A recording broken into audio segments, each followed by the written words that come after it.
one more ball to get to a full set of pins if necessary, and then hold on up.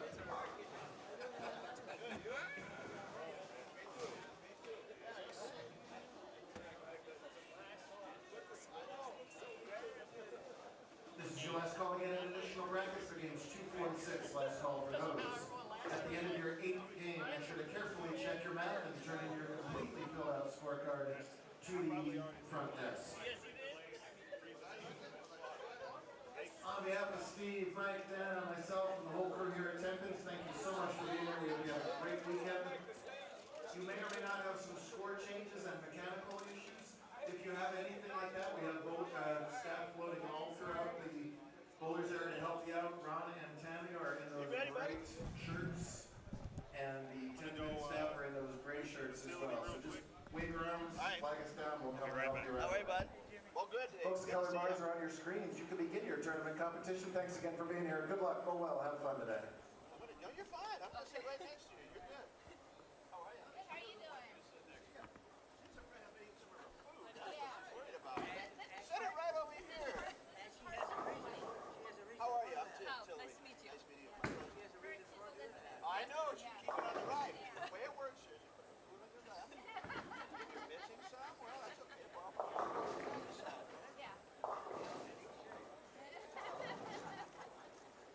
I'm going to take now. I do have some goldfish. And if I'm missing these 2 goldfish, this is over. I understand. Then we're going to have issues. I might need a drink too. Let's see.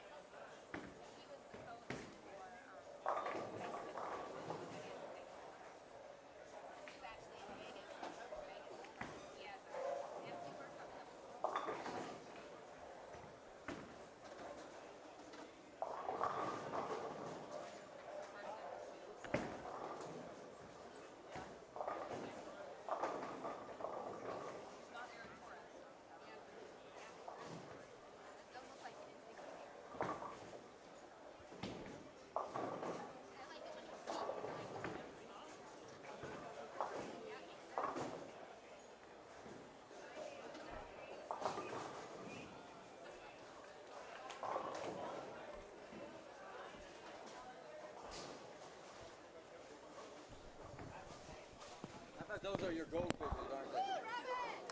Those aren't mine. Especially those are the graham cracker version. I know, that's kind of like. I need to go find them. Now I'm going to go back to them. Well, I'm going to get blamed if you take them, so. Yeah, I know. That's why I'm doing it.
Good afternoon.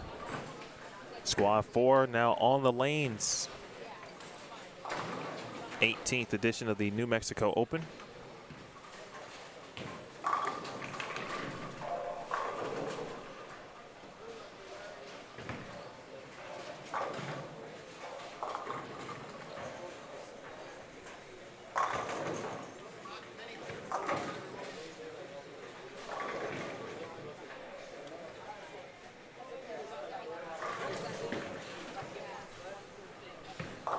Hope all of you are doing well. Squad 3, of course, just wrapped up about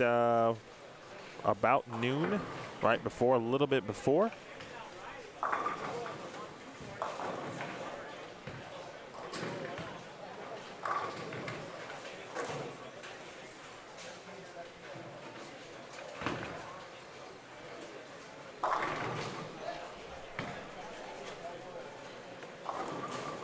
My name is Emil Williams Jr. We'll have my man Jim Tillery joining me for a minute. In fact, he will be here in just a few seconds.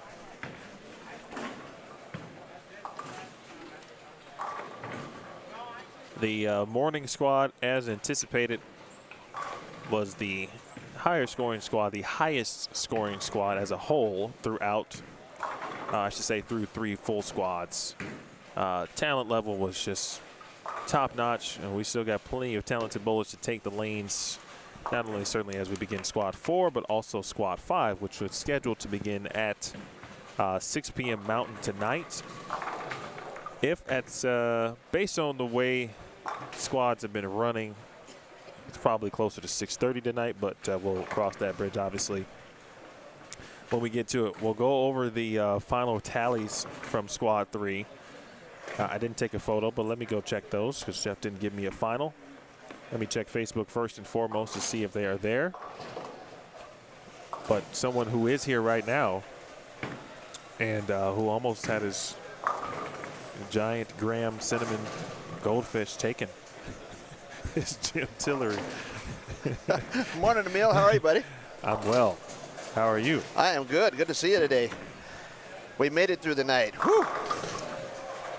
Got up early to watch a little bit of the squad this morning, not till about 8:30, but I did make it. We're watching it on the big screen from the Helmut Hilton. The Helmut Hilton. And so Steve Klomkin and I and several others are sitting there watching and eating some Rice Krispie treats for breakfast that Dennis's wife made last night. We were up late last night playing. You guys sound like college kids. Yeah, you know what? I felt like it this morning. I felt terrible. I didn't have anything to drink but Dr. Pepper, and I felt horrible this morning. That 2 a.m. bumper pool did it. It was supposed to be just one more game, and it turned into about 100. And Dennis Helmut got the best of us, but thank God we weren't betting. But we're here. We're here. Everything's good, and we had good food last night. We missed you. Dang it, we had burgers and dogs. We had plenty. So next year we're just going to send a shout out. I'm gonna just put that on the calendar. Put that on the calendar. Coming to Dennis Helmut's house. I might even come in a day early. Hey, Janae and Andrea, the ladies, they had the spread set up. They had all kinds of food. It was great. But big scores this morning, it looks like. Well, so since you got a chance to watch, give me I asked right off the bat some of your thoughts on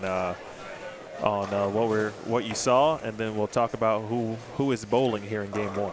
Okay, sounds good. Well, what we saw, we watched it on the big screen, and obviously last squad was pretty bloated, pretty powerful squad. I think out of the 3 today, it's probably the strongest squad, but I know these two are pretty good also. But boy, there's a lot of players on that last squad that are formidable. So I think that was a factor in that. And the message I sent you this morning was the one I was getting on text a lot. Why were the scores a lot bigger?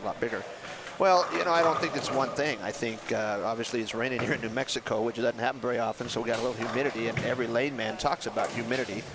That may have a little factor, but I think the strength of the squad's the biggest thing. I think the distribution between right-handers and left-handers. I think there's there are a couple more lefties this morning that bowled really well. I think those folks that are breaking down the pairs with each other. I think the righties that are playing out, it looked like on TV, and it's it's easy when you're watching it from the recliner. The farther you get from the foul line, the easier these conditions get. That's the way it always works. But watching it, it looked like there was a little bit more maybe bump on both sides early. And the scores, the numbers reflected it. There were a lot of big numbers early.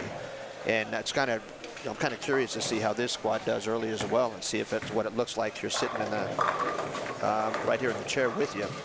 But I think there's a number of factors. I think those guys coming in and watching yesterday and watching us where we played and where we didn't play and the struggles we had, and I look at it and I go, wow. I said I didn't expect more than about 8 or 10 guys to be plus, if based on what yesterday's results were, and I think we were closer to like 17 or 18 off the last squad in the plus category. We might be 1 or 2 off there, but a lot of good players, and I watched a lot of guys throwing the ball on TV this morning, and it was interesting to see all the different guys playing different places. I think the number here is 17. 17. And count it again. And that's off the last squad alone. Yep. Yeah. And 17 guys off of one squad, and there's some quality players, in that 17. But boy, I looked at the 3 guys that were plus yesterday, and those 3 guys are really good also. 18? 18 of the top 21. 18 of the 21 who are plus were from squad 3. Whenever you have numbers like that get a little skewed, that's where the questions come from. They go, why? And I know there's a lot of folks out there wondering the same thing. Why were they that big?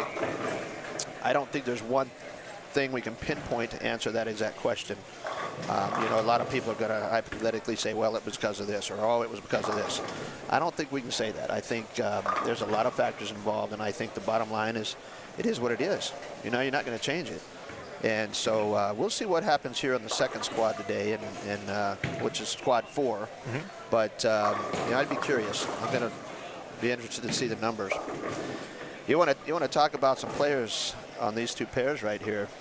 It's kind of cool. It makes a coach proud.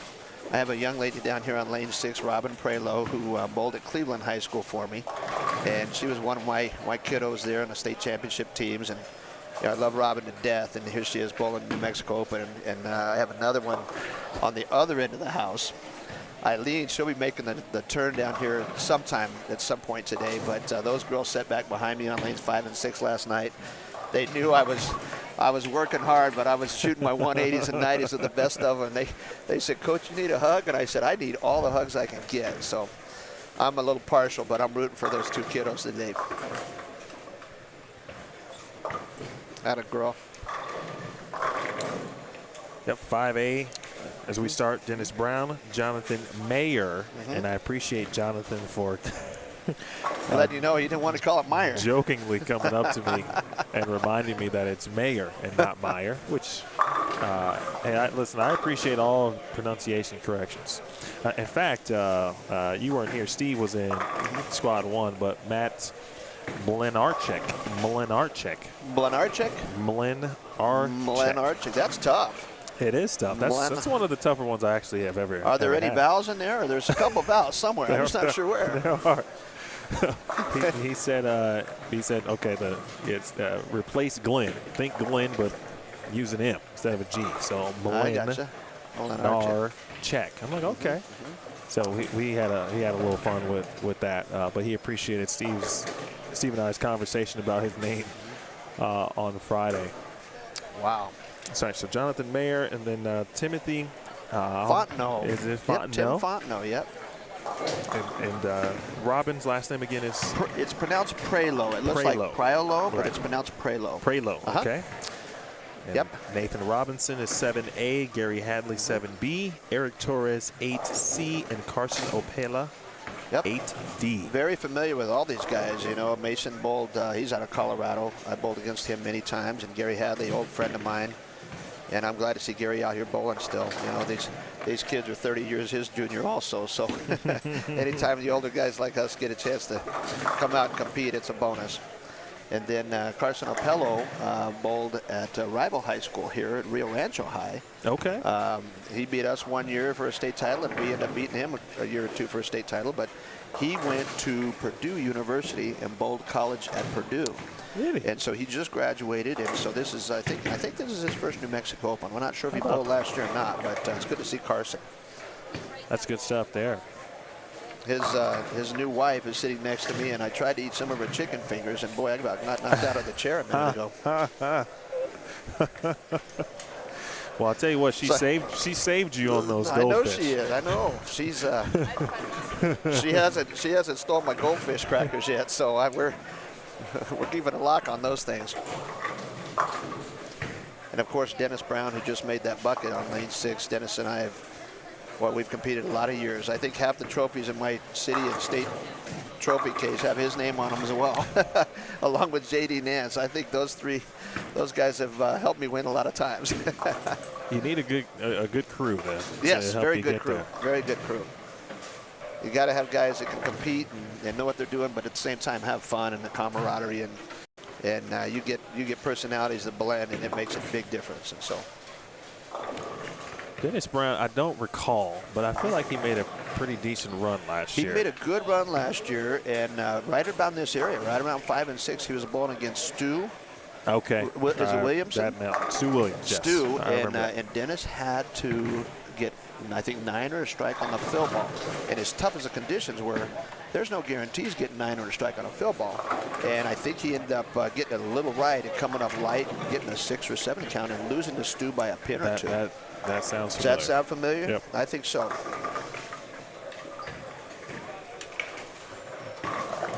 One constant that has been really throughout every squad so far has been at least a couple of good games, and the old S4 there from Carson, but a couple of really strong games to start squads from someone in the field. Right. It looks like that. Today was, Buttriff with 257 out the gates.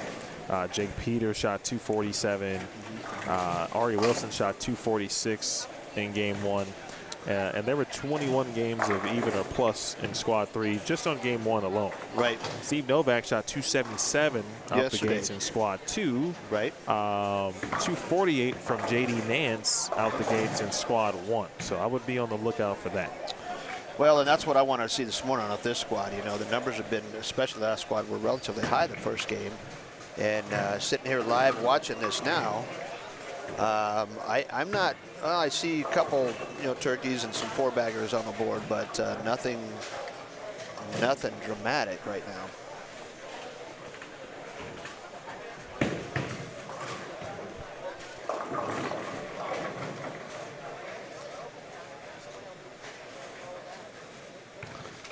I see my friend D-Ron Booker bowling down there on lane 2.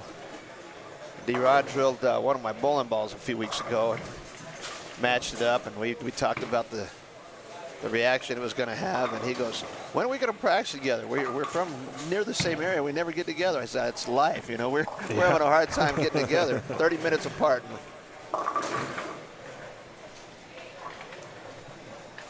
We got the heads up from our man David Tolson. Oh, nice spare. Nice spare there, Tim. Washout conversion. Yeah. There was a 3, 4, 6, 7, 10 make too next door from, I'll tell you who that was in a second, but it was on 9 and 10, but he told us to be on the lookout for Mason Robinson. Well, and you know what, Mason's, he's been bowling good up in the Colorado Springs area, working on his game hard, and I bowled against him in Monte Vista, Colorado. We have a little tournament up there every April, and so I'm familiar with Mason from that particular, tournament.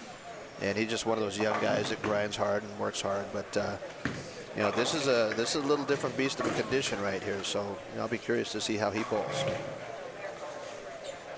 Well, so you got to get out there and test your skills. Absolutely. You know what? You can't be a one-house bowler and get the notoriety. You have to beat people on some of these ugly conditions as well.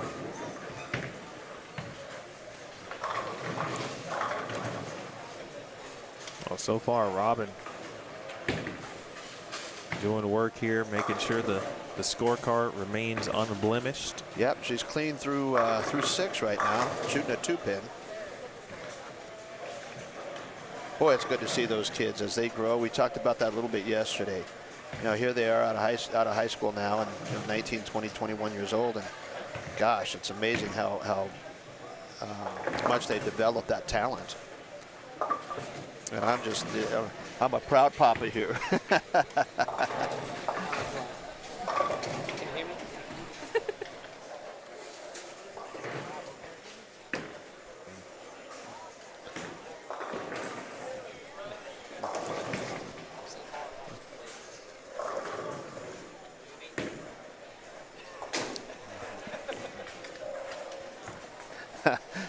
Lots of conversations going on from some of those guys sitting back here on the bench today, you know. Yes. Some of them are watching yesterday, and some are watching the scores go up and down, and I'm going, oh boy. But Novak comes up from yesterday. He was up here giving us a little grief. Dennis Brown had a good shot.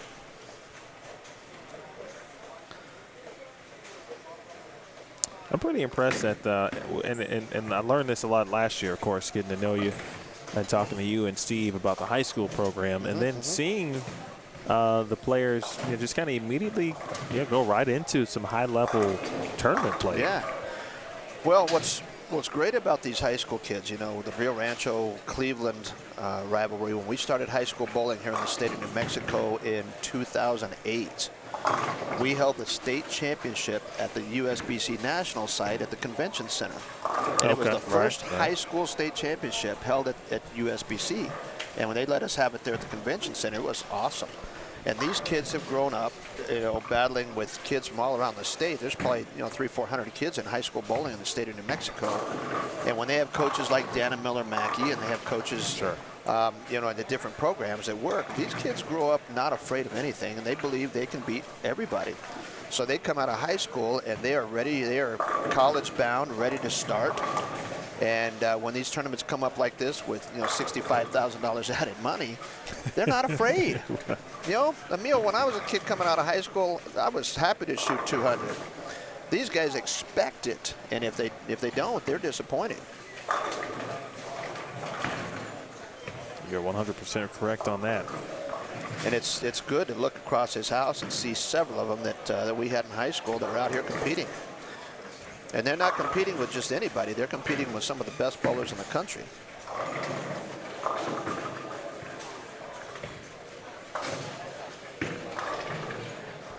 Thanks to all of you. Please share. Let everyone know what you're watching, where you're watching. Share across your social media channels. If you haven't followed or liked the BowlStreamTV Facebook page, you should do that too. You can also follow us on Twitter. And of course, subscribe to the BowlStreamTV YouTube channel. Plenty of events upcoming. Shout out to Dana Osick, who is watching. Happy, I think I said it already, but happy belated birthday at this point to Dana. And Dana, hi Dana, Tillery here. I miss you. Good to see you. I'll see you up there in Colorado Springs sometime soon. Theo and JD checking in. JD Nance is on there playing with us. That's cool. Boy, he bowled good yesterday. I can't even tell you. Dennis, send him. Send it in, Jerome. That's a big one. That's a big double. He needed that.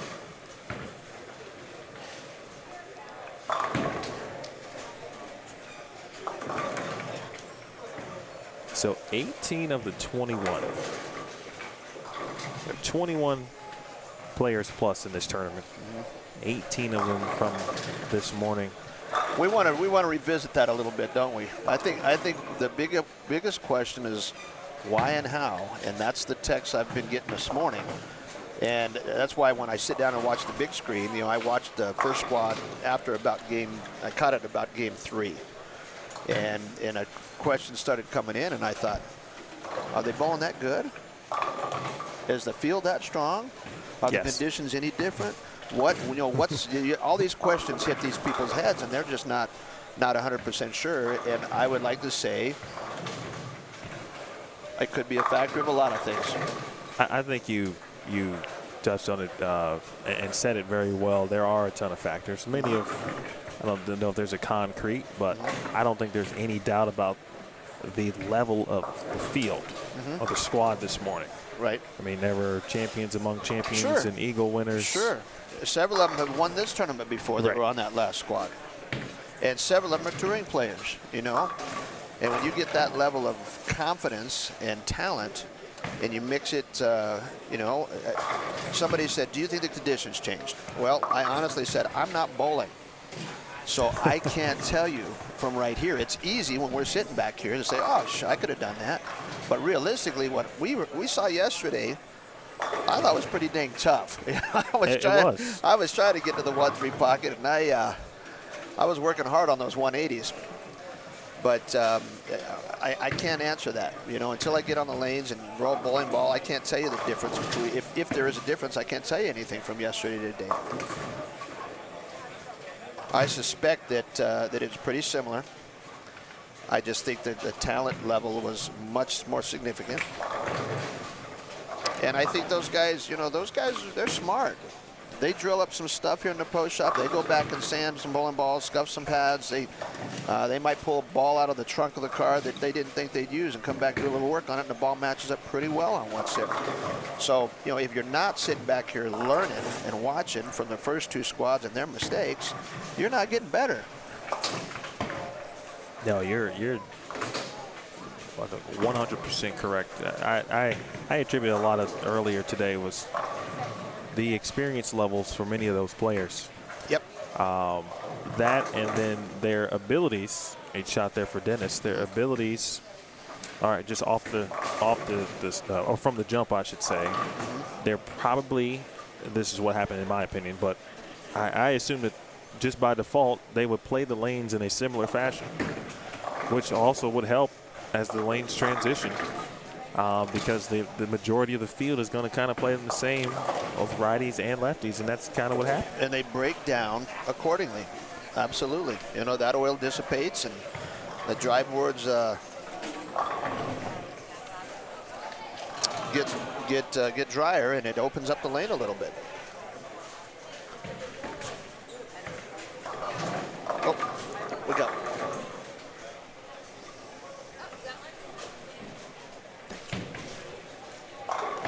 Emil, I'm sitting here shuffling a little bit. I've got a buddy who is a score runner that's going to write a few big numbers down for us as he walks back and forth. Because my friend Paul here, he's my Sherpa today. Can I say that? Oh, okay, Paul. So well, we Paul, appreciate Paul. Yeah, he can see down towards the high end where I can't. I can't even see past lanes 9 and 10 without my glasses. So he's looking at people here, and he's going to write down a few big scores and report them back to us. That gives us a little bit of insight on what's going down on the high end of the house.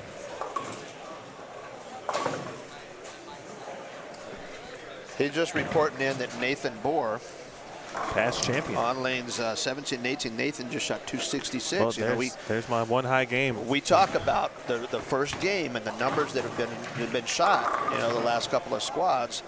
And is there anybody here that's going to do it? And Bohr just shot 266 down there on the high end. So,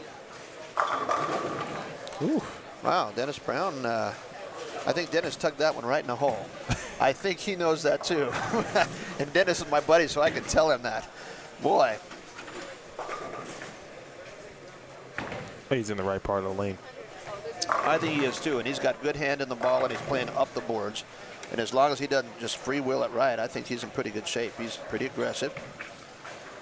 Robin trying to get it to the pocket. That's a pretty good shot right there, but she's going to end up with a spare shooting 170 something the first game, getting her feet under her.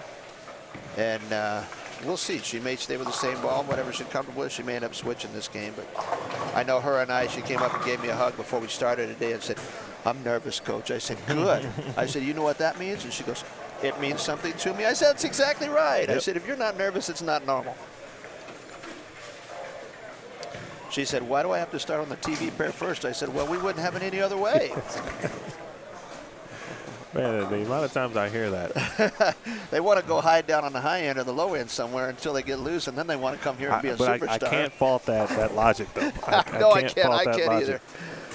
Darn it. That's okay. I cannot fault that logic. And when you're young, I understand that.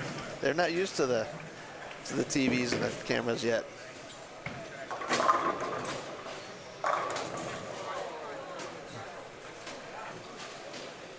Rio Jose Rodriguez. I don't know if that looked like an 8-pin. The sounds I heard from the concourse area suggested that it also was an 8-pin. It looks, I can't tell if it's a 4 or an 8 from here, but it looks like an 8 to me. I think it's 8, and it's still wiggling. It is. So Maria's going to be at 236 with a spare after game 1. So the Boer Rodriguez household, 266, 236 potentially to start game 1. She's going to get him here in a minute, though. I know that.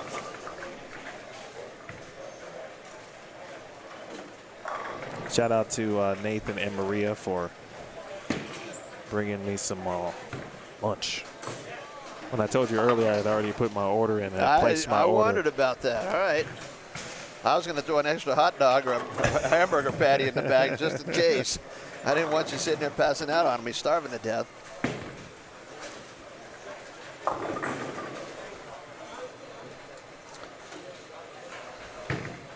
Carson leaves the 2-pin here. Spare to give him 172, and he's going to move right. Again, right moves right, left moves left. 1 pair, no skips. A lot of folks finishing up this first game right here, and I'm not seeing a lot of deuces right in front of us. Dennis Brown at 220 something, and I see some other ones that are trying to hang in there, but not a lot of super high ones right in front of us. We'll get the scores update once everybody's finished and give us an idea across the house how everybody else is doing. But right now we just know Nathan Boer has the first game at 266, and that's, from what I've seen, that's probably high so far in this squad. Let's get you over to 9 and 10. Okay. Still got a little bowling going on over there. Actually, 1 shot left on 9 and 10 specifically, and maybe a couple on 11 and 12. Let's see. 11B. Tony, is that pronounced Knuth? That will be my first guess, but I'm not sure. It might be Knuth, but I'm going to guess that case silent might be Tony Knuth. I will watch.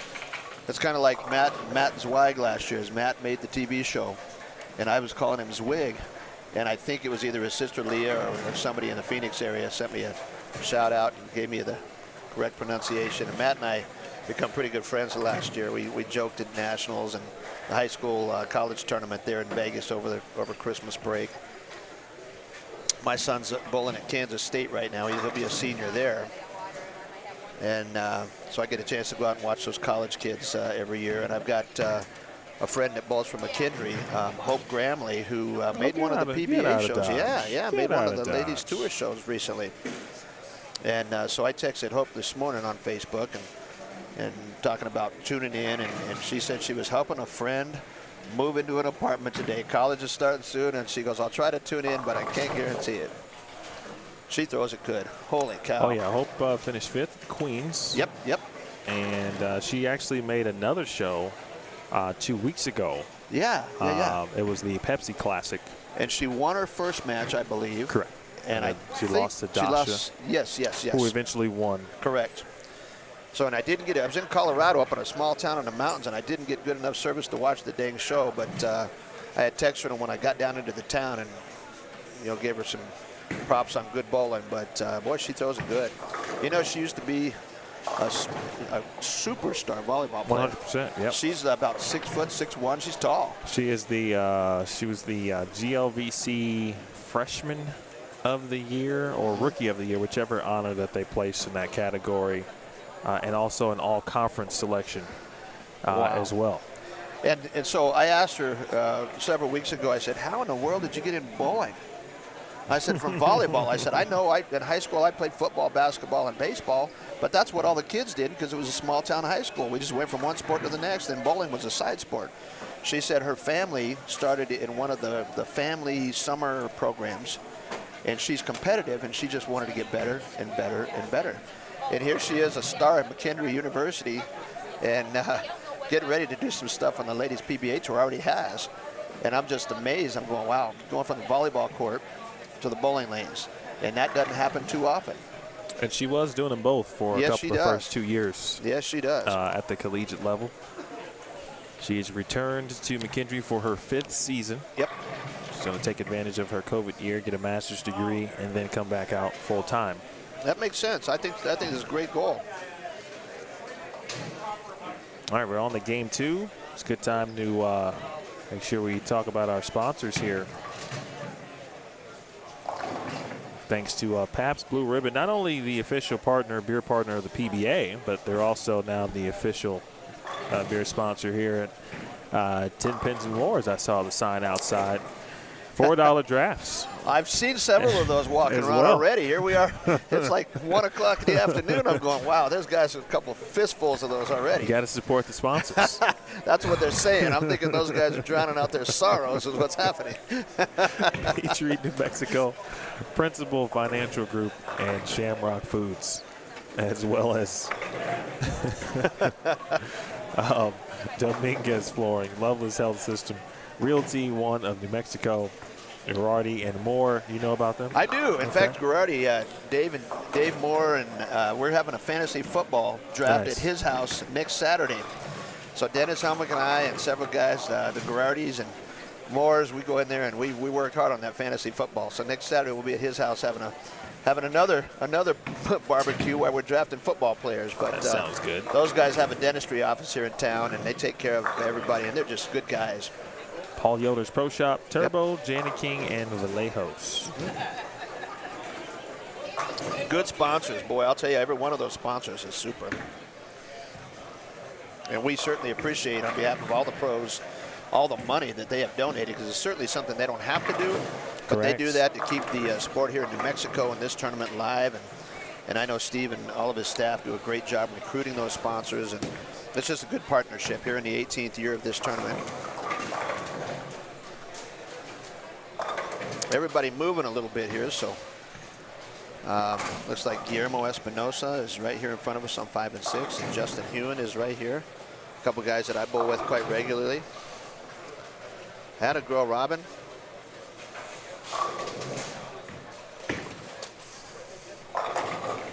So we saw Jonathan. So our good folks on, speaking of Dennis Brown and Jonathan Mayer, they are moving left, and they started on 5. So I don't think we're going to see them for the rest of the tournament. We can see them a little bit on 3 and 4.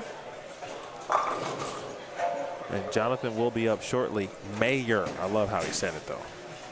He said, just want to let you know, don't forget. And he corrected you before we even came on the air. That's a big thing right there. It was hilarious. At first, I didn't know what he was talking about. And then I was like, oh, yeah. Then I told him, I think I already called you Meyer twice when I was running down the lanes, or the who was going to bowl on squad 4 earlier. Right. Well, and, you know, Guillermo's name's not easy. If you're not from New Mexico, that the 2 L's is silence and, Guillermo. you know, Guillermo Espinosa.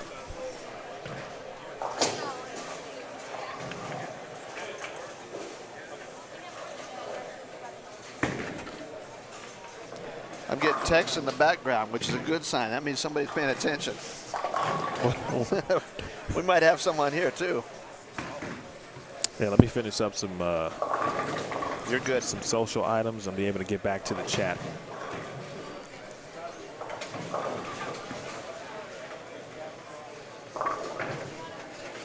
My first message to you this morning, I sent 2, and the first one, apparently there is a length protocol where you can't ask about 3 or 4 sentences in a row. You know, it only takes a certain 500 character limit. 500? I was about 1,020 or something ridiculous. And so it got deleted immediately. I thought, wow. So I shortened the limit up and got it down to where I could shorten it, but I didn't want to explain everything on there. Hook ball. Goodness gracious.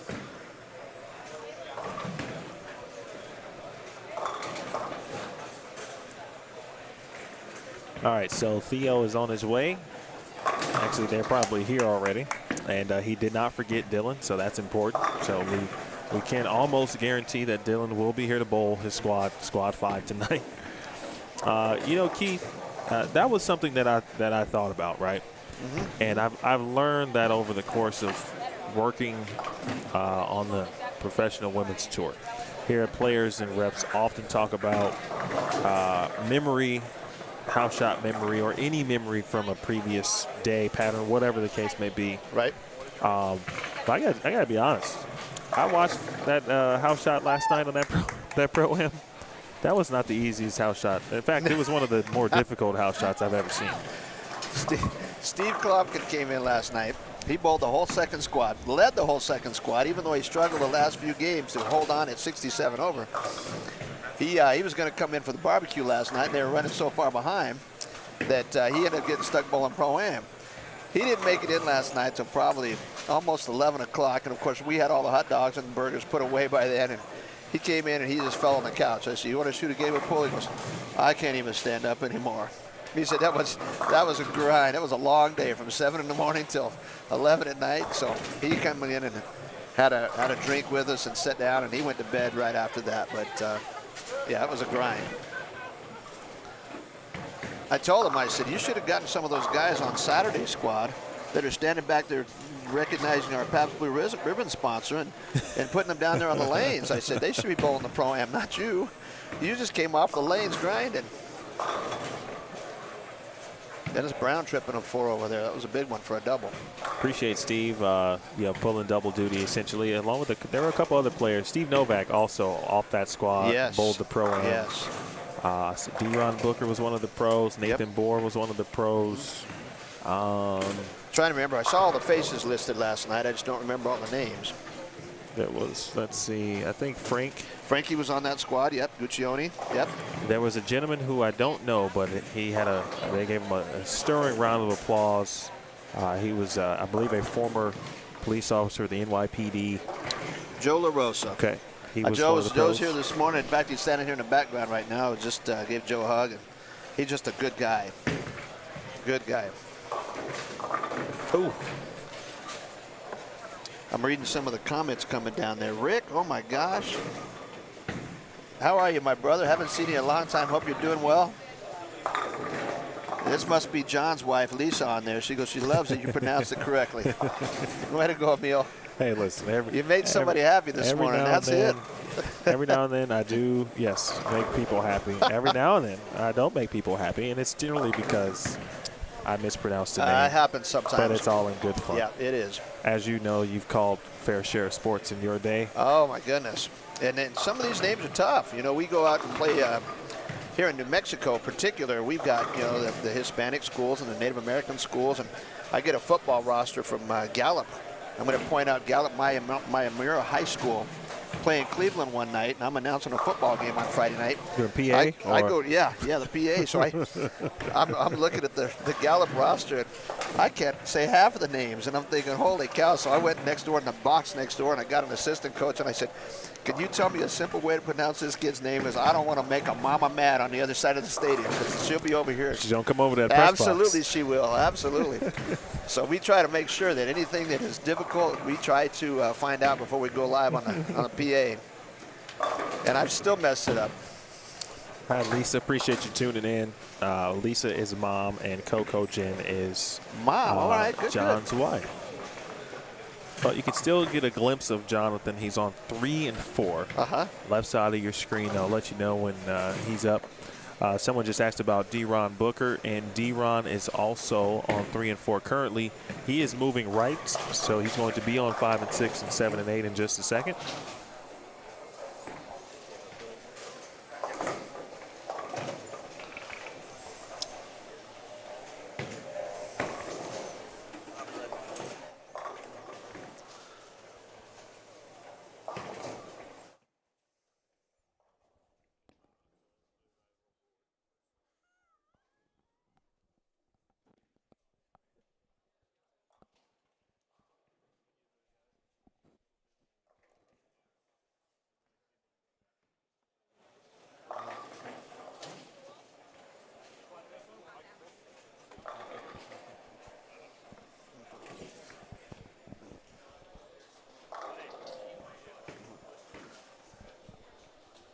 That chair right there.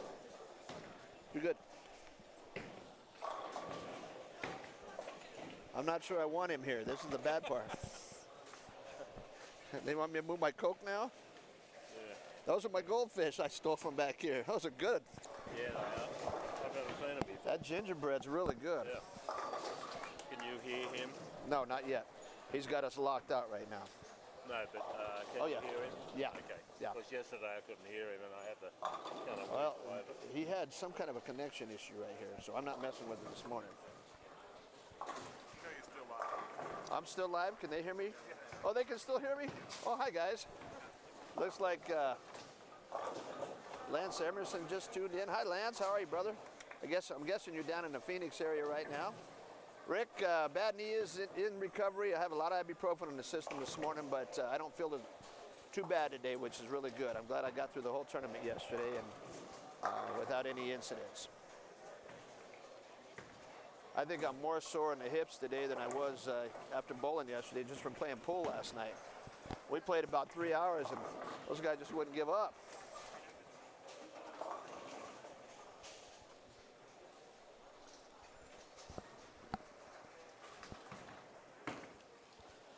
We're watching several players right here on 5 and 6, and some of you might be able to get a glimpse of Dennis Brown throwing one on lane 4. That's Justin Hewen on lane 9 with a strike, or lane 8 with a strike. Justin's a Colorado Springs bowler. He comes down with Stephen Kurtz and Mason Robinson and those guys.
Missed the 10-pin and she's at 167, 168. A little nervous, you know. She's bowling the 2 TV pairs first. She came to me this morning.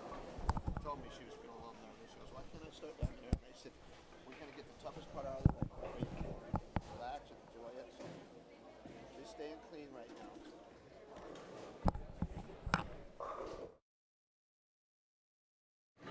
All right, folks, we're going to do some live audio testing here on the fly. So, Jim, you tell me if you can hear me. I can hear you. You can? Okay, you talk? I can hear you pretty All right, good. Steve, can you hear us? Okay, and then let's see if we can hear Steve. Steve, you can hear me? All right. All right. Oh, boy, this is Here trouble, we are. folks. Yeah. It should be fun. For us, I don't know about anyone watching. we got the 3 Stooges here in the booth. This is going to be great right now. Huey, Dewey, and Louie. Oh, boy.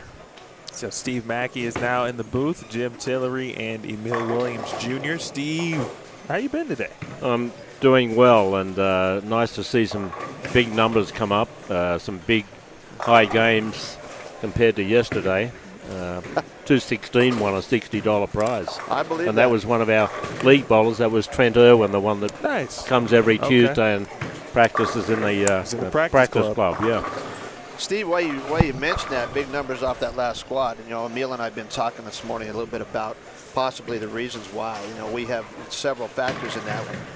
Kind of your perspective on that, you know, as a proprietor, what was the biggest reason you thought the numbers were so big this morning compared to the 2 squads yesterday?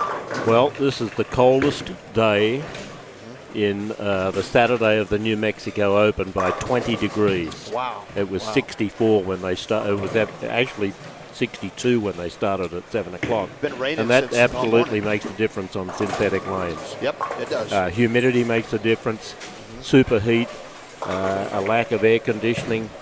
You know, if a unit breaks down on the roof or ices up or something or other, all of those things affect what happens down here. Sure. And I'm sure that had something to do with it. Also, the quality of the squad this morning. We had 44, you know, high average top shooters, and they'd watched, if they got in yesterday, they'd watched what happened last night and came in prepared.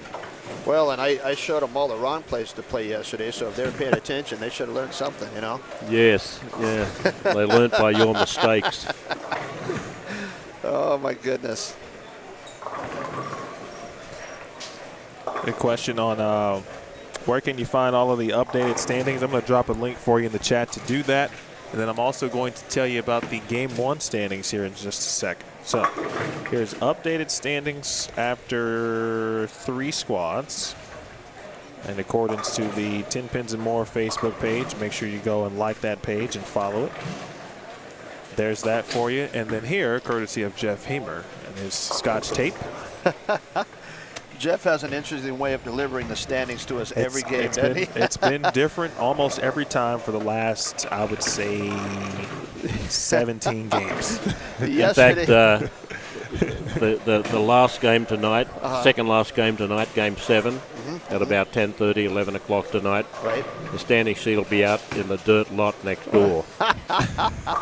We're going to have to go find it, aren't we? We'll search you to send me out send there. you out there. Yesterday, a paper airplane came flying by us, That's landed true. here on the computer. And I go, what the heck? And it was Hemer delivering the standings. Speaking of them, we know about Nathan Boer's 266, but Kyle King also in this squad, 245. Michael Fitzgerald shot 239. Maria Jose Rodriguez, 236. Farrell Williams, 235, former Team USA member. Mason Edmondson, 234. We saw Dennis Brown shoot 231 on 5 and 6. Bradley Harvey shot 215. Brian Chamber, 214 along with Dallas Leong.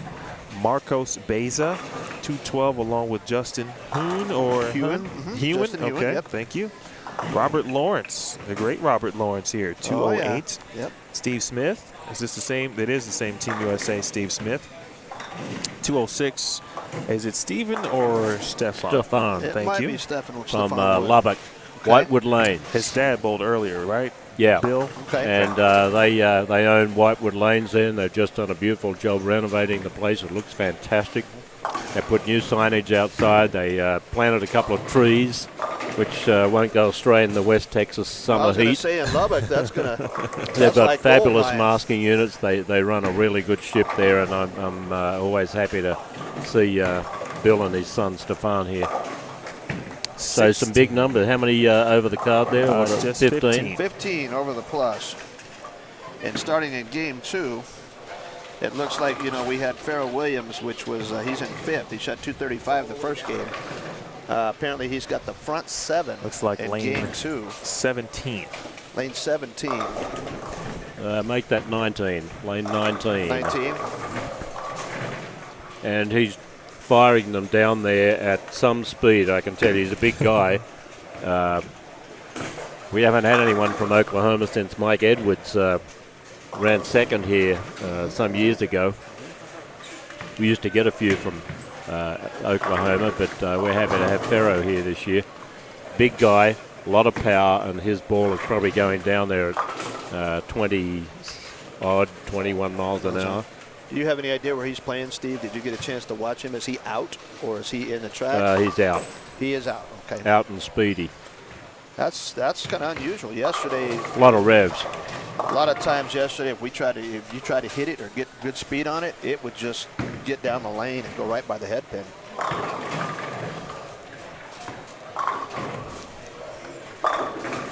Robin with a good shot right there, Mike. Yeah, right in front of us, Robin Priolo had 2 300s in the space of 3 days. One of your proteges, Yes, more or less, indeed. at the Yes, indeed. Cleveland three-stepper, and very accurate here. She's had multiple 700s and averaging about 230 odd in league at the moment. One of them's a 4-man team with her young friends, and doubles league with a boyfriend, and she's just really whacking them. She's got a boyfriend.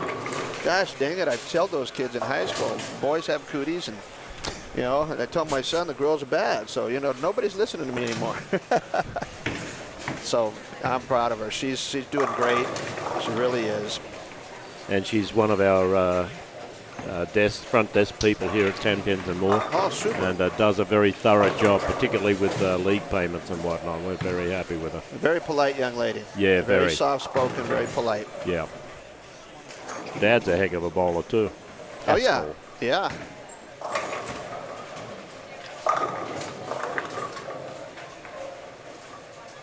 Good shot there, Gary. I remember Gary from last year. Hadley's been bowling a long time with us. Not a bad shot, but in a Four bit pin. of trouble here, looking like another 180. Yeah, I know what those look like. On the rare occasion you hit the pocket. Steve, I was trying yesterday, Brute. I was trying. I tell you what, have a look at lane 5. Yeah.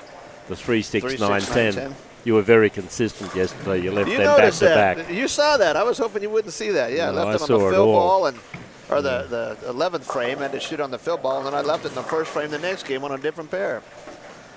And those 6 counts, those are not easy. Oh, dearie. You can't flag single pins. Looks like Farrow just left a 4-pin on that string down there on the high end. You have a plant down there? I do. I have a buddy that's here from Kansas City. My friend Paul is being the Sherpa today. He said he'd write down any big scores he saw on the high end and keep us informed. I told your friend, your plant, that the pro shop was ready for him to get a couple of balls for the 5 o'clock squad. Yeah, we had one of the bowlers drop out because of COVID. Oh, no. We do have a spot open. If anyone watching is in the vicinity, okay. And that's on give us a call quickly, leave a credit card. We'll be happy to see you for the 6 o'clock squad. One spot open there. Okay, so that's the late squad tonight, and there is a spot open. If any last-minute stragglers in the neighborhood or decides they want to bowl, we do have one spot left. I told my buddy, I said, you better stay away from Mackey. He's going to end up talking you into signing up for next year, and we haven't even got through this tournament yet. I said, that's like a used car salesman right there, especially with this bright Hawaiian shirt your wife got you today. I like it. It's really nice. When I talk you into something, it's a used bowler's salesman. I heard this morning you got some new masking units coming back for the pin decks that are matching like this shirt. Yeah, that's going to be bright and vibrant. I like walking into centers that are bright like that. You walk into some of those old centers that are dark and dungy, and it's just no fun.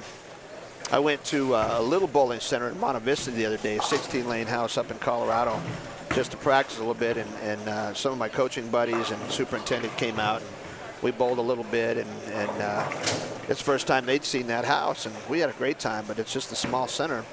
I love those places that are well lit, well kept up. They're fun to walk into, and this place is always like that. Kyle King's going to add to his account over there. Dennis Brown's in a little trouble. He opened the 7th and 8th. Yep. And he's got to go off the sheet for 196, so that's looking like a tough ask for him over there. Whoops. Just getting Nathan an update Bohr, in. 242. Yeah, Nathan Bohr on that string ended up shooting 242. I'm gonna just guess that Nathan is playing the gutter. He's exceptional at playing there, but that's a guess. Wow, 100 over after the first 2. That's pretty quick. But also, again, the leaders of these squads have gotten off to great starts. And then they've leveled out after that. I saw Novak do that yesterday. We've seen that, and so it might be a little too early to tell. As they start moving, then the conditions start changing a little bit. We'll see what happens. Interesting enough, some patterns the fresh is detrimental, but on this, seems like the fresh is actually where you can pick up a lot of pins. I think so too. Only deuces I had yesterday were on the fresh. Everything after that was $180, $160, and I'm going, goodness gracious. I couldn't stop the bleeding. That was an interesting shot from Guillermo on lane 5. He probably hit the 1.5 board, and it came all the way back. He almost carried a 2-pin strike. Yeah, I noticed that. He's looping the ball. Interesting and out there.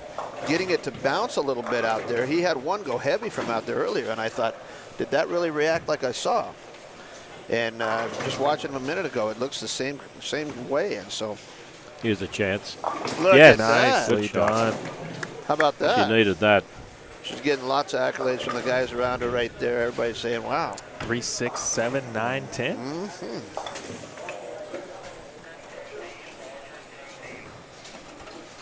Look at Coach wants some credit here. I did. Hey, I held my hand up for a high five.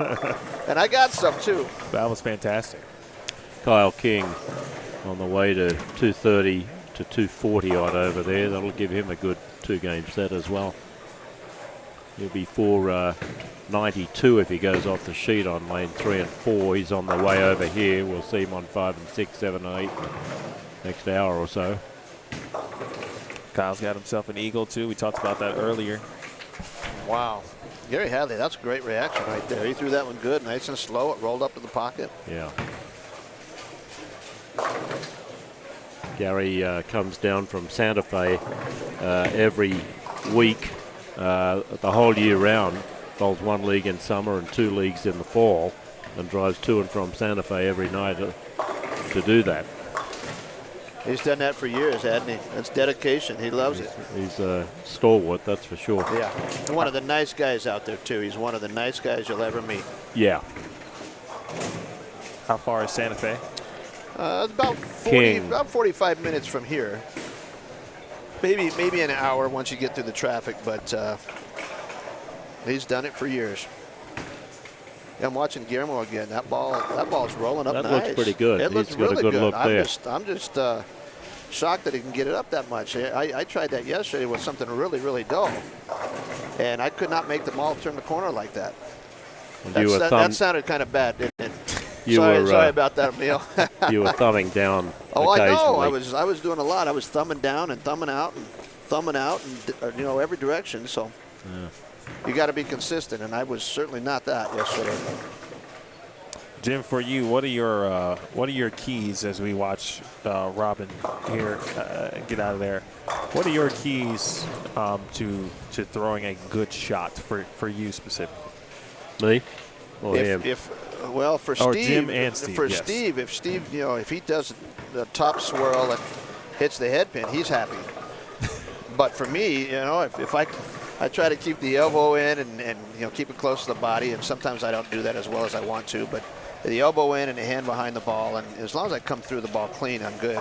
Yesterday, I was certainly not doing that as consistent as I wanted to, and I'm not going to use the knee as an excuse. It's what's funny though is when you have an injury like that, and you start trying to do some of the things you normally do, you realize where your weaknesses are, and it's amazing how odd my hand position was and inconsistent was yesterday, just with the slide of the knee.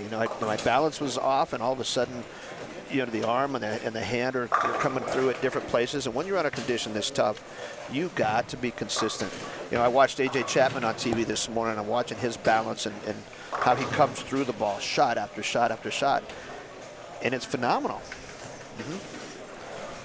It's phenomenal. So, I think there's a lot of little factors to that, but for me yesterday, trying to get to the line consistent and land the balance was really difficult, and because of that, my hand was coming out all over the place, and it resulted in a lot of 180s. I think I went 182, 182, 181, back to back to back, and that tells me immediately that that my release is not consistent, and a lot of it had to do with the lower legs. Yeah, a lot of people don't, understand that the core and the lower body really is, and I know it's different for everybody, but you're really bowling with your legs and not your upper body. Right.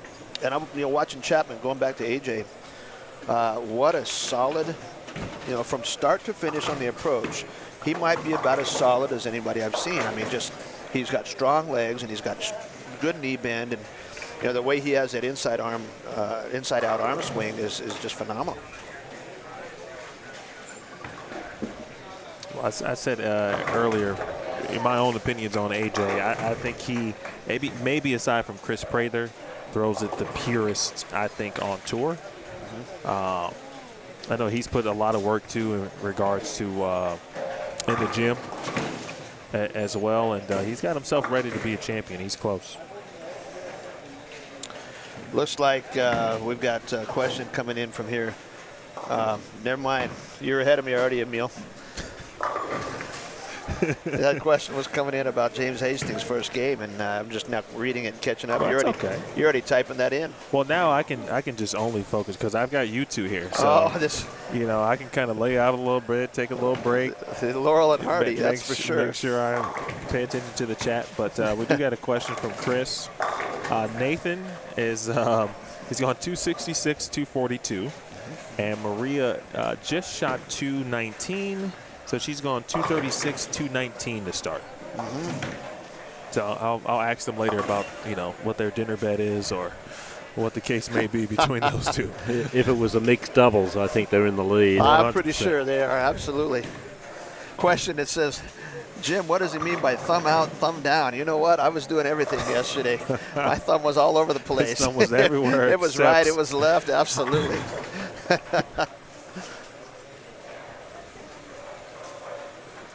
So from the bad habit perspective, Jim, and I think this is good for everybody. You mentioned having the injury kind of lets you know sometimes what your weaknesses are. Does it accentuate any potential bad habits as well? And I know you hadn't bowled a lot leading up to this anyway. So well, it does. And you know, I got out of bed this morning and my right leg and my right knee were just as sore as my left knee was. And the right leg is not injured. And so, you know, I could tell by falling off the balance on the slide yesterday, I was catching myself with my right knee, which is not a good thing. And today, my right knee feels as bad as my left knee did. So, you know, it can develop some things like that, and that's not good. So I've tried to lay off the last few weeks with the injury and not do too much. But you know, coming in yesterday fresh for the first time, obviously I haven't practiced a whole lot, and I was inconsistent. You know, I was throwing the ball through the nose, and I'd throw it by the head pin, and then I'd hit the pocket. And I'd throw it through the nose, and then by the head pin, then hit the pocket. That's just not the way you score and keep the pace with these guys. Final shot here from Tony Newth in the 10th frame. Back that one for 212. He threw that one pretty good on a fill ball. Nick Ballesteri over on lane 11. Tony, one of our 5 Californians here this year. We didn't get too many from California for a change. We got 31 from Colorado, about 30 from Arizona, and the most ever from New Mexico, or about 91 or 92 from New Mexico, and quite a few of them from other places, Silver City, down the Las Cruces area, Artesia, I think Espanola, Pewaukee. Half of the Arizona contingent bowled Squad 3. There were at least 15 from Arizona. Yeah, there's one game this morning, and there were all four of them on the same pair. Yeah, we had 9 They did that so that they could go and play golf this afternoon. I got news from it 65 degrees and raining. So yeah, there's not a lot. As they say in the movie Taken, good luck. Steve Klopkin was sitting there with me this morning. We were talking at breakfast, and they were trying to find a tee time. Him and David Haynes, David Bull, I think tonight at 6, and they couldn't find a tee time. I said, that's because it's raining. I said, nobody's gonna go out and play golf on this. And they said, well, David might.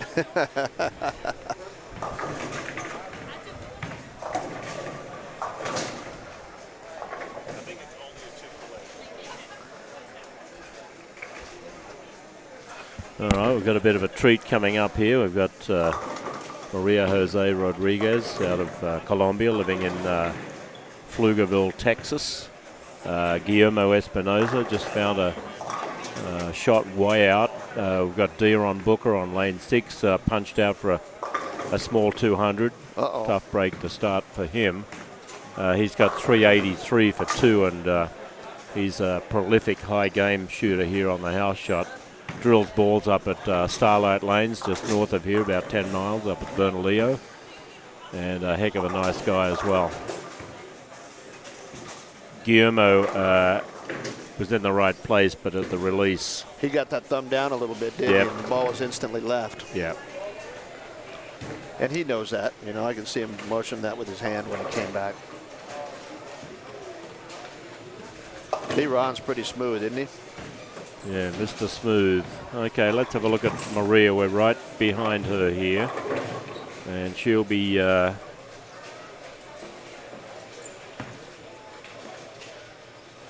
the 7 board. And you know what? That was pretty deep right there. That was a pretty good shot. The other thing, too, is she's not throwing urethane, and that was a popular choice Right. earlier today. If you were going to play out there, I didn't see a lot of bowling balls, especially on the right side, that were reactive from there, especially early, maybe towards the end of the block, but she's already throwing something that is not, at least I don't believe it to be urethane. I don't know motive equipment that well, but that doesn't look like one of their No, it was definitely resin. urethane-like pieces. Correct. Yeah. Have a look at this, Tony. He's right up against if the the ball return was a couple of feet further over, he'd probably be further. Interesting. Well, and what's interesting is he got left as he walked on the approach. He starts way right and got left, and he got his target in there about, what was that, about 6-7 right there? Yeah. 6 or 7, and thumb down. Decided to give it a little more help than it needed. Give it a Jim Tillery shot. I'll give you a story, Jim, about we were talking about injuries, obviously, and something you are going through. Maria had a toe injury a couple of years ago at the World Bowling, it was then the World Bowling Women's Championships in Vegas. Just destroyed it. I mean, she was great, right? Helped Columbia win team gold. Right. I think she won Masters and all events. Had the best performance really you could have. And then I think it was either when she was getting ready to leave, ready to go, but they were putting stuff in the car and a bowling ball came rolling off the trunk, landed on her toe. And so naturally, she never really got it, checked out. She, went and it was like, okay, it is what it is. You kind of work through it, right? But since that point, she had been, over time, kind of overcompensating, but not really thinking about it or noticing it. Right. To the point where she was starting to have trouble and injuries kind of elsewhere, kind of similar to what you were just talking about with your right knee, right? But so it wasn't really getting better, and so finally, I think at some point, what was it, February, March-ish, right before the tour season started, she went back home to Colombia, spent 6 weeks with the Colombian Athletic Federation there to train and get some rehabilitation on her foot. And so people notice all the time, obviously on tour, that she doesn't use a bowling shoe on her right shoe. And it's because bowling shoes on the right foot now are kind of uncomfortable. I gotcha. A little more painful because of the injury. Sure. And so sneaks have been a little bit better. I'm looking down there right now. I see exactly what you mean. Yep. Dana uses a different shoe on her other foot. Interesting. Well, that was good advice for her. Yeah, I have a story a little bit about that. Back in college, we're bowling mid-states in Kansas City one year, and wow, look at that! Yeah, that event's been around for a long time. It's been a while, and we're on the same pair as Wichita State, and we are in the first 10 minutes of practice. And this is when Rick Steele-Smith and Justin Romick and Dan Nadeau and those guys are all bowling for Wichita. Was my guy Chip a key on the team? Yes, he was. Chip, my boy Chip, absolutely. He presented me an award this year in Vegas at Nationals. Yeah, good guy. And right towards the end of practice, we had too many bowling balls on the dang rack, and there's nowhere for him to go. One came out of the ball return, and it came off the front of the rack, and it happened to land on the slide foot, on the slide toe of Rick Steele-Smith. And he ends up breaking a toe. This is their anchor man. This is one of the best guys in the country, if not the best. And he ended up hobbling around. They weren't sure he was going to be able to bowl. They got their 6th man, the alternate, ready to go just in case. So they took his slide sole and they cut the toes open in the slide sole in his shoe. So the toe of his shoe they literally cut out and left the sole where it was, and he kept his bowling shoe on, and they wrapped it up, and that guy bowled the entire tournament at mid-states with a broken toe, with the toe cut open in the shoe to where it could breathe and swell and all that, and he still averaged about 215 to 218 for mid-states with a broken left toe. I'll never forget that. It was one of the most unbelievable experiences I've ever seen. And that just goes to show that necessity is the mother of invention. That's a great story. Full marks to him being brave enough to even want to try that. Oh, my goodness. Not to mention $80 for a new pair of shoes eventually. Well, and that was These right are before. old Lins, right? Maybe. Yeah, old Lins. That's exactly right. They're old white pair of Lins. I got Tony's in Lins right now. Yep. That was my go-to pair for a long time. She never came back on lane 8. Left a designer washout. Almost got it. And I've said this the last couple of years with this coverage. 7 and 8's an unusual pair of lanes. 8 is always a little tighter than 7. See what happens to Guillermo here. Change balls. Yeah, got that one out and it didn't make it back, did it? Yeah. It's tough to make the turn on 8 once it gets past a certain point.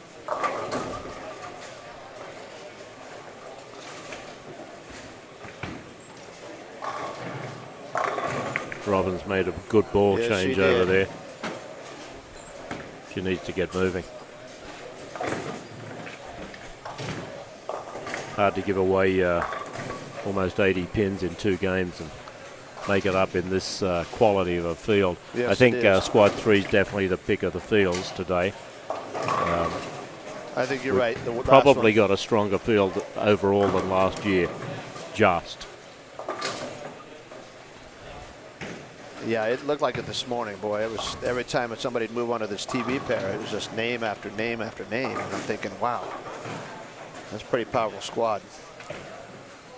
Steve, I don't know how much you had a chance to watch this morning, but you know, we commented during Thursday night sweeper about AJ Chapman. He shot 279 on 3, 4, 5, and 6. 3 and 4, yep.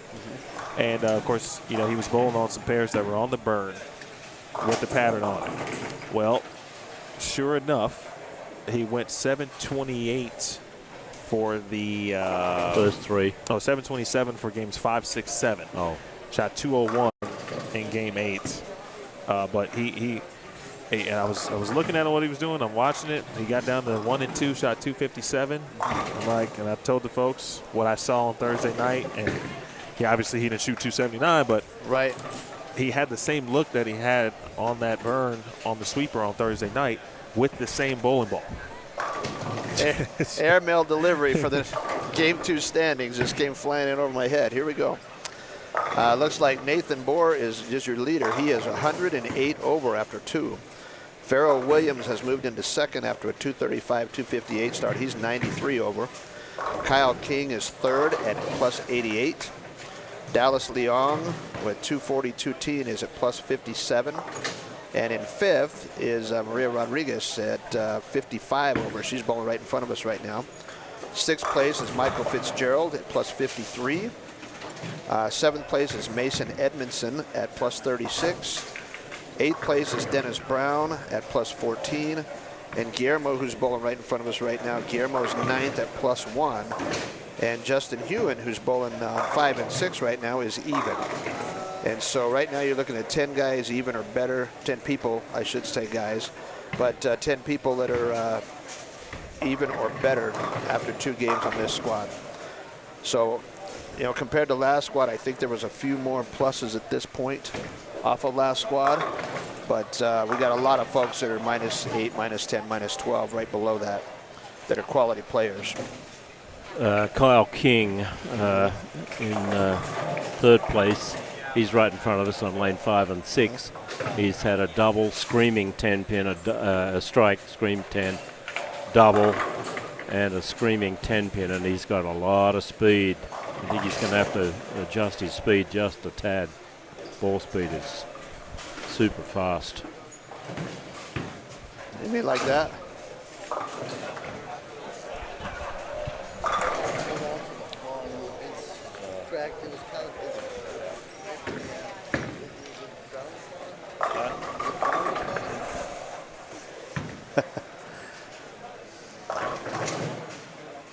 I think Steve might be trying to get somebody signed up for that lake squad is what's happening here. He's got lots of friends around him right now, so yeah, they're all trying to shuffle for that last spot. Hey, we can get you a deal and get you a re-entry. You know what? If I can take my better scores off of yesterday and throw some of the bad ones out and bowl those tonight, mix and match, maybe I'll make the cut. But Tony looks like he's throwing some really good shots, and they're checking up right now, aren't they? Yeah. Going through the nose. I noticed 2 or 3 of those shots. D-Ron doing something that we haven't seen a lot of people do, and that's use something with a little shine on it. And that was Closer soft. to the track. Yeah, that was a soft hand right there. He came out of that so smooth, but that was in the track with shiny stuff. He was farther right earlier, and he comes up light, and then he goes through the nose, and so I think he finally moved left to get out of that particular zone. But what a reaction. You know, Maria's in the same boat on that lane. This particular pair of 7-8 both looks like it's checking up a little bit quicker now. So the ball's going heavy.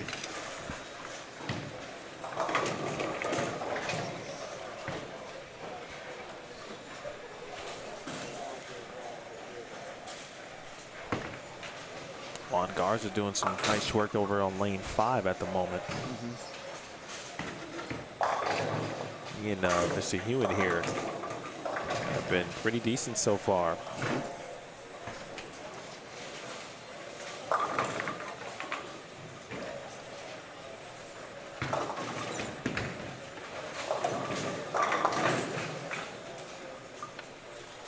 I believe the number is 13-time national team member of Colombia for Maria. Numerous time world champion, national champion.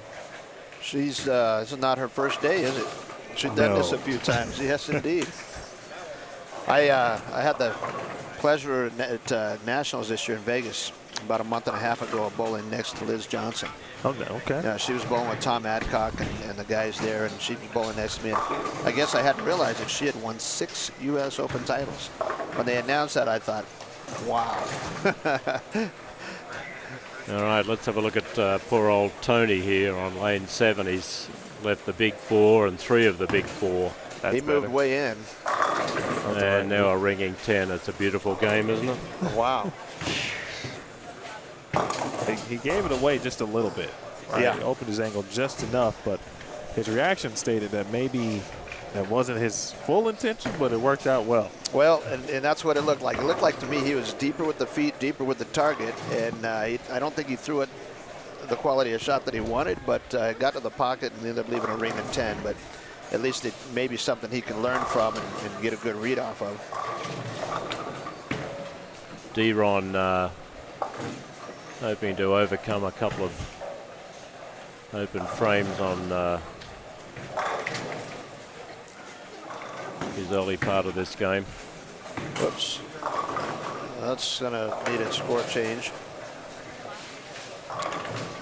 Yeah, D-Ron ended up going through the nose for a split in the first, and then his third frame, he came up light, left the 2-4-8 and chopped it, and so now he's moving in, a little softer hand. What a great shot that was. Yeah. Those 2 shots look pretty similar right there, Emil. I'm trying to go back in time and recall where I first saw D-Ron, but I know it was in a youth, not league, maybe it was junior gold, something along those lines. But right. I mean, he's been good every time I see him. Sometimes it's years before I see him again. Yeah, and you know that arm swing is so loose and so smooth. Boy, oh boy. Just getting it on the lane, he gets that trajectory started, and everything's in the right position when he lets the ball go, that's for sure. All right, front 5 alert.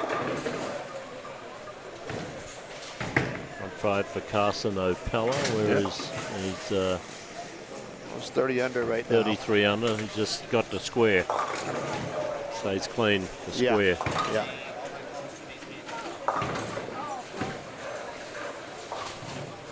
Maria in a tad of bother here. Looking like a 170 without any more opens.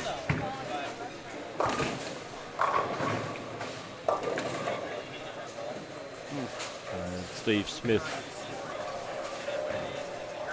a regular competitor here at Tenpins More. We've got a lot of people that have bowled here many, many years. Frankie Guccione from Colorado has only missed 1 or 2 of them. I saw Frankie bowling earlier and got a chance to visit with him a little bit. Good shot for Steve Yes, it Smith, was. a winner there. Yeah, Frankie's dad kind of got him started up in that Colorado area. The first time I met Frankie was at a regional at Arapahoe Bowl in Inglewood, Colorado, back in the day. And you know, Frankie and I have been friends ever since. But I certainly remember him getting started. Well, Deron looking to Extend try that. and erase those 2 open frames here. 4-bag will get that for him.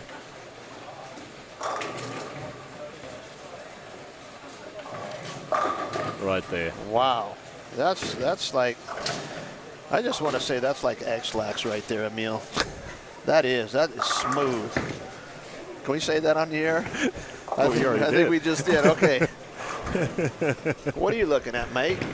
You make worse jokes than that. Come on now. Moi?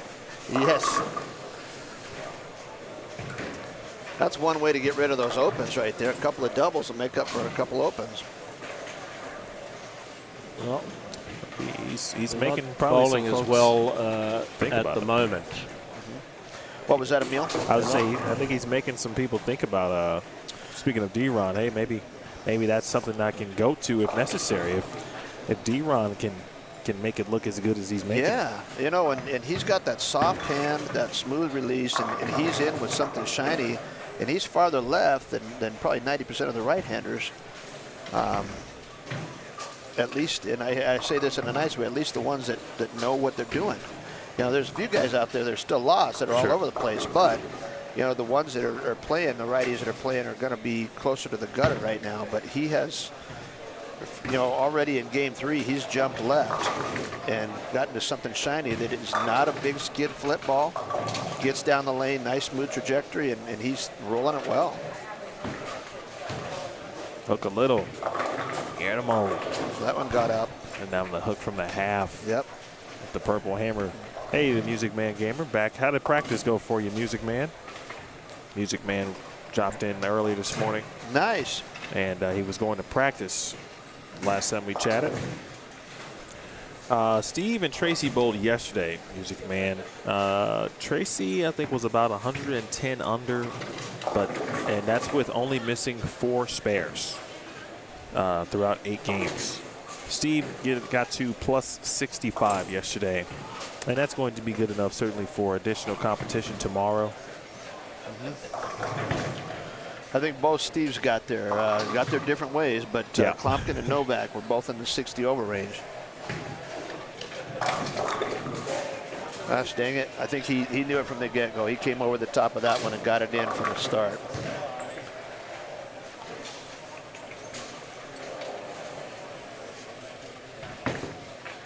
If you are just joining us, the overall leader of the tournament is Jacob Buttroff, who bowled this morning, squad 3 at plus 280. Again, plus 280. Andrew Kane, second at plus 194. JD Nance, who bowled squad 1 Friday morning, third at plus 161. Brian Van Sickle, nice 279 to end his block this morning. That's a plus 146. Kevin Jenkins, fifth at plus 127. Sean Lavery Spar, plus 123 and sixth. Ari Wilson was seventh at plus 120. I talked to Ari after the block. I told him he was going to go about 100 over. He said 2, and we tried to meet almost in the middle. Meet in the middle there. But he said this was the first time he made the cut here at this event. I think he's bowled it 5 or 6 times. Really? Assuming that plus that 120 holds. is going to. If that doesn't hold, I'll be shocked. That means something happened on the late squad. Yeah. They end up putting down the out shot is what it meant. Well, here's what typically happens on the last squad. They get to game 5 or 6 and panic sets in. It's happened every year for 17 years.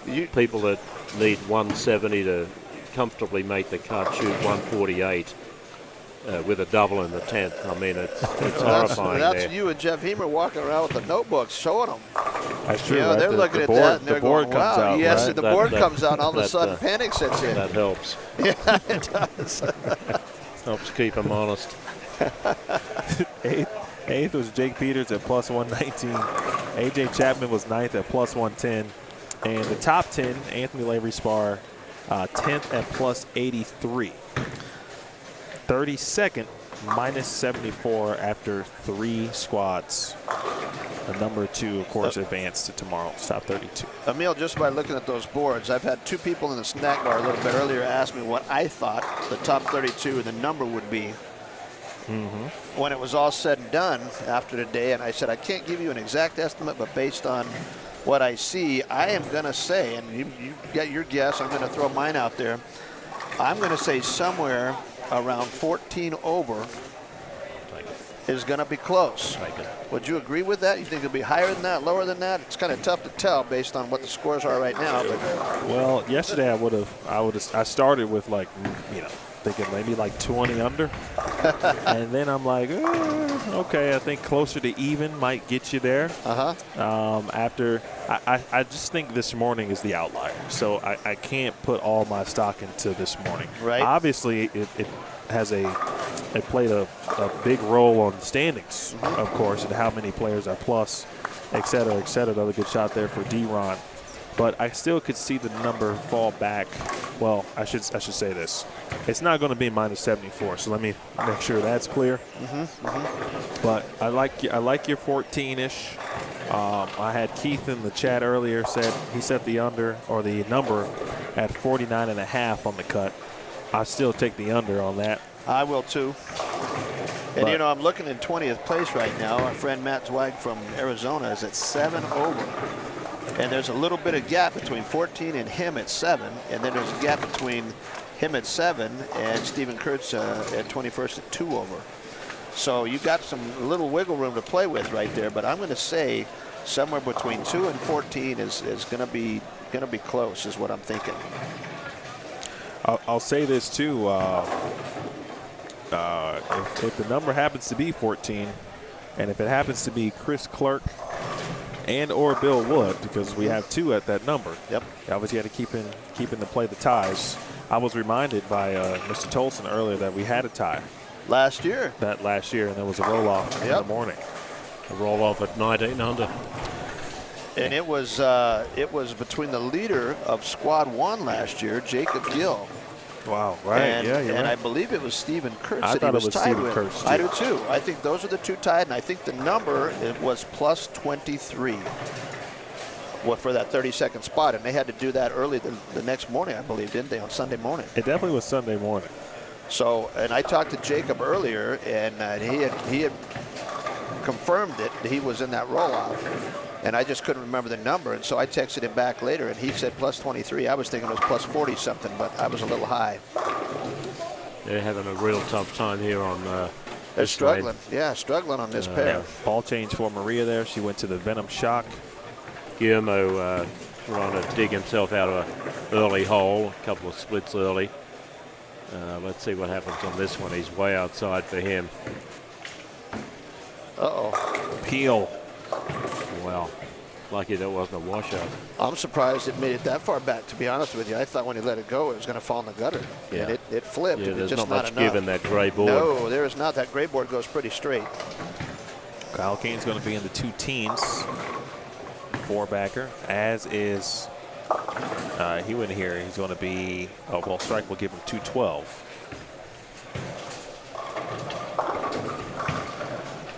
Appreciate the info, by the way, from Aaron Johnson in the chat on the on what Maria was throwing. She was throwing a blue coral venom, which is an asymmetric hybrid.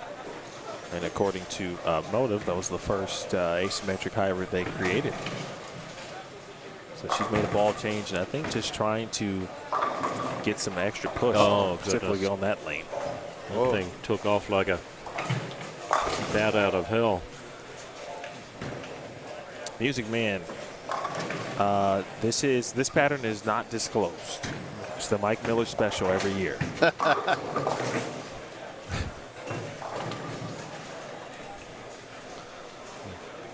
don't know how long Tony's been bowling in California, but if he started as a youth bowler, he's probably never been 96 in the ninth in his entire life. I would bet you are correct. Very disappointing game. I know it's strange to say, Have a look but at D-Ron here. I just feel like he hasn't thrown it that bad. Right. Like And everything he's thrown, it's checked up and gone through the nose. And then the one shot that he got in and left that ring in 10 was probably the best reaction he's had. Wow, that is That just was a great shot That there. is just smooth. One more and he's over the card for 3. And that's a pretty good effort right there, considering he had the first 2 out of 3 opens that game.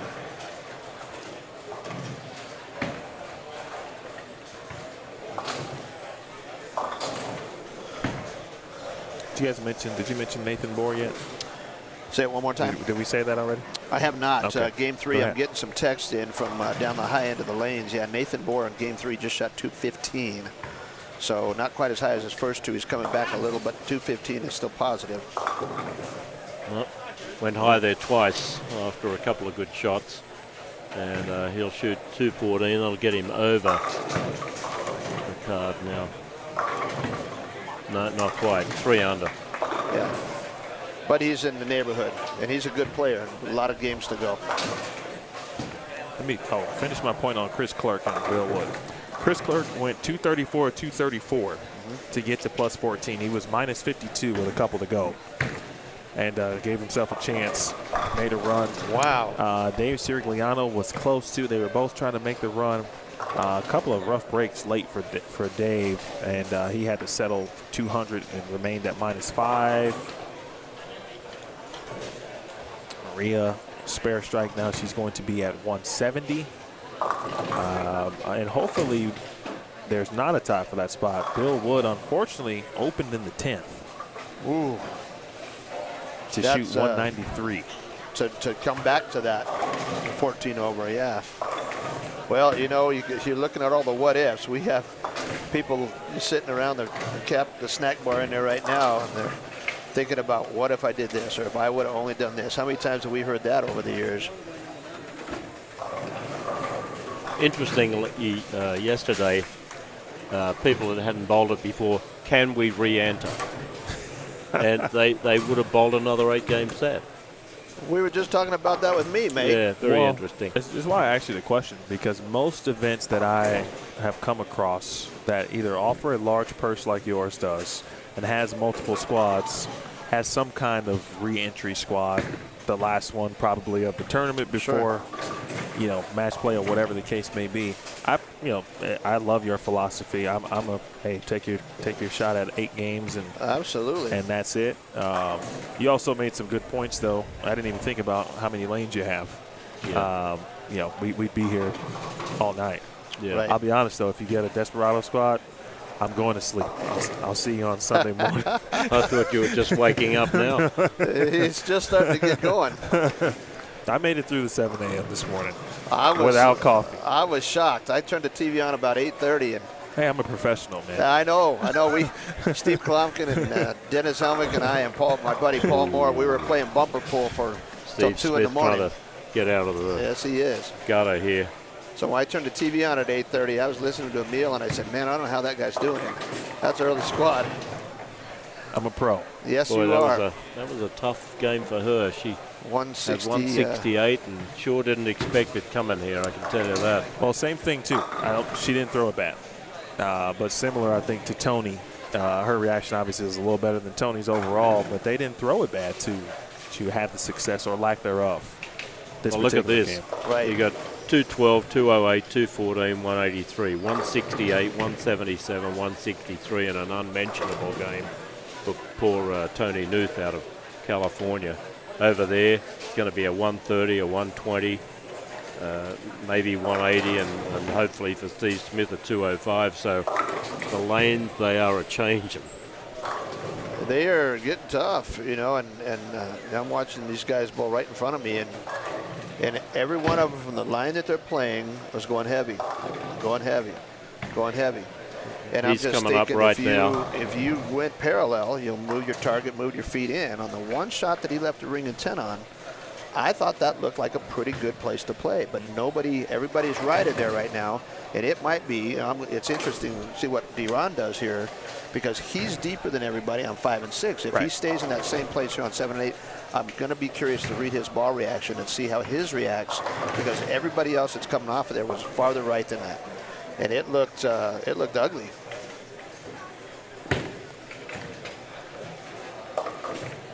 Look at 9, 10, 11, and 12 as they finish up. A couple of low scores there too.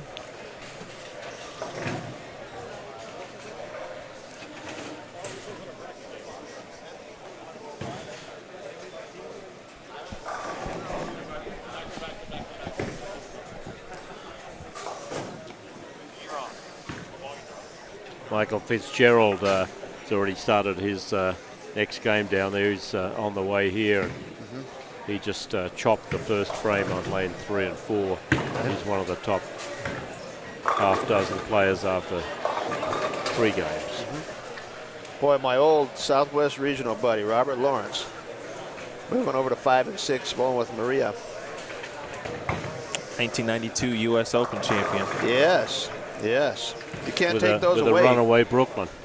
Hey, I have to mention that. It's okay, though. Everybody remembers that one. How many good strikes did he throw to get to that point? That's the one that stands out. How many called 8s and called 9s, yeah. Big shot there for Steve Smith. You just saw on your screen. There's Maria and a late love tap on the 7. Yes, indeed. Little love tap on that 7. Steve Smith happy to the 2 O's. She's happy with the look on that one.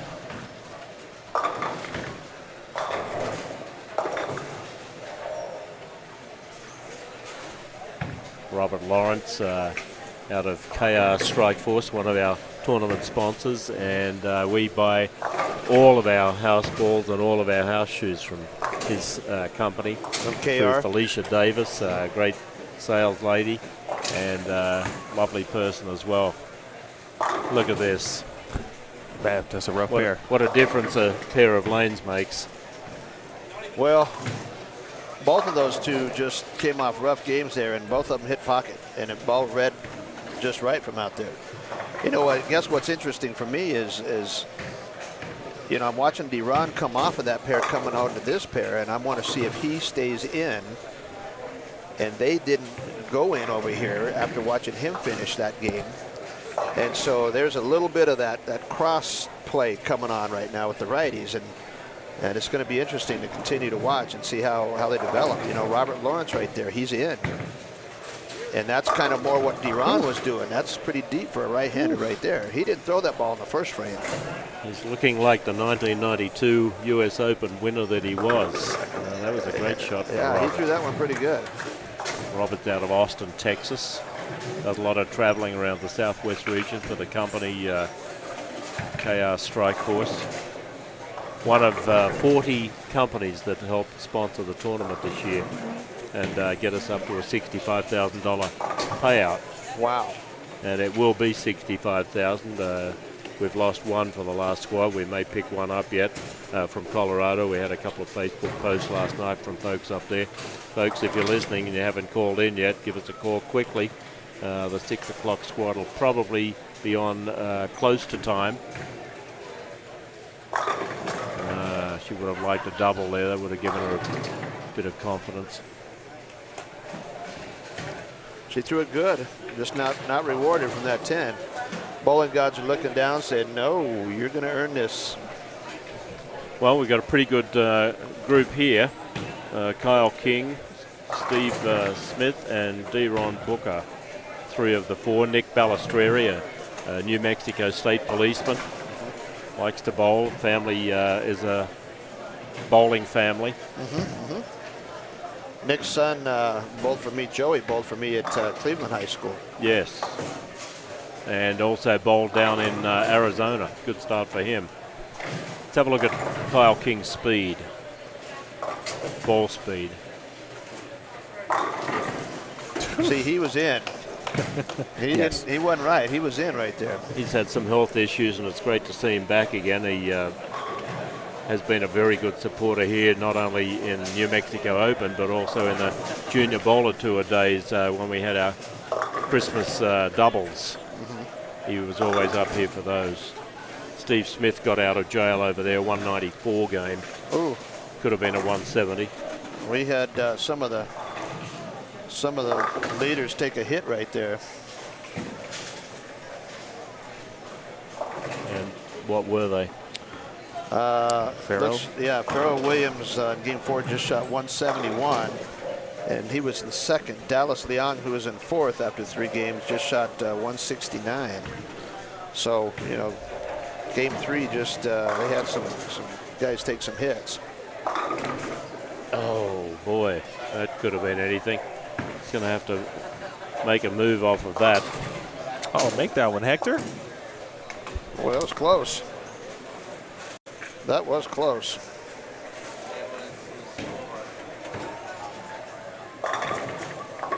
Steve Smith went high on lane 8.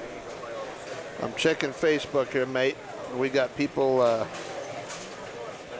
asking about still being on.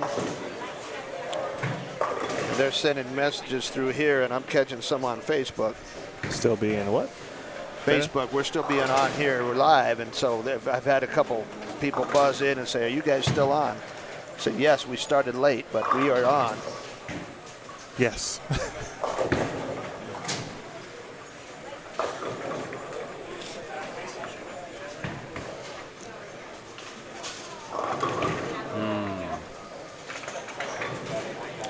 She's just thrilled that she carried that light hit there after a disappointing game 3.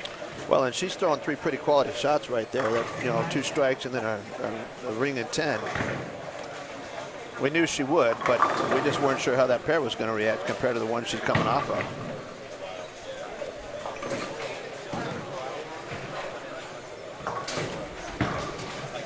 If you are just joining us, this is game 4 of 8, squad 4. 1.5 squads left here qualifying at the New Mexico Open, 18th edition. My name is Emil Williams Jr. with BowlStreamTV. Jim Tillery is here talking about, well, all the things that Jim Tillery often talks about. He's a great player, handles his business now in the senior tour. And, of course, the tournament director, Steve Mackey, in the booth as well. Looking very floral and tie-dye-ish. He is. His wife. I love it. His wife dressed him well this morning. You see like that, it. Emil? That's pretty. I All like that, all mate. credit to Dana. Okay, now here's Tony, 2 strikes on lane 6 and a fairly good 10-pin on lane 5 after a 105 game. And that God created bowling to humble people. With some Yes, additional indeed. hold or push on 5 and 6. That's out in the weeds. He misses the head pin to the right once every blue moon. Yeah, and that was way right. That was right from the get-go. Yeah. Steve Smith, 194 the last game.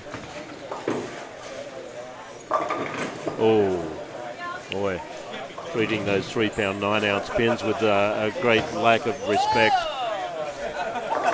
3 pounds 9 ounces, mate. No wonder. As is Robert Lawrence with a turkey.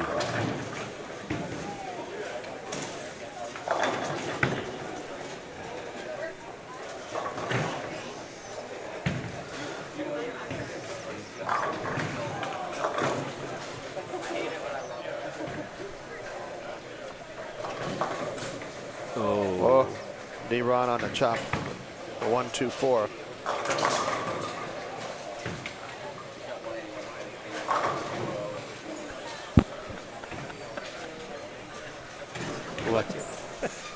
What have I said about touching the hair?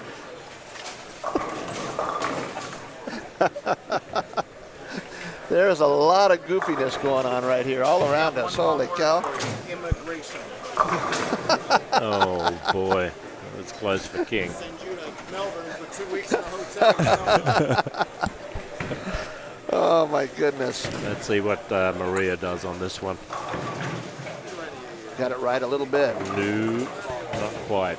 Didn't quite recover. Yeah. Got a good game. Strong game. very happy to see her here. In fact, I frankly thought a few more PWBA bowlers would come here. We only got the one. Some of them are representing their country in Rio de Janeiro this weekend. Yep, Brianna Cote, Shannon O'Keefe. I think Frankie Francois Lavoie's down there. He he's sent down me a there note. also. Yep. Apologising for not being able to bowl this year. He's been a good supporter. Yes, he Second has. twice in this tournament. Buttriff beat him in 2015 and then went on the tear in his career. And then he lost by a pin last year to Dylan Taylor. Yeah. Dylan Taylor. Mr. Dylan. Hello, Mr. Dylan. I haven't seen Dylan here yet, but he's been He's texting in us here on squad the 5, backside. He'll be here for the next Yeah. squad. Hopefully he's not texting us while he's driving. I hope not. You know, yesterday he was on there when we were on live, and I was hoping they're on their way. And maybe not. Maybe they're coming up this morning, but I know he's excited. He's looking forward to defending his title. Good That's pretty adjustment good from right his there. first shot. Yeah, his last frame, both balls reacted not the way he wanted to. That was a pretty quality shot by D-Ron right there.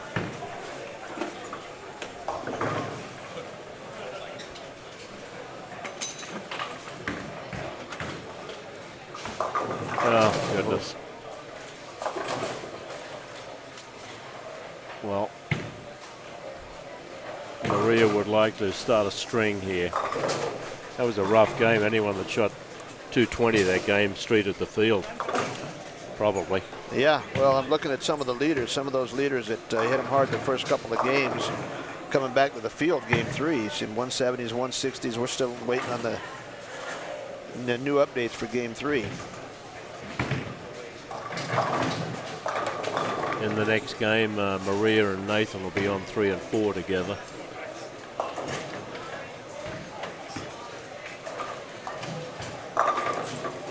Whoops. That 7-pin didn't want any part of that, did it? Good shot. Oh. This is kind of similar to, and it was very brief, but game 3, squad 3 earlier saw the scoring pace dip. Yes, it did. Just a little bit. Yes, it did. And then, you know, pick back up, kind of that roller coaster type. It's almost like, and I'm going to speak from the right-handers here, just perspective. You know, you're watching those guys, and that's Robert Lawrence making it look easy right there inside. You know, you almost are forced to start right near the gutter. And, you know, it's hard when you're shooting 230, 240 to move off of that line. But when to know to just automatically jump, you know, 7, 8 boards left and get into the track, that's the tough part. And it looks like the guys that are doing that are going to be okay, because, you know, everybody that I see coming in here in the top 5 has gone backwards game 3.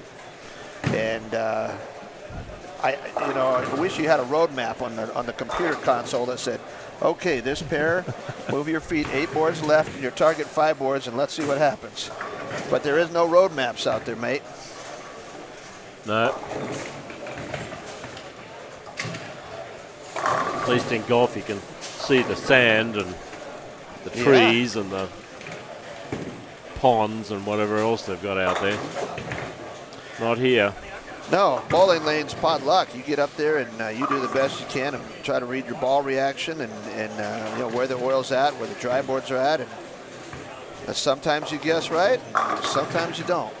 And, you know, as quick as one game goes, you're still trying to line up in the 5th or 6th frame, you're in trouble. You're looking 160 or 70 right in the face, and there's just no way around it, especially on the tough conditions.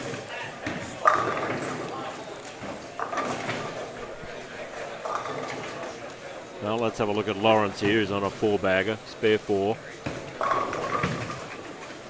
5-bagger. Make that 5. And look at that, mate. We got the standings coming in for a game 3, and now you got a message at the top, an angry face from the director, and says, hands off my hair, Mackie. These good-looking guys that still have hair, they can make those jokes. Yes. You and I, we can't make those jokes anymore. Got a hair. You well, got let's have a hair. look at some scores here. Right. I'll run down the There's only 9 over the card now. That's dropped somewhat. Nathan Bohr, the leader, at 723, 123 over, 260, 240, 210. He's on the way down here. He's going to be on 3 and 4. We'll get a little bit of a look at him shortly. Okay. Kyle King right in front of us has a double, 9 spare, and another double. So he's looking ominous. Going to get over 100 there. 696 at the moment. Mason Edmonton, a lefty from West Texas, 674. Michael Fitzgerald, the Devils number, and he's 97 in the 5th on the way down here. See him soon. Ferro Williams, 664. Dallas Leong, 626. Both of them fell in a hole there. Maria Rodriguez, 623 with a 160. Justin Hume, 612, and Marcos Baeza from Mexico. We've got 5 Mexico representatives here this year. 603. Dennis Brown next at 599, along with Carson Opella, who shot 232 then. 597 for Deron Booker in front of us. Scott Wiley, 592. And we go on from down there. 570 is 18th place, 30 under. Another one of our Mexico bowlers, Hector Morales. Deron looking to make a turkey out of this and get right around the card. You know, gave it a little loft. Yep. And never made the Just turn. a little wide. Looking at those numbers, guys, you know, 10 people so far, I'm sorry, 9 people plus off of this squad after the first 3 games. We were talking about the overall numbers earlier, and I thought 14 looked pretty good. And I'm still thinking, based on what we're seeing right here, that that's going to be in the neighborhood. We'll see. You know, and that's the 14 scoring. for 32nd. I do. That's going to be my guesstimate. I'll let you look at it and see what you think. But somebody asked me that in the snack bar earlier. What do I think the number is going to be? I said for cash or for the top 32, and they said for the top 32 for the cut. And I said my guesstimate is going to be somewhere around 14 over. And we have 2 guys tied at 14, so wouldn't it be funny if we had back-to-back roll-offs, mate? Yeah, it could happen. It could happen. That's a good guesstimate before this squad's finished up. Yeah, yeah. Is there a couple guys, that's pretty good. Oh, ball rolled up a little hard for her. You know, a couple guys that were in the 20s and 30 overs, and those are the guys that were worried about it and said, you think we'll make the cut? I said, based on what I see, yes, but, you know, I'm not the one out there determining the numbers. I'm just the guy sitting here with the pencil. Let's have a look at Robert Lawrence here. 5 in a row. Oh, good shot. 6-bagger for Robert Lawrence. And if he stays clean, he's over the card. So he'll make number 10, as long as everyone else doesn't shoot themselves in the foot. Rodriguez went light again on lane 6. I actually think she went a little high on that, mate. High, she left a 4-pin, and ball rolled up just a little bit quick for her.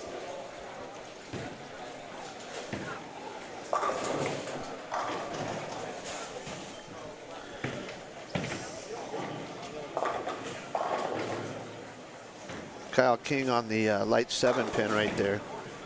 Ball rolled pretty good. It just didn't quite make the turn.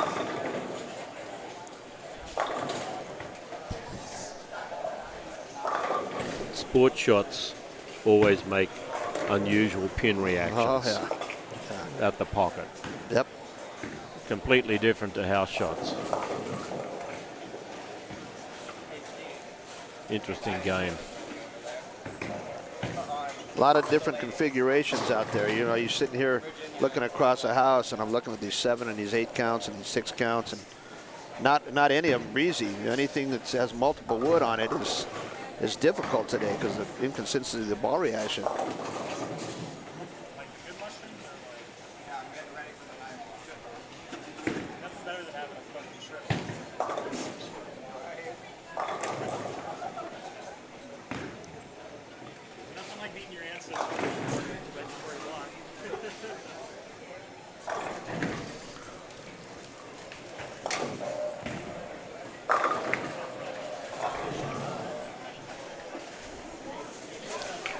Well, Booker, 75 in the fourth, a spare. He's close to getting himself over. It's a pretty good shot right there. He was definitely not a Southwest Airlines pilot. Ever been in a Southwest plane? They absolutely do not land like he throws the ball. No, they don't. You're busy. I don't want to bother you. And here's our defending champion in the building. Yes, he is. He was Mr. sitting back here Dillon. giving me a hard Hello, time, and Mr. I didn't know Dillon. who was poking me from the back, but it's Dylan Taylor sneaking in the house. Dylan, how are you, buddy? I'm well. And you? I am doing great. It's good to We got a lot of rain. We caught rain all the way from the New Mexico border. rain all the way from Arizona to New Mexico, huh? Yeah. Well, that was in the Here, forecast. Put that headset on there, big boy. We'll talk a little bit. You may have to flip it around. Dylan Taylor's grabbing Emil's headset here, and Dylan, welcome. You got in from Phoenix this morning. You hit the weather there at the border of New Mexico, Arizona, and it's been raining the whole way. Probably huh? around Gallup, yeah, and it's been nothing but rain and wind, and it's cold out. It's like 60 degrees. We It's were just beautiful. talking about that this morning. I said, here in New Mexico, you know, monsoons are nothing unusual, but God, all these guys that wanted to play golf today after bowling or before bowling are freezing to death, and they said they're changing their tee times. They're not doing that anymore. How was the drive in? I didn't have to make it, so that was nice. I had Theo did it for me. You got so, a chance to just be a passenger, huh? I was just a passenger. That's yeah. what Just- happens just- when just you're con- defending just- champion. Just you know that? contemplating, yeah. You don't have to drive. You It's a don't have to perk. drive. You got a It's good chauffeur, perk. exactly. It's a good perk. See, I usually have to drive. That tells you I'm not the guy that's winning. You're well. It's not like that forever. I promise. Yesterday, I was telling Emil, I said, the great Carmen Salvino told me once at the U.S. Open, he goes, kid, let me tell you something. He said, you're only as good as your last tournament. And I'm thinking, wow, that makes sense. Well, if that's the case, Dylan, you're pretty dang good, my friend. Once in a while, a blind squirrel finds a nut. Hey, yeah, you and know he, what? And he found the bunch of acorns last year. Well, you know what? You came across a tough condition last year, and It looks a little more, yeah. It looks a little more forgiving this year. I mean, I think Well- the bowl. It always, it's always dependent on the bowler's skill level, but I Well- feel like it's a little more open to the right this year from what I've been watching. It seems like you got a little more misroom right. It looks that way. It's a little deceptive. We've been sitting here watching the first squad this morning, and the numbers were a little higher off this morning squad than they were, obviously, off of both squads yesterday. Trying to figure out exactly the reasoning, and there can be a number of things. But what we've seen today is, especially on the right side, since you're right-handed, I'll talk about the righties. It looks like they have played way out the first couple games, and the numbers have been pretty good. Yep. Now, what we've also noticed is, game 3. The numbers from the leaders have, you're looking at some 160s, 170s. That out, starting around game 3, there's like an immediate jump of about 5 to 7 boards left. Sure. Once you get left, it's okay. And the guys that are able to do that came out with deuce. The folks that didn't do that shot 160, 170 that game. And this is game 4, and we're watching the transition. But, from the right side, and I can't speak for the lefties, but for the right side, it looks like they start out and they start to come in. Now, with your game, you're pretty down and in player. So, I'm sure you'll have a game plan on where you want to start, what you're going to throw. And I think so. Yeah, I think so. For me, it's just staying to the right as long as I can. Staying right to the big dot. That's what my goal was yesterday. Yep. That's the running joke with me is stay right to that big dot. Yep. But if I can, that I'm real old school. So as long as I can do that, the longer I can do that, the better. Well, I have to tell you, you talk about old school. You and I were in that same boat. And when I came off the practice lanes last year, I told my friend Dennis Helmick, I said, look at this kid. And I hadn't met you yet last year. And he goes, what's he looking at? He goes, Where's he standing? yeah, he goes, that's a little unusual. And I go, well, that's not what I'm looking at. I'm not looking at the unusualness. I'm looking at how he's playing the lanes. I said, he's got a better reaction playing straight and making spares than anybody out here. And nobody thought twice about what I said. Here it is later on Sunday afternoon. We were announcing the show. And who's in the top 4? And I told him, I said, I told you guys in practice that on Friday that this guy's game matches up to the pattern. And as consistent as you are at doing what you do, it did not surprise me that you were in the finals. And lo and behold, you're grinding out, end up catching Frankie in the finals. And Both games you beat him were close, low scoring, grind out, make spares, and move on. Yeah, And it did not surprise me to see you win the tournament. It was special. Yeah, it was special. Yeah, no, for sure. It's a brand new year. You know, we'll see what happens. Yeah. You know, I got no really expectations. You know, just that's always kind of been my attitude is, you know, go in and have fun, and if you bowl well, it's a bonus. I mean, sure. You know. We've got our first score in for game 4. Michael Fitzgerald had 666, and he's now got 879. He battled well there. He opened the first frame on a chopped spare. He got a double, a single, and a turkey for 213, so he's 879. We've got Deron Booker here about to, hopefully for him, go over the card and become number 10 in the plus column for this squad. Maria Jose can't buy a double. Tried to cash a couple of checks down there. They're all 9 counts. Well, and this as this fourth game finishes up here, we'll see some of the scores rolling, and I know my phone in my pocket's starting to vibrate a little bit, so I know I'm getting text messages from the high end of the house saying, hey, here's what happened. But, you know, just from what we're looking at right here, looks like your righties, you know, Robert Lawrence, D-Rod Booker, they have moved from out to in a little bit, and they're starting to play that track. And I see that, yeah. But to your point, it's a drastic. It looks like it's kind of a drastic move. I mean, it really is. I mean, it happens fast. I mean, it's you don't know how fast it happens, and you know, unless you're out there and you really know for sure. Sure. I mean, it's well, and you know, we were just talking. I said there's no road maps on the computer console. So when you move from pair to pair, and you've been playing outside for 2 games, how are you supposed to know you're supposed to jump left 5 or 6 boards? You don't know that. You don't. You know. So, let the ball be your guide. Exactly. You have to read the ball reaction. Absolutely. Yep. And from what I'm watching, we got a big break. Big break. You know, it looks like these guys have gotten off that gutter and gotten into the track a little bit, and usually the start of that, Emil and Dylan, it's kind of around the 3rd game. You know, based on the numbers. You know, look at the folks that are struggling, and Steve's got the updated copy over here, but that's where the numbers change, somewhere around game 3, and they did this last squad when we were watching this morning. You know, some of the guys hit them hard, and then all of a sudden, game 3, 4, you see them leveling out a little bit. Maria double in the 10th. That was a godsend right there. She's going to try a different ball. Don't know about that. I like the one she's rolling. I like the reaction. She didn't have a whole lot of carry to go with it at that game, but. Well, she went light a couple of times on lane 6, carried.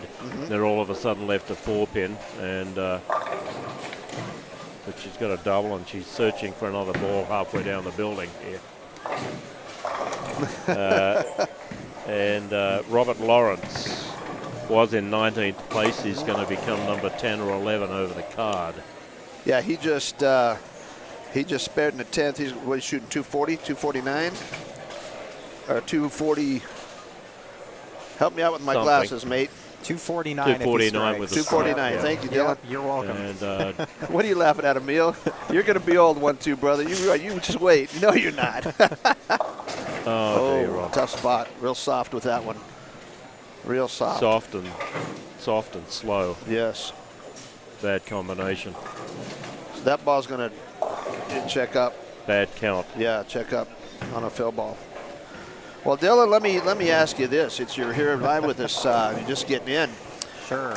Obviously, this has got to be an exciting time coming back as defending champ. You know, there's only one guy in this entire tournament that can claim that status. So, you know, as defending champ, how's it feel to be back to a place where you won last year the way you did and made 12 grand? I mean, that's pretty dang exciting in itself.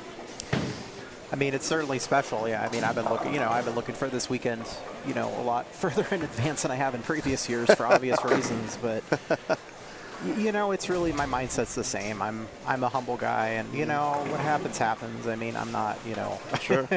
Well, and that's why all these guys are so good. I know so many of these guys, and I mean, you know, we beat each other up back home. Oh yeah. You know, it's always great. It's a great competition.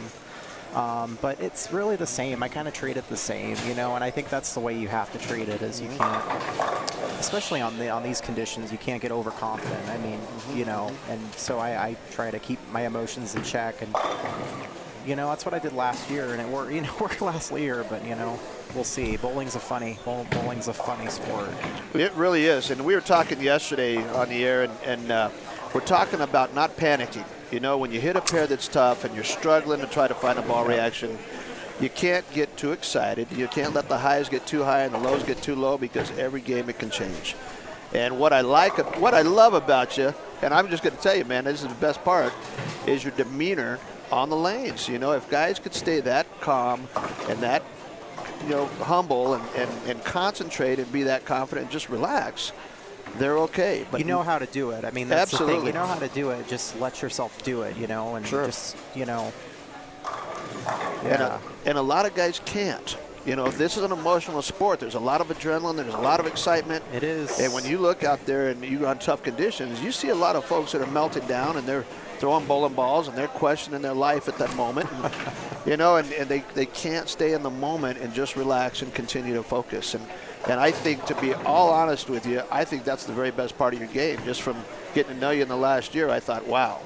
I said, that's the way you want to approach the game right there. Yeah, it makes up for me. It makes up for other things, I feel like. You know, I feel like it's, brother, that's how I can be competitive, you know, especially when they get real tricky. Sure.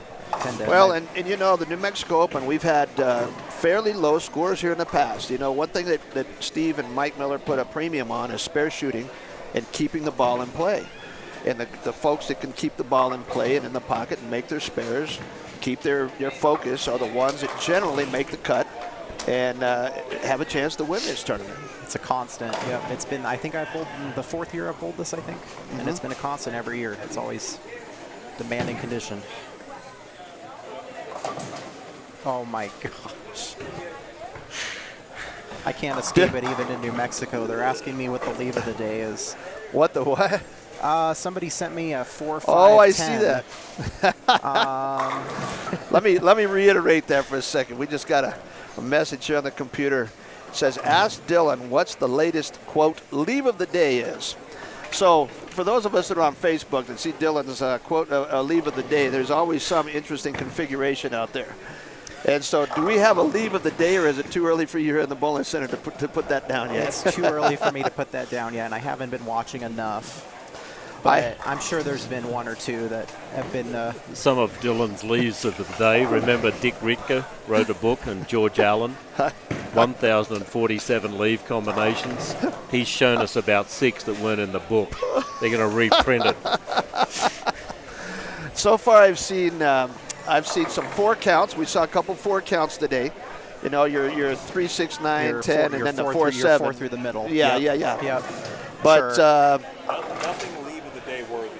No. And, you know, even when you're looking at the 2, 4, 8, 10, that's pretty common on these conditions. It's got to be weird. It's got to be weirder than that. Yeah, I'm looking for like 4 pins that are directly horizontal from each other. You know? Well, you know what? I'll help you watch for that, because we're going to see one at some point today somewhere.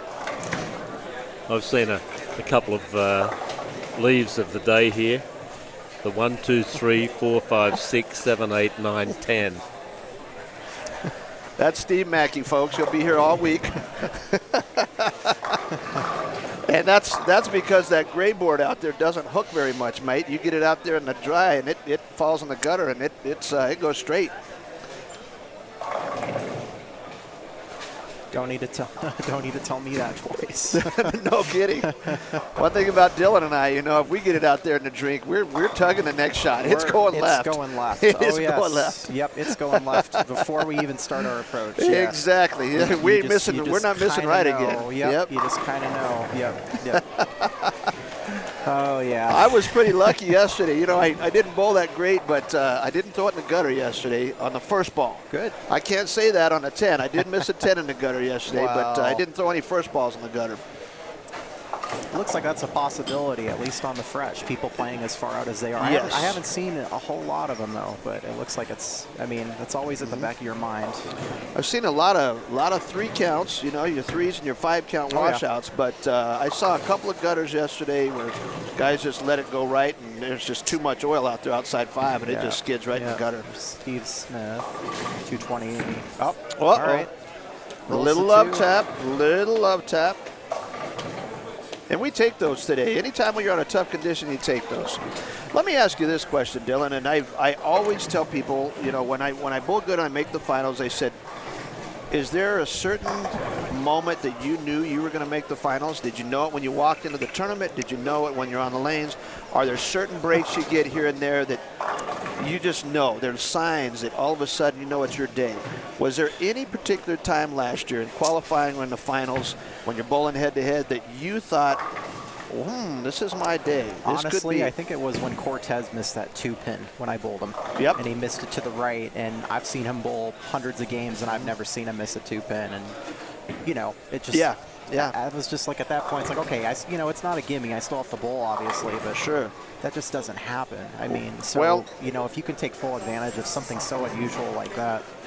We were sitting here right behind this pair, and I was as surprised as you were because he missed that one right from the get-go, and it was going straight, and it went right by it. And I thought, wow, on this condition, you cannot give away what we call those easy makeable spares and recover because, guys, there's no guarantees you're going to get a double. You know, they always say double makes up for an open. Well, on tough conditions, you're just not guaranteed that. And frankly, you know, I mean, I think he had a much better ball reaction than I did. I think he had the best ball reaction in the building last year. But again, it's just it was just extremely lucky on my part. I mean, he can do things, you know. A couple of guys then just moved up into contention. Steve Smith went off the sheet for 228, 812 now. Robert Lawrence was in 19th. He's moved up to the top 10 with a 249 and an 811 for 4 games. So we're halfway through this squad, pretty much on time. And let's see what happens here. Mason Edmondson got a turkey in the 9th and 10th for 184. And Dallas Leong gave us 229. So that somewhat made up for his 169. He's now 855. Maria Jose had 206, 829. She's still hanging in there. Well, and I just got a text from my mother, mate. You know, we all have moms. And moms always take care of you when you're home. It doesn't matter if you're 10 years old or if you're 50 years old. Your mom's still your mom. My mom says, no problem. Call me when you're done. She goes, I'm making cinnamon rolls and spaghetti. Good. Tell her to come in from Moriarty and give us some. You got to love moms. You got to love moms. Makes me want to find a sub almost for me. Man. Dylan, you're welcome. You're welcome to go to the house. Dinner or an 8-game block of bowling on a tough condition, man. I don't know. You know what? I liked it. I like the sounds of that. I'm gonna sit and enjoy that a little bit. But Pharaoh Williams 210 just went off the sheet as well. For 210, wow, that's a big finish. The next voice you hear will be the dulcet tones of Emil Williams Jr.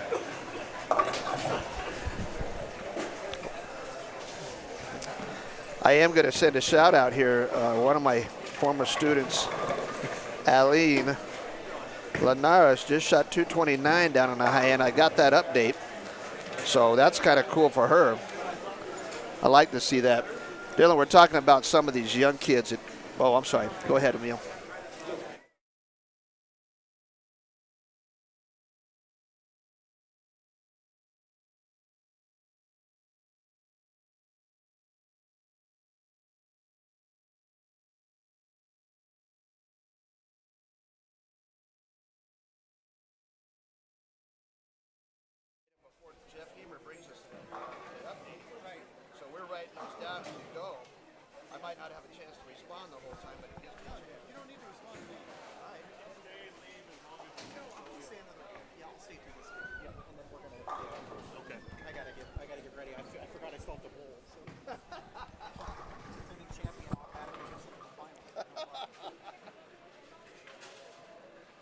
Can you hear me there?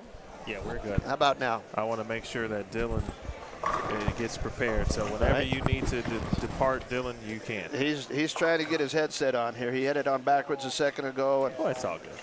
He had the speaker in the wrong ear hole, and I mean, there's a lot of things going on here. I think I'm good. Yeah. Oh, I hear myself. So that's There we good. go. Yeah, I was a mess. Is Yeah. that, You're okay. We got it covered. We have a lot of wires, and a lot of contraptions going on here. You know, you were just telling me we were off the air for a second there, muted, and you bowl at 6 o'clock tonight, which is probably going to be about half an hour behind, based on what we saw this morning. Maybe 45 minutes. Yeah. You're sitting here in your Darth Vader T-shirt and jeans. Now I've got to tell you, you haven't had a chance to check into the hotel yet and go change in your bowling outfits, and we're sitting here doing an interview. I haven't. There's a reason why people can't see me. You know what? You're just blending in. Exactly. I could be wearing a suit and tie as far as they're concerned. Well, what's interesting is I haven't done many interviews with a defending champion wearing a Darth Vader shirt and jeans. Emil, have you had any interviews like that where the defending champ walks in and he just, you know, he can blend right in and nobody said a word? I'm thinking. No, but I prefer it that way too. Oh, I did too. I'm much more like Dylan. I just happen to be in a business that puts me in front of the camera. Sure. I'm much more like Dylan. Well, I should have walked in sideways and people would have known who I was. Well, what's interesting is, you know, the bottom line is whether these folks all here know it or not. You know, the guy that's won this tournament last year is right here, and that's all that matters. No, it's always great to be back. This is a premier tournament. Well, it's good to have great time. quality Great time. people. Oh, Absolutely. it's all about the people. Yep. Dylan, how long have you bowled this tournament? I think, Emil, this is my 4th year, I think. 4th, okay. I think, yeah, non-consecutively, of course, with Sure. COVID, but I think 18 or 19 was my first event, and I know I had Stu Williams, I think, on my cross, so that was a fun, we lived together. He lived in Phoenix for a while with his wife, Tina, and so that was a fun time when he was in the Phoenix area. I think we bowled or crossed together in maybe another tournament, but yeah. But I don't think I made the cut my first year, and I think second year I made it, and then last year was, you know. Well, hey, last year it was just a, you know, it's not a fluke. It was an apparition. You know, when I saw the reaction on Friday, and I practiced for an hour, and had the same reaction regardless of what ball I threw and where I threw it. And I thought, man, if you can go straighter and make spares here, you're like God. And when I looked down and saw you bowl, you know, the first thing, we'll talk about your style for a little bit. Unless you changed it, your style is still your style. I still line up sideways. It's what makes me me. You know, Sure. I've kind of made that a me thing, and right. I don't hold my head down or anything. It's just I think it makes me unique, and Well, you need uniqueness in this. You need to be unique. It's good to be unique. I understand exactly. I always look at Jacob Buttriff. I mean, Yep. you know, he shot 300 over. I mean, what he does is very unique. But It is. It's very unique. Unique's a good word, and you know we talk about that. But you know, watching you throw it last year, when I had mentioned your name, and I really didn't know your name at the point. I just kind of knew you by face and by rolling the ball.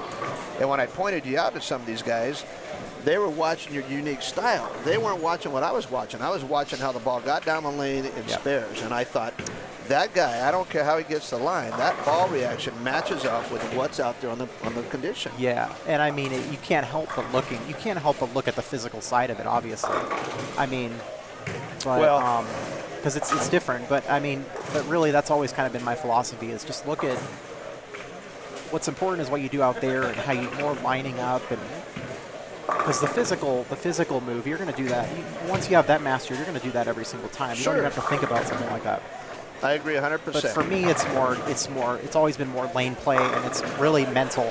Just really mental for me. It's keeping it in check, keeping my emotions just Sure.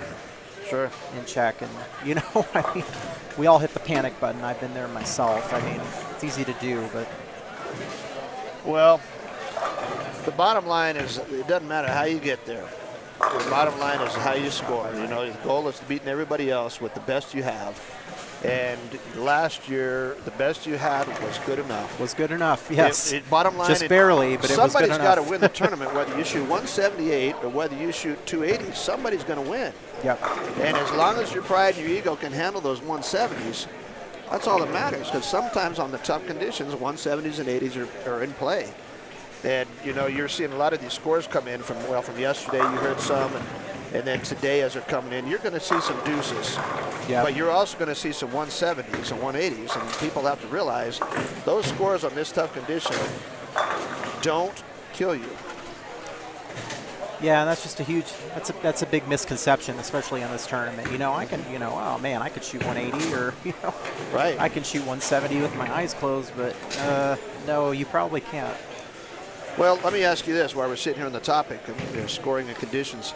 Would you, and I know my answer to this, would you rather bowl a tournament, coming into a tournament knowing like this that you're going to have low scoring conditions where spares come into play, it's going to be a mental grind, or would you rather walk into a place where you know you have everybody has a great reaction, there's going to be lots of strikes, lots of scores? What would you prefer? I think it depends. You know, in a tournament like, you know, a tournament where you take all of the best scratch bowlers, I think it's always better to have the hardest condition you can get. Not like, you know, not like silly hard. I mean, hard but playable, hard but fair. You know. Sure. A shot where you have to earn it. You know. I mean, I think the shot. That's why I like this tournament. I feel like, you know, everybody has a chance. You know, depending on your style, or all you need is if you shoot a big game. I mean, you can move up 20 spots. You know, Absolutely. and I like that aspect. You know, if you're on an easier house shot, you know, it's kind of you either have it or you don't. I mean, you know, if you have it, you're going to be way ahead of everybody else, and you know it's going to be hard for anybody else to catch up. So I think when you keep them like this and you keep them, you know, lower scoring, I just think it benefits the group as a whole. You know, it makes shot making a premium, and for this type of money, I mean, the type of money that Steve's puts up, I mean, you would only expect it to be, you know, this, you know, difficult. I mean. Well, and you know, they always talk about conditions like this, the cream of the crop will rise to the top. You know, and what I like about it is if I shoot 220 on this condition, I jump about 20 or 30 bowlers a game. If I shoot 220 on a strike fest, I'm losing pins to the field. And so it depends on your perspective. We have Bradley Harvey on the front 5. That's a pretty good shot right there here on lane 7. It's a young kid, Dylan, that bowled out on La Cueva High School here in New Mexico, him and his twin brother. Yeah, I've bowled with Brad. I think. Yep. Yeah. And good bowler, yeah. Lots of speed and power. That's speed and revolutions and power. That's the modern game. You know, I have the speed, but I don't really have the power. Exactly. Well, and Brad I know bowled at West Texas A&M for Mark Scroggins out there, and graduated a year or two ago, I believe, if I'm not mistaken. And he bowls a lot of these tournaments now, and he's a kid that came up through our high school programs. And we have a big high school contingency here in New Mexico. I've heard that. That's crazy. I was listening yesterday. You have like 100 people trying out for your program? Or? Well, at Cleveland High School, we had 100. You know, and you're looking at Rio Rancho and La Cueva and Artesia, and we have just literally hundreds and hundreds of high school kids come out. And I was telling Emil this yesterday. You know, I'm looking across the squads, and I see at least 3 or 4 kids coming from our high school program that are bowling in these squads now, male and female, and it's kind of cool to see how we started it and where they've come from. And those kids are tough. You know, they walk out of high school and they think they're good enough to win. That mentality. Because they are. I mean, they are tough. But they are. You know, it's a new generation. I mean, and all the two-handers too. Is oh what my really goodness. is what's amazing to me is. Yeah. Have you tried that? Can you do that? Can you throw it two-handed? I've tried throwing it thumbless before. I mean, I think thumbless is kind of fun. I've tried taking a 10-pound house ball at my local center and just kind of palming it. It's not even. It's more just like palming it. Sure. But it's fun. I mean, it's fun to watch the ball hook. You know, it's fun to watch the ball hook from left to right. But there goes Bradley Harvey. It's a little wide. Oh, yeah, he got it wide. And as you can see right there, just sitting here, there is still some hang out there, and it's easy to go through that dry to the oil. And get the ball down the lane. Well, I got to share this with you. You know, I've messed around with the two hands, but you know, the knee's limiting that a little bit right now. But I was at the U.S. Open several weeks ago, the senior U.S. Open in Lubbock. And Walter Ray and I were practicing on a pair, and Walter Ray can do it pretty good. And so somebody threw a shot two-handed. I think it was Ricky Shishler out of Colorado. was bowling next to us, and Walter Ray goes, shoot, I can do that. And I was laughing. I said, me too. And Walter goes, sure you can. So Walter threw one two-handed, and of course Walter struck. It looked great. And Tillery throws it two-handed, and I was able to get to the foul line and keep the ball in the lane, but it was nowhere near like these kids do nowadays.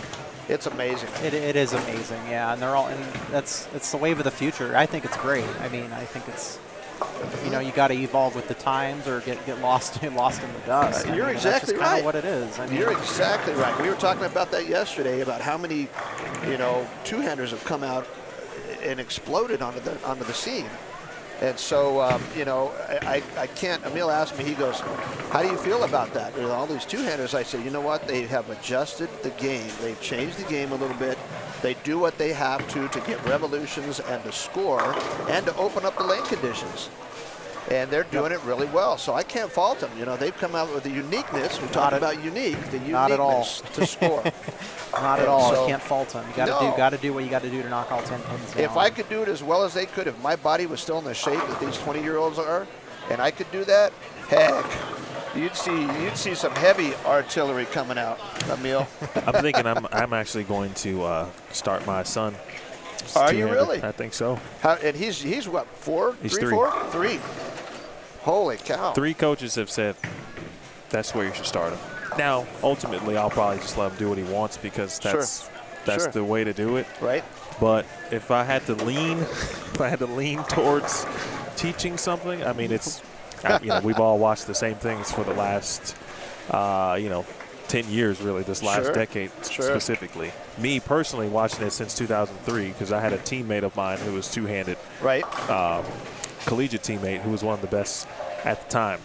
And so I've been a fan of the style since then. I have to tell you, we're talking about two-handers. There's a gentleman here on lanes 9 and 10, Jacob Gill. He's one of our high school products, bowled at Manzano High School here, was part of one of their state championship teams. And Jacob used to be one-handed, right-handed bowler. And he was mediocre, if I can say that. He was mediocre, wasn't real special talent. You know, we all started like that, and Jacob fit that mold. He switched to two hands as soon as he got out of high school, switched to two hands, and I want you to watch this approach and delivery because mentally, the two-handed thing gave him so much confidence, and he throws the ball with one hand on dead straight at his spares. But he has turned himself Gill on lane 9 right here. Yes, he has turned himself into a pretty dang good bowler. You know, he's had several games, 300 games this year. He's made some finals and some tournaments where guys that used to be more talented than him would make, and he's beaten them. And it's just all attributed to the way he does this. Now, he's got a plastic ball. I'm not sure if he's going to shoot this 310 with one hand or with two hands here, but 99% of his spares are one-handed, right-handed, like he used to bowl all the time. He's just added that two-hander into the game. Looks like he's going to throw it two hands here. Let's see. Maybe not. Yes, he is. Plastic ball, two-handed, yeah. Covered it, yeah. And the confidence he has gained since high school is amazing. It's absolutely amazing. He's one of those kids now that I see coming up and I go, oh, great. I've got to try to beat him this tournament. Oh, man.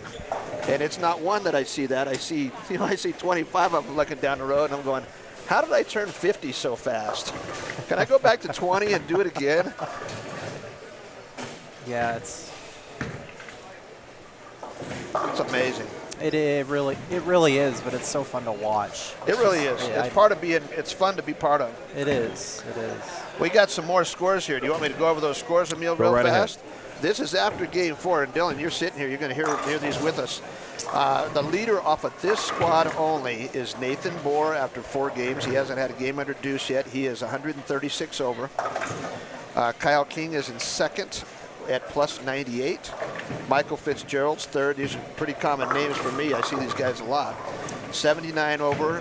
Pharoah Williams, he came back after that 170 game, and he is now in fourth at 74 over. Mason Edmondson is 58 over. Dallas Leong is in sixth. He came back after that 160 game to shoot 220.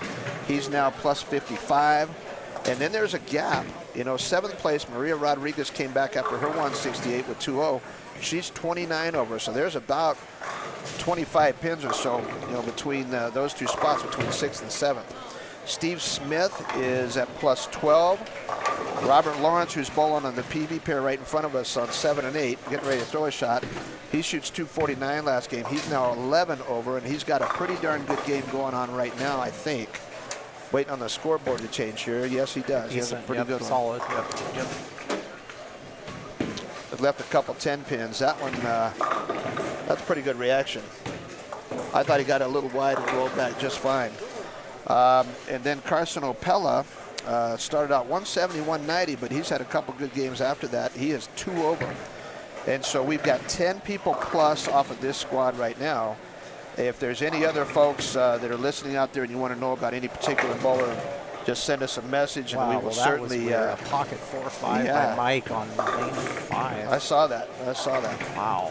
So just let us know. We'll be happy to update him. I think Emil is typing them in right now as we speak.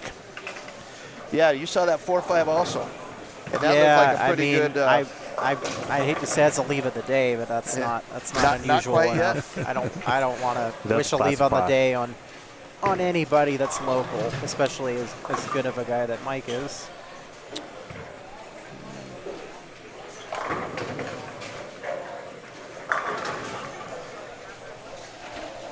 We're getting some score updates here.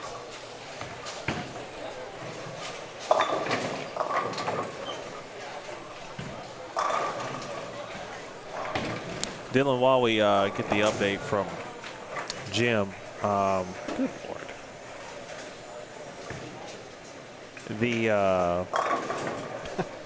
When you come to an event, get to any tournament, and there's some squads and you're bowling, and you get there early, what particularly or specifically are you watching for, just to kind of give the viewer an inside look at any tournament player, and getting there early, taking a look at what's happening? What are you actually looking at? The most important thing, again, is not physically how you do it. I like to look at where the ball is at the break point. And where guys are, where the placement of the ball is at the end of the pattern. Because then that dictates, that tells me, okay, well, based on my game, I still have to get it there, but I maybe have to get it there from a little different way. But that's really the most important thing, especially on a pattern that you don't know. I mean, just watching ball reaction and how the balls are, continuing, or how they're reacting. It's always nice to try to find somebody that has a similar game to yours as well. That's what I'll try to do that too. Somebody that not physically matches me, but somebody that stroker type player, higher ball speed dominant. That's what I tend to look for, those two things. So you were mentioning that. Let me ask you: is there anybody in particular here that you will watch in this squad? I know I'm not bowling right now, so you can't line up off of me. But after my proverbial 180s yesterday, it wouldn't have done you any good anyway. Well, I mean, you're somebody that I would watch. I mean, because there was a guy bowling. We were driving. I forgot what squad he bowled, or no, he had a bowl this morning. Yeah, and he was wearing purple shirt and taller, bigger guy. I recognized him from last year, and it looked like his game was pretty similar to mine. I mean, just stroker, more of a shot maker type. Kind of looked like he was throwing urethane, and kind of almost what I was doing last year, but pretty straight up the boards. And I think he finished well. I think he shot like plus 40 or something. Right. Do you remember the name? I think Marion or Marlin was his last name. Robert Marion. Okay. Robert Marion. Okay. Yes, Okay. sir. It must have been him. Go. Yeah, because I recognized him. Yeah, but I think I'm like, you know what? That's just the way I throw the ball. I would compare. It seemed pretty comparable to what I like to do on the lanes. Just from a settee area kind of point of view. I mean, you don't know what their ball roll is, or it's harder to gauge those factors. But if I can see where your ball's going front to back, I mean, that's always helpful for me. Sure. And then in my mind, it's just kind of adjusting, what I would do seeing that. So well, it's a guessing game. I mean, it's a lot of it is a guessing game. It's a puzzle, really. I mean, it really is. And I think But- that's why I like this game. You know, this game, golf, pool, they frustrate the heck out of me, but I love them because there is a mental strategy. Last night, Steve Klompkin and I and Dennis Helmick were at the Hilton Helmick, or Helmick Hilton last night. The Helmick Hilton. And so we went over there last night for a little barbecue get Nice. together. And when Awesome. Klompkin came in after the Pro-Am, we Nice. all played bumper pool. You know, the smaller tables with the bumpers. Bumper pool. Okay, yeah, And smaller table. I hadn't played Yep, that, yep. and so there's a lot of strategy, a lot of defense, and I thought we were going to play for about 2 or 3 games. We ended up playing till 2 in the morning last night. I bet we played 150 games, and we were just beating the crud out of each other. We were snacking, and we were slap happy at the end, but it was, we couldn't quit because we were just so competitive, and there was strategy involved. You know, bowling's the same way, especially when you're on tough conditions. You know, trying to get the ball to the pocket and trying to do it better than everybody else out here, that's what makes the game fun. And sometimes we do it well, and sometimes we don't. It's an internal battle. Yes. Yeah, it's, yep. Dylan, Charles Price said, please coach him. He said, tell Dylan he needs to coach me. Charles, yeah. Where's he at? I love you, Charles, but Charles.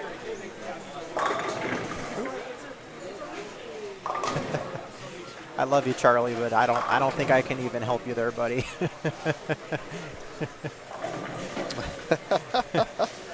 I take You it throw the ball pretty darn well. I take- We've known each other. We've known each other too long. If I were able to help you, I probably would have been able to do it by now. I wouldn't. Don't ask me there. I take it, Dylan, I take it you know Charles pretty well. Yeah, Charles is a great guy, great bowler in the Phoenix area. We bowl a lot of local tournaments together. Nice. He's always been supportive of me and so many people. He's just one of those really classy, nice guys. And that's just why, you know, kind of got me into bowling. You know, it's good to be surrounded by people like that.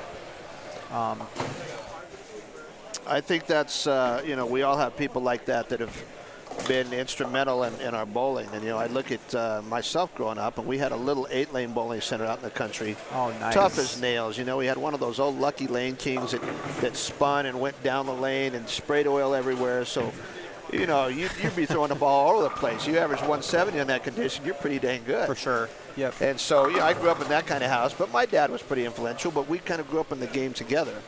You know, after that on the PBA tour, Gary Dickinson, Henry Gonzalez. Okay, yep. Those guys, Mark Williams, McCordick, those guys were pretty down and in players, and I learned a lot from them. But my favorite pro bowler, obviously, just because of personality and the camaraderie we share, is Norm Duke.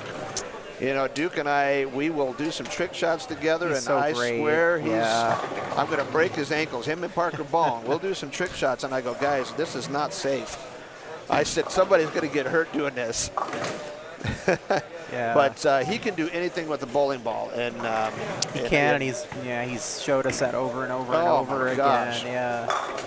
I hate to see him retire this year. It was a very touching moment on the TV show. Yeah, it's heartbreaking, but there, you know. Yeah. There Well, comes a time. and I understand exactly where he's coming from. You know, at some point the body says enough, and you know I don't know when that time is. You know, I'm not ready to leave the game yet because I don't think the body has said enough yet. But the knee is questioning that right now. He's the only one that knows. But you know, it's at Yeah, some point. At for some sure, point. for sure. Yeah. You're getting lots of love, man. That's for sure. You Nobody know, knows who you're. If nobody knows you're here, it sure is not showing it I'm right blending now. in well. That was the whole point. Yeah, I wanted to be just your average Joe walking in here. You know. You were wearing your T-shirt and jeans. You thought you were going to get away with it I tried. till we yeah. gave you a headset, and all of a sudden. Well, I'm the one that offered, so. Oh, you know, that's okay. should have kept my mouth shut. We were going to interview you anyway. We talked about that yesterday, didn't we, Emil? Well, he reached out. figured. Yep. I did he reach offer a out. couple Yeah, days back. no, I reached out. I thought it would was be. gonna I thought it would be a nice touch. So. That's Oh, very, very absolutely. nice. Absolutely. Anytime you get a chance to interview a defending champion, you know what? You got to take advantage of that. Now, did you say you still got to check in? Did I hear you say that? I have to check. Oh, check in. Like in your hotel? No, I'm staying with. I'm staying at a friend's house actually. Okay. So yeah, Not a bad reaction. But you do need to obviously prepare yourself to get Depends ready to what time bowl. it is. 3:30. Yeah, and okay. Yep. Yeah, we were gonna. No, go do your thing, man. We'll I'll watch be these around. last few I'm shots. Sure. I'm sure I'll be on one of the featured pairs. You know. Oh, yeah. Oh, yes. Well, we wish you the best out here today, brother. We're rooting for you. You know, we're going to watch and see how things go. And what happens, happens. All I can do is throw the ball. that's all you can do. You know what? You show up and you take your turn every time, and you wait and see. Take your chances. Absolutely. Yep. And that's the beauty of it right there. Yeah. There are no guarantees. The bottom thing, the only thing that's guaranteed is you're the only defending champion here this year. And that's what matters. That's all that matters, yeah. It's good to see you, man. I'll talk to you later. Yeah, I'll talk to you later. Thanks, Thanks, I Emil. appreciate okay, that. we'll talk to each other. Yep. Have fun. All right, I will. All right, you bet. That is Dylan Taylor. Well, good. He is going to get himself prepared to bowl the 6 p.m. squad tonight. Now he's getting the celebrity chance in the back. Everyone knows who he is. He just thought he was going to blend in, didn't he? There was no blending in whatsoever. Dave Tolson promoting a sponsor here, Emil. You see that? There was a Pabst Blue Ribbon on that the Coca-Cola glass. I told you earlier. I know it. Hey, you got to promote the sponsors, otherwise you don't get them drafts. back. $4 drafts as we head to actually let's go to 9 and 10. Okay. Finish watching Jacob Gill, D-Ron Booker. Yep. Kyle King and Mason Robinson, I believe.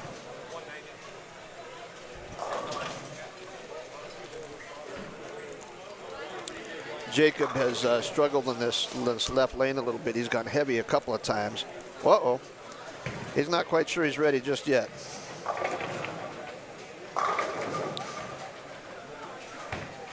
It might not be his turn.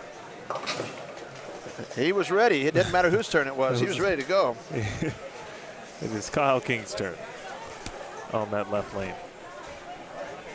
Can you hear that crunching? Sorry about that, Emil.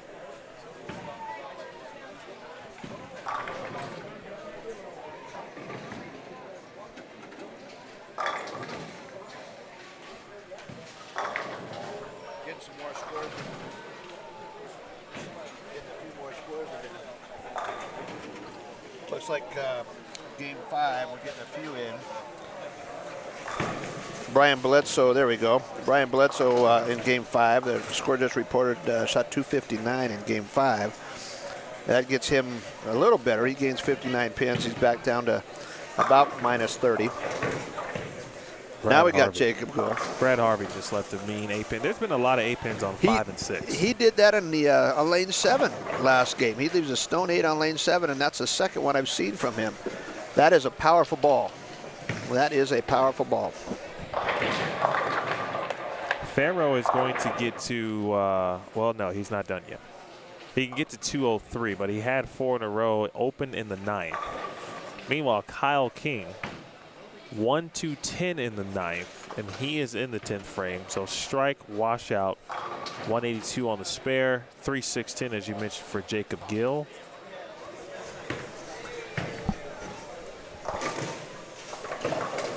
Yeah, these, you know, Kyle King, he was going along pretty good, and he missed a single pin, and then he just washed out here in the 10th. Wow.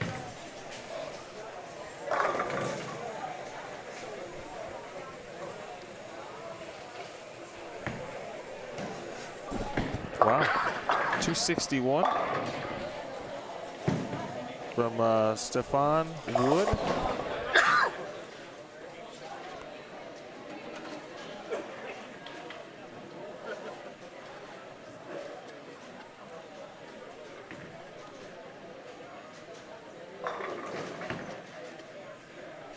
I hope Jim's all right. You okay? Well, can you hear me a little, buddy? I was promoting the sponsors eating these Goldfish gingerbread crackers, and I took one right down the blowhole. So excuse me. A little bit more soda will wash that down, hopefully. Here's D-Ron. Whoa, that's That is a a big good one. ball change, wasn't it? He's been throwing that for a few frames. So I feel like we've seen him bowl 3 pairs. I'm sorry, across 3 pairs. What, 3 different balls at 3 some different point? balls, and that one, excuse me, might have been a little deeper, a little bit more skid flip, and it reacted pretty good. It looks like he is a little farther left in the approach. You got Nathan Moore on lane 6 now, driving ahead, pinned to the sidewall, but just nothing taking out the 7. We'll see Nathan Bohr here in just a second. D-Ron is a little bit of a weak 10. Wow, that ball rolls. It rolls hard. He's got a little more loop to that one. Get one more good look here at Mason Robinson. Oh, I'm sorry, Edmondson. And we have Michael Fitzgerald coming into the TV pair here in just a minute, along with Jacob Gill. Edmondson's going to be in the 240s.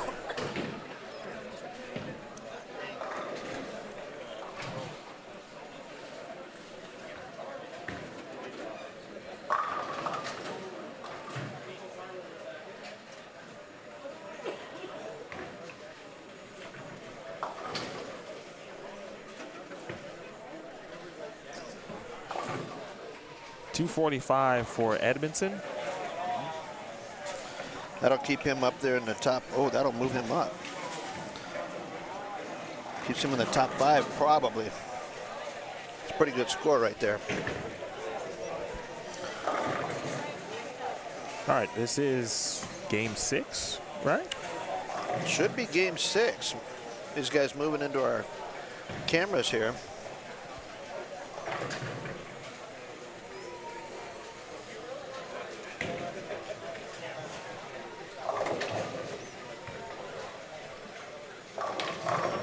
Is there a baby crying? Say it again. Is there a baby crying? Is that me? Or? I hear that. Yeah, Okay. he's for either that or it's somebody that just shot 140 back here, one or the other. But sounds like there's a baby crying in the background. I remember Michael Fitzgerald from last year as well. Feel like he made a pretty solid run. He did. And Mike's been bowling, I know, in the Western region. I keep seeing standings, him in the finals. You know, week after week after week, he's in the top 5. So obviously he's been bowling pretty good out in the West. And I see some of his Facebook posts as well from week to week.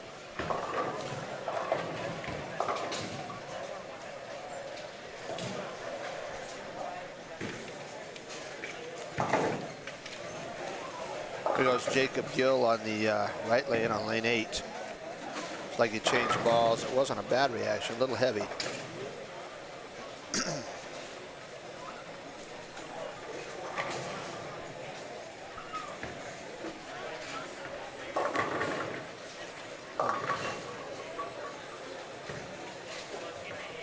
Looks like these are going through a bit of transition also, just from the way all these guys have started here. It looks like they may end up having to move deeper or downgrade bowling balls or make some adjustments, but we'll have to wait and see. Nathan Bohr up on lane 5. He's been leading this squad the whole morning. That's a pretty good shot right there. I have to imagine he's thrown them that well all day long. Right, right. To this point. Earlier, Jim, by the way, a couple things. One, Michelle Crispell, I don't know, probably several minutes ago at this point, asked, when you mentioned the cinnamon rolls and the spaghetti, do you use cinnamon rolls to mop up the spaghetti sauce? You know, I was curious about that. I have to tell you about Michelle. Michelle is up in Colorado where I'm going to teach school starting Monday. Okay. And she's a 5th grade teacher up there, and she watched a little bit of the bowling. This is the superintendent's wife. And she's chiming in, I know, with some of these other teachers, and they're giving me a hard time as what's happening. These elementary teachers, they have like the Taj Mahal of classrooms and bulletin boards, and here I am. I'm dragging them down, Emil, I am. But so, Miss Crispell, hope you're doing well. If I have to use that cinnamon roll to soak up some of that spaghetti sauce, I might just do it. Good shot there from Edmondson. Thomas Whitley has joined us. I love it when the non-bowlers start chiming in because you never know where the questions are going to come from. So Whitley and Michael Fitzgerald. The other one, when we were talking about the cut earlier, yeah, and plus 14, I did drop a poll, and I left it up for it's about an hour at this point. 51 people have voted, and they agree with your assessment or guess really that plus 14 would be the number, and 51% have said no, 49% have said yes. So we're practically a 50-50 chance right here. I still think I'm pretty close at plus 14. If it was going to be about 80% no and 20% yes, then I think we're in trouble. But 50-50 gives us a running chance anyway.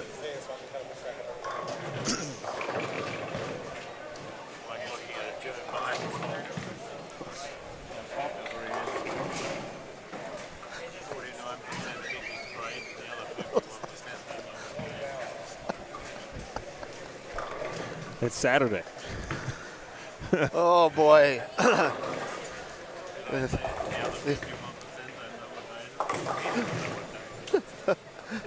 the owner chiming in here in my left ear, and I can't even tell you what he's saying. Emil, I'm going to leave that one to you, man. I'm speechless on that. It's not my area. No, I'm going to pretend it's not mine either. I have certain things, but boy. Oh boy, only Steve Mackey.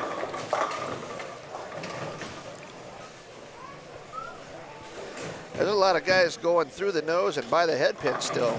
Here we are in game 6, and we're watching some guys miss the head pin. Well, that part just doesn't go away. No, that one right in the middle, it's tough is what I'm finding.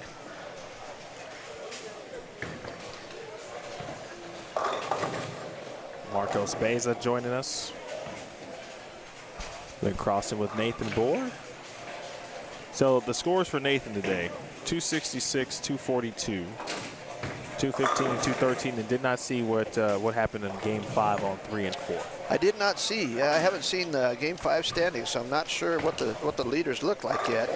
Oh, we'll get there. Steve Mackey might be able to give us an update on game 5. Nathan Bohr just moved on to 5 and 6, but we don't have any score updates for him and King. King was over here.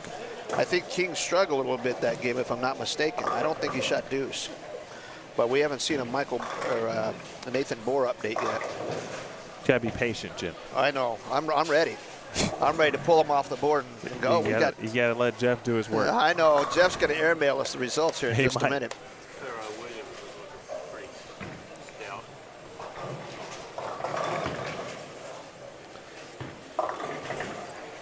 Wow.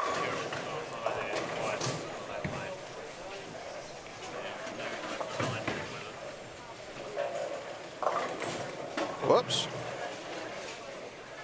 Well, there are no gimmies out here either. There anything with multiple wood is a challenge. 3, 6, 9, 10 for Fitzgerald. Dallas Leon getting close. He's on 3 and 4. And working his way, he's going to be on the final 2 games.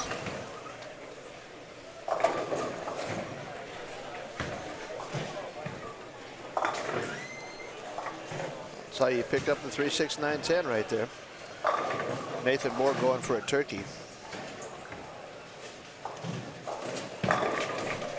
Pretty good shot. Another Wichita State Shocker alum. Another Wichita State kid, exactly. Another product out of that program. They just keep producing it.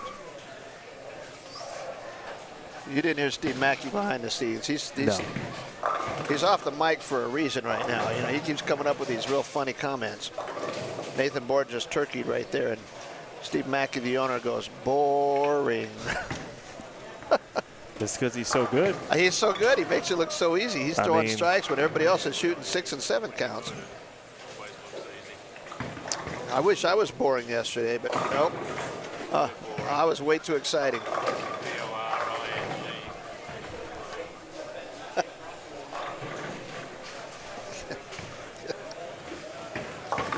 Uh-oh. Uh-oh.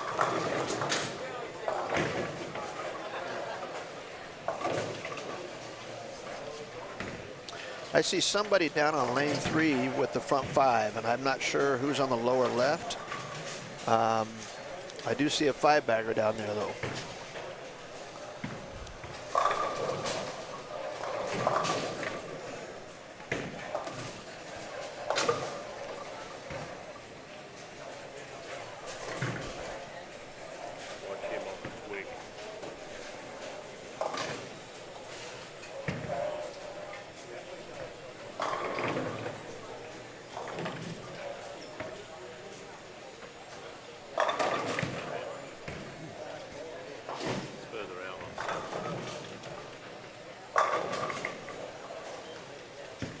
Boy, Dallas can't carry. No, pretty good shot. He's a pretty smooth player. There goes Nathan Bohr for a 4-bagger.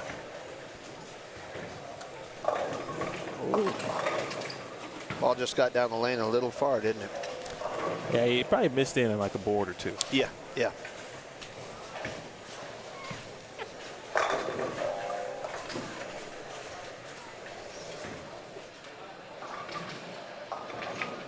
Hey, you're killing me, you know that.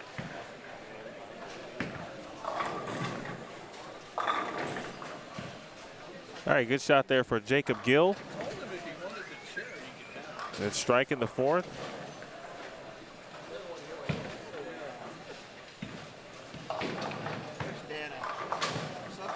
Substitute Dana.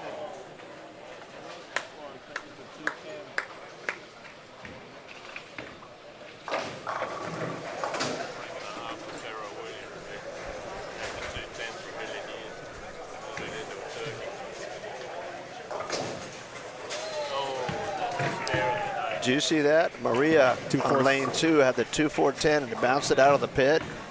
Those are the good breaks you want right there. Yep.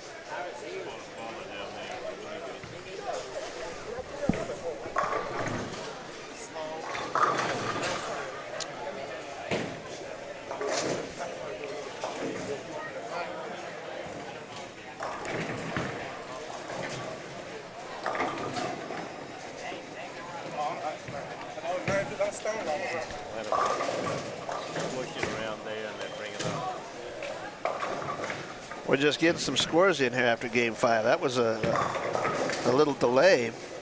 I'm kind of glad to see that.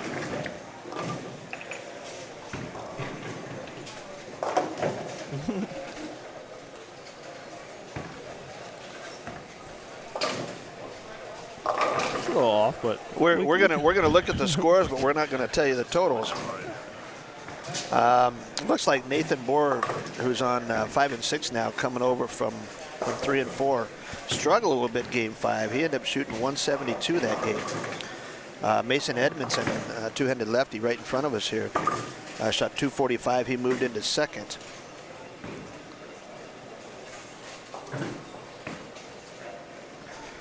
And Kyle King is 3rd after 181. And he is plus 79. Going back and updating some totals, looks like Nathan Bohr is plus 108. Mason Edmondson is plus 103. They're the only 200 over, and that's after 5 games. Kyle King is 3rd at plus 79. Michael Fitzgerald, who is right near us here, is plus 71. Pharrell Williams is plus 67. Maria shoots 224 down there on 1 and 2 with that conversion. Oh, she's still on 1 and 2. So she was on 3 and 4.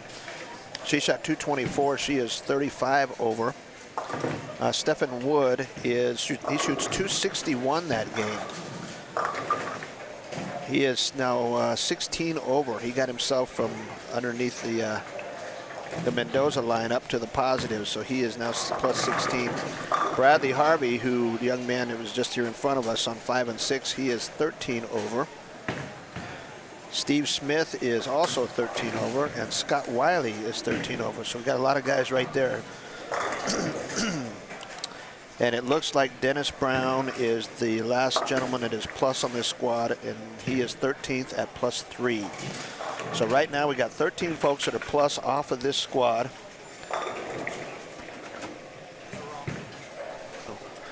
And we're getting some more updates here.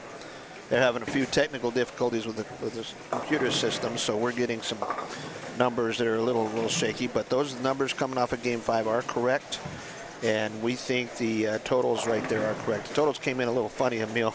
I don't think that computer was on the same wavelength we were.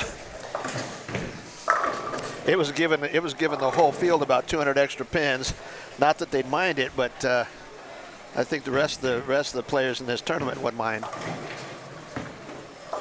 So, looking at the numbers look like they have stabilized, settled down a little bit. You're still getting some 2-0s, some 2-teens, some 220s in there.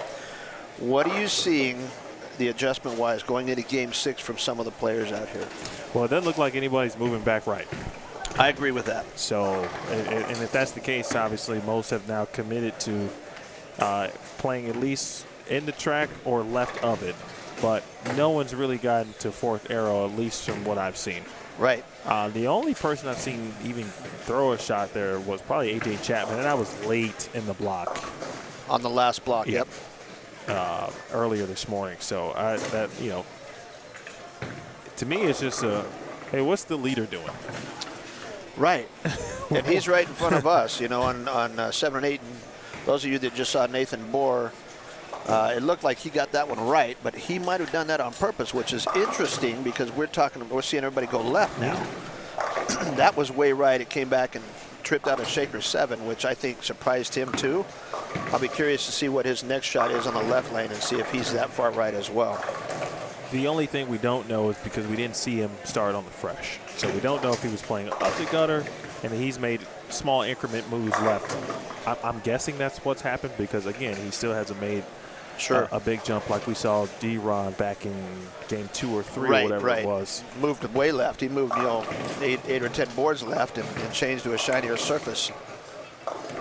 I mean, even Michael, Fitzgerald is a little further left, but at the arrows, obviously, but still, you still can't give it away.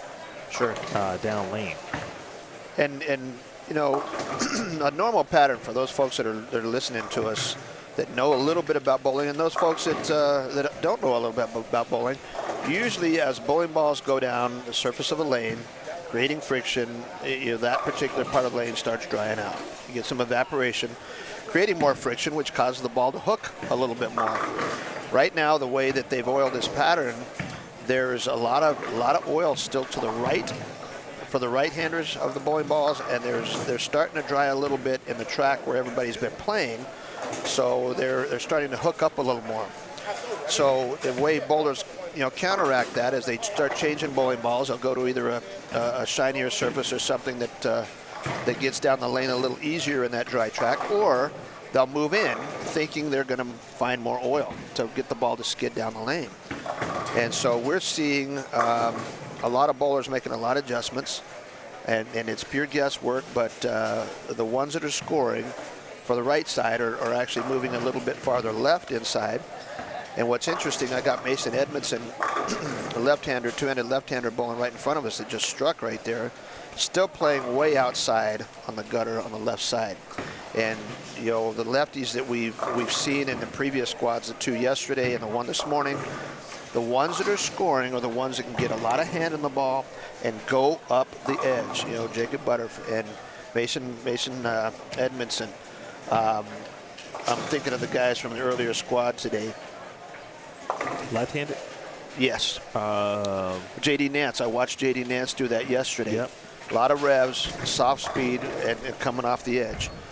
Jenkins, I think, was another one that was on this morning's squad. Yep. Andrew Kane. Kane was another one. So those guys that hit it hard were doing something similar. They stayed pretty much left of 5, a lot of hand, and they made it look pretty consistent out there. The right-handers, in change, start out there in the same area, but it looks like they're having to jump left about 6 to 7, 8 boards around Game 3, maybe Game 4, and get in a little bit, and that's what we're seeing now. Here it is, Game 6, 7, and 8, And I think the right-handers are going to score are going to have to continue to move left. I think they're going to be in there left of 12. Maybe in that same area. Here goes Nathan Bohr. We're going to see if he's in a little bit. You know what? He was in, but it looked like he pushed that one out. And it goes to show you, those folks that are watching that 5-count washout, there's still a lot of oil right of about 7, because that break point was out there about 5 or 6, and it didn't have a chance. No, you can't. You can't get, and he didn't get comfortable. But as the general consensus, can't get comfortable, because just when you think, you feel like you got some area and some room, you don't. Just when you think you got it figured out in this pattern, it comes up and gets you.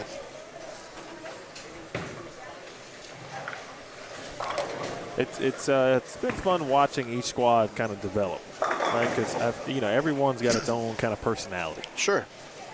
All right, the first two, and they weren't even slow starting, because we had people.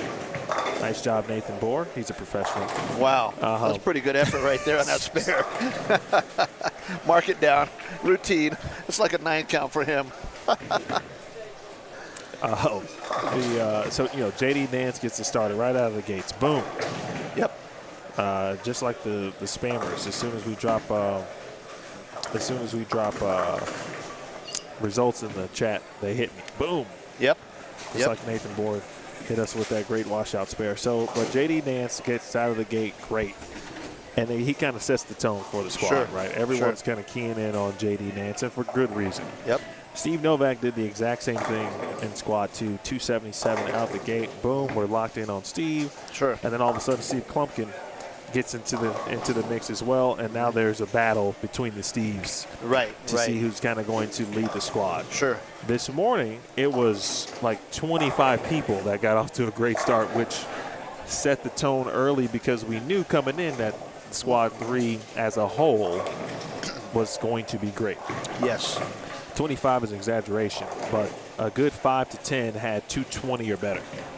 Correct. I was looking at those numbers this morning, watching the show from the house. Yes. And I was shocked that there was that many, but there was a lot of people that were pushing them up. And and looking at this squad, Nathan Bohr's kind of that guy that jumped up and stepped out, and he just struck here in the 10th frame, where he kind of took that lead. He starts off, I believe, with 266 this morning. 266, yep. 242. 215, and then it kind of settled down. The last 3 games, he's gone 210, 170. Right, and now it's been, and that's we've Mason Edmondson has now said, okay, hey, I got a chance to. Exactly. There's no bonuses for leading the squad, but his 245, he's bowled very well. So it's like, okay, we got a couple people to key in on. So it's each squad has had. A few individuals where you just kind of lock in on, because they've started so well and continue to produce. And then you also get to the middle of the block right about now, where you start looking at what could be possible cut numbers, right? And players that might be close, and then you kind of follow them like we did earlier with Chris Clerk, Dave Sirigliano, for example, seeing if they can make a run. Well, and there's some really good players, after the first 3 squads, right around that even to 14 over number that we predicted. And this squad is no different. You look at the top 10 in this squad, and there's 2 guys that are 13 over, 1 guy that's 14, 1 guy that's 16 right now, and they're all good players. Not all the good players can make it, Emil. There's going to be some disappointments, but we're going to see how these guys finish the last 3 games to see what determines that cut. That's a good question, Tom. Packy would be a good pick if he was bowling. Nathan with the ball change. It looks like Nathan Bohr doubled in the 10th right there. He is going to shoot, let's see, is that 220 with a turkey? Strike will be 222. And it looks like he is making a ball change. He moved a little bit left with his feet. He's changing balls here. Let's see what he goes to. This is a... Wow, that ball reacted pretty darn good right there. I think he moved maybe a couple boards left, but that one reacted really well. So 222. He had a really big set at the Open Championships this year. I don't recall. He did bowl well. Yep. I remember. I don't remember exact numbers, but I know he did bowl well. Went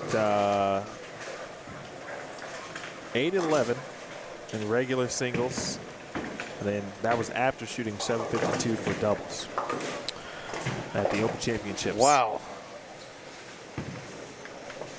8-11 and 752. That's pretty good. I think on the last day of competition, or second to last day, one or the other. Yeah, I'm watching the replay right now on your video screen. He was pretty deep there in Vegas. Boy, he throws it solid though, doesn't he? Woo. He repeats very well. Yes, he does. And obviously, that's a key to anyone who wants Sure. to score well in our game.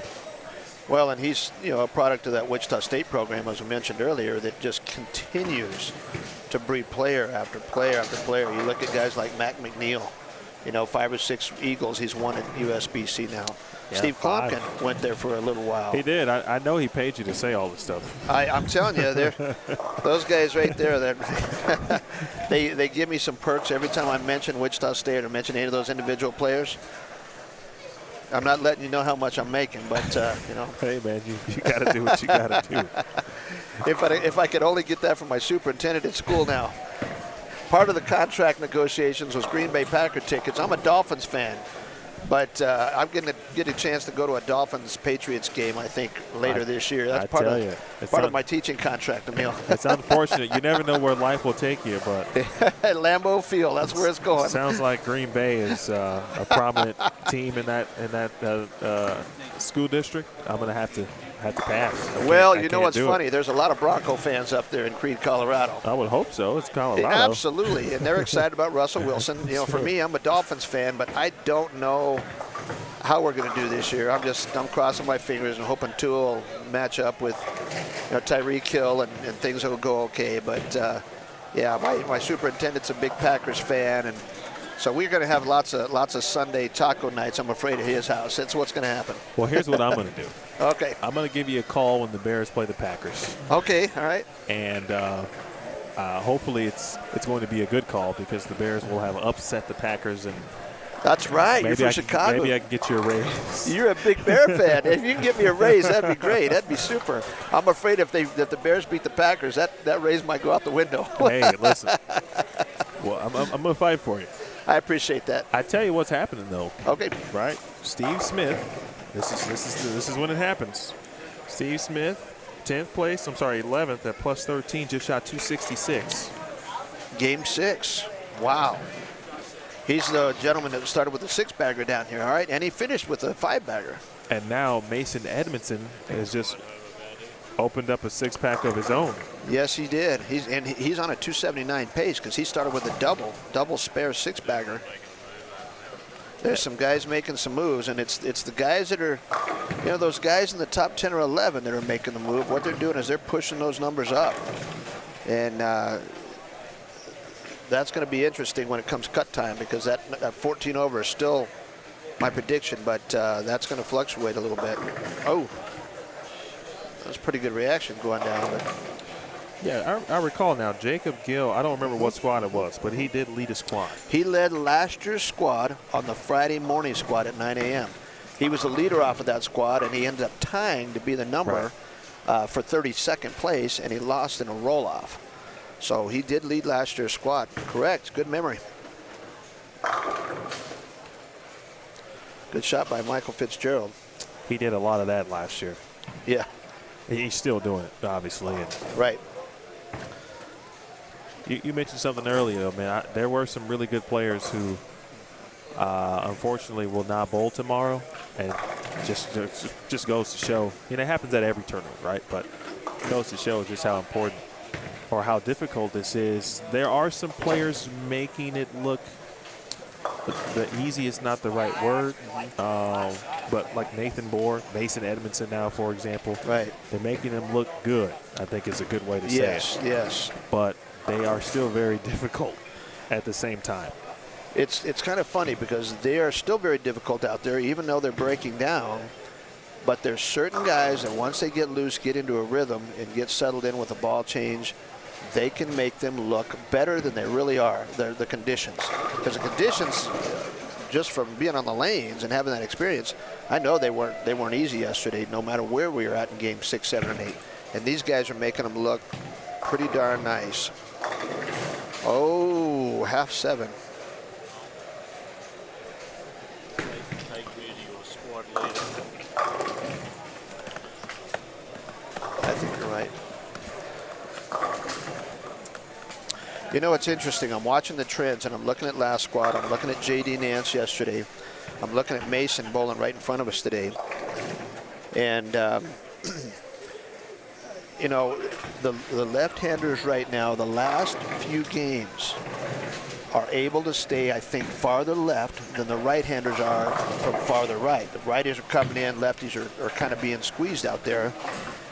But they're making it look pretty good, and so you're seeing guys coming off the last squad like Jacob Butter and Jenkins and Kane. And I'm watching Mason right now, and they're making the condition look pretty playable, and it doesn't look like it's changing a whole lot on that side. Is that what you're seeing? Well, I'll tell you what, and unfortunately for Isaac Rose, who bowled earlier, two-handed lefty, he was having some trouble just kind of keeping it on the lane a little bit. But when he kept it on the lane, he was fantastic. But he has so much bounce from the gutter. Right. I mean, his urethane was bouncing from the gutter. Just got married. Yeah, you know, when you're watching the ball bounce off the gutter like that, you're wondering how in the world, you know, did it do that? Has it been like that all morning? When the lefties started, you didn't see, besides Jacob Butter, you didn't see too many. Well, I guess I saw it with J.D. Nance yesterday. They had a pretty good start from the edge, but game 3 and 4, when the righties started coming down a little bit and things started settling down, I didn't see that with the left side. It looked like it held up a little more, and I think that's why some of those guys are rising to the top. Is you got about 6 or 8 of the best lefties in the Southwest right here that are able to take advantage of what's going on out there, and then that's the reason they're rising up. Everybody always asks, why are the lefties leading? Well, part of it is the conditions not burning up quite as bad. They're playing the lane right, and they're exceptional players. You know, I bowled around 20 different left-handers the last couple of days, and I didn't see them rise to the top. So, you know, it's not every left-hander. So all the righties always complain about, oh, the lefties have this, the lefties have that. I don't see that. I saw a whole lot of left-handers that are like 200 under. So, you know, the guys that are up there are the guys that are exceptional. And there were several who bowled in Squad 3. Yes. We'll be in the 190s, Faro specifically. Kyle King is going to be a 174. Thank you to Paul, right? Yep, my buddy Paul, yep. Faro in 5th. He will be in the 190s. I mentioned Kyle at 174. Mason Edmondson is going to be your new leader of this squad. He will move in front of Nathan Bohr. Those two were only separated by 5 pins. Heading into game 6 as we move to game 7.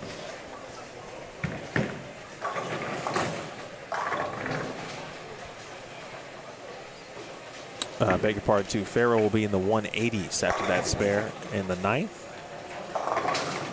And Faro will be joining us here for the final 2 games.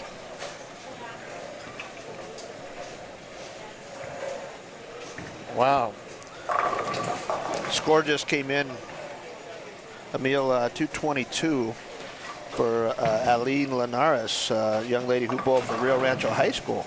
She was 16th coming into game 6, just shot 222. She is now plus 18. That's kind of a big comeback for this young lady. She's doing well. She was out here Thursday too, bowling multiple sweepers. Yeah, as well. Yeah, we get a lot of these folks that you know. One thing about Steve Mackey, and he offers a lot of sweepers, a lot of pro-ams. You know, if you can't get enough bowling this week here at Rio Rancho, something's wrong, because there's always something to bowl from 7 in the morning till midnight out here. There's something to compete in. Got a question for Steve Mackey. Is the spot still open for tonight's squad? The phantom scorer. What happened? Is the spot still open for tonight's squad? There's one at the moment. There is one at the moment, yes. Key boy. You better call now. You better call now. What's the phone number? 505. 505. 891. 891. 4462. 4462. In the last squad. Tell them you want in the last squad. Bring your money with you. Oh, Steve Mackey is funny. Emil, most people don't get a chance to hear Steve unless he's on the air with us, but he is quite a humorous guy. So I'll give you a funny, quick story. You know, obviously Craig Elliott used to handle BowlStreamTV, and then he transitioned out, and I came in, right? So last year was my first year. But Craig told me ahead of time about the potential for jokes from one Steve Mackey. Craig last year, and he said hello, by the way. He's like the Phantom. And sometimes those jokes are off the wall. As he's whispering in our ear right here behind us, you know, some of those jokes you don't know where they're coming from. They're going to come from left field, and they're funny. People in trouble here. Okay.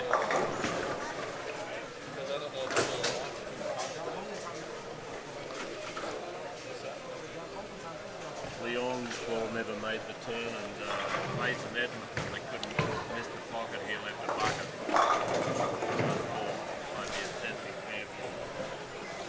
Well, this pair has been good for some and not so good for others. That's what we noticed. 5 and 6, 7 and 8 are kind of interesting. The TV pairs. Usually 5 and 6 been the higher scoring of the two, but right now I'm watching Dallas Leong and Mason Edmondson, and neither one of them missed a head pin, shooting a 5-count spare right here. That's pretty good. Those guys are making those 5 counts look routine. They're a lot tougher than they're making them look. Well, you got to be careful how you say this, because that's a great spare. Yep. But this is what they do. Exactly. Right. Exactly. At that level, and it's left sometimes. Right. At that level, on tour, high-level amateur events. So they know what to do. Well, and they've got a game plan for it. Some of those guys can throw it straight and aim right at the head pin and slide it right over, like we just saw Dallas make it. Some of them will try Brooklyn, but it's amazing how good they are at it. You know, I was bowling with Walter Ray about a month and a half ago here at Gary Skidmore's place on the senior tour. And Walter Ray said he left that 5-count washout twice, and the qualifier the week before, and he said he missed it both times. Well, he was coaching a clinic the night before here in Albuquerque, and he had about 8 players, and one of the players left that and wanted Walter Ray to give him a demonstration on how he would shoot it. They asked him, do you go Brooklyn, left side of the head pin, or do you aim for the right side of the head pin? And Walter Ray tells him the story of that. Wow. And so the guy said, you want to shoot that for me? And Walter goes, I haven't made it in a week. He gets up there and he aims between the 1 and the 6, slides it off the head pin off the sideboard, and comes back and wipes out the whole right side. He ends up making it. And he goes, now that is definitely not the way I planned it. But he goes, that's the first time I've made it in a week. But that's how he shot it, and he actually made it. Wow. It looks like Mason is even farther left with a ball that gets down the lane even farther than he was when he was right here on 7 and 8 in front of us, as that ball came back from a long way to leave that 7 pin. Surprised me. I didn't think it was going to get back that far.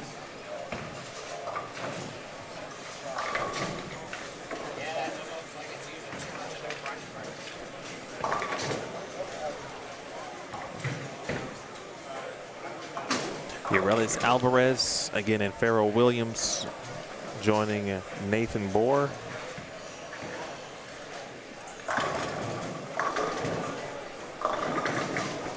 And Marcos Beza.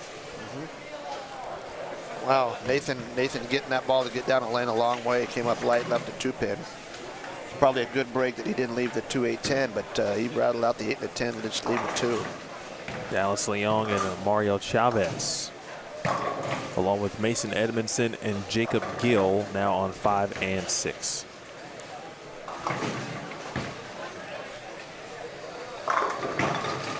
We'll keep an eye again on Eileen Linares.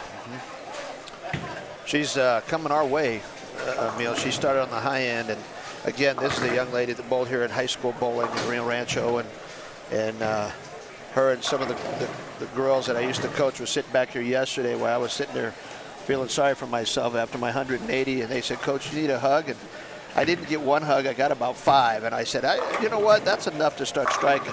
And I had more strikes. I had 3 in a row after that. More strikes during that game than I had all day. So it's kind of fun to see these kids grow up, and especially these young ladies. Oh, my gosh.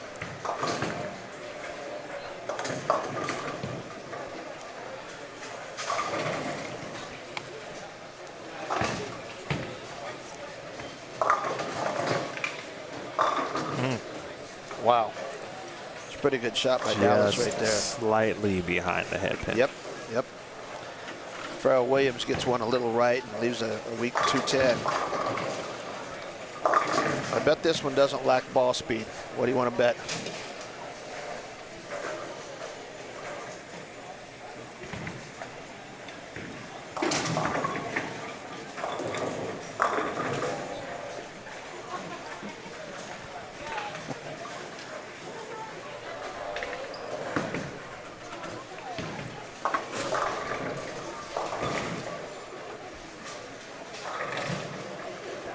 Good question there, David Tolson. You know, that's one UFC I just haven't gotten into it. Right. I think just watching folks get hit that hard, I just can't. You know what? When boxing is my level right there. When you're getting the crud beat out of you and there's a lot of blood involved, you never know. Boxing is where I kind of draw the line at the combat sports. So the question is, the UFC 278 fight between Usman and Leon Edwards is the main event, and I'm thinking, and he's asking about the next co-main event with Paulo Costa and Luke Rockhold. I have Usman winning that first fight. I would say this, and it's only because I saw it on SportsCenter this week. Right. That I would probably go with Usman in that. You know what? I like his style, but boy, the bottom line is, you got guys beating the crud out of each other. Out here, it's the bowling lanes beating the crud out of us, and you know that's the difference. Yeah, I mean, there's been a ton of broken noses today. Yeah, absolutely. Well, who can make a run here, Jim? These last 2 games. Well, I'll tell you what. I still think Mason Edmondson, you know, the two-handed left-hander on lane 5 and 6, just by looking at his ball reaction late in the game, knowing that the conditions probably not going to change much this game or the last game, I think he's still going to shoot 2 games above deuce, and I think he'll probably be the squad leader. I think Steve Mackey was right when he brought the sheet down. Nathan Boer is getting to the pocket, but he's starting to lose a little bit of the right that he had and a little bit of the whole left that he had, and so he's kind of having to work a little harder. And I watched this with the 2 Steves yesterday. You know, they both up there around 100 over, and they end up struggling the last 2 games. Both of them right-handers. Both of them finished around the 60s. And I thought, wow. So I think if there's an advantage, I think Mason Edmondson, left-hander here, has that the last 2 games. So as far as a run goes, I think everybody that's in the top 20 right now that wants to push that number up a little bit, I think has to make every spare and have to take advantage of their doubles they can, because it's going to be a very close, very tight cut number when it comes to it. And I'm still going with my number at 14. We'll see more after this squad, but I think that's going to be real close. I think Uralis Alvarez was in the chat with us earlier today, and now out here on the lanes. This squad so far has had the most women in one squad. This one has 3, if I haven't seen any others, with Eileen, Uralis, Maria Jose Rodriguez, and I believe, oh no, I'm sorry, and Robin. So 4. So there's 4 young ladies in this squad that I have seen. I think you're right. That was a question from Michelle Carey earlier. How many women total in the field? And that Melissa Danks bowled earlier. And I'd have to go back and look at squad 1.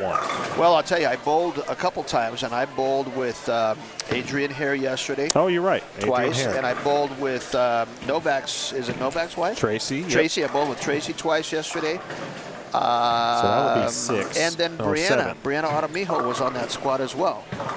Tall young lady. Okay. So I know there were 3 right. off of the 9 a.m. squad yesterday morning, but you so know, if you're 8. averaging 2 or 3 or maybe 4 a squad, over 5 squads, you're looking at almost 15 to 20 young ladies in this field that are not normal. These are dang good ladies that are bowling.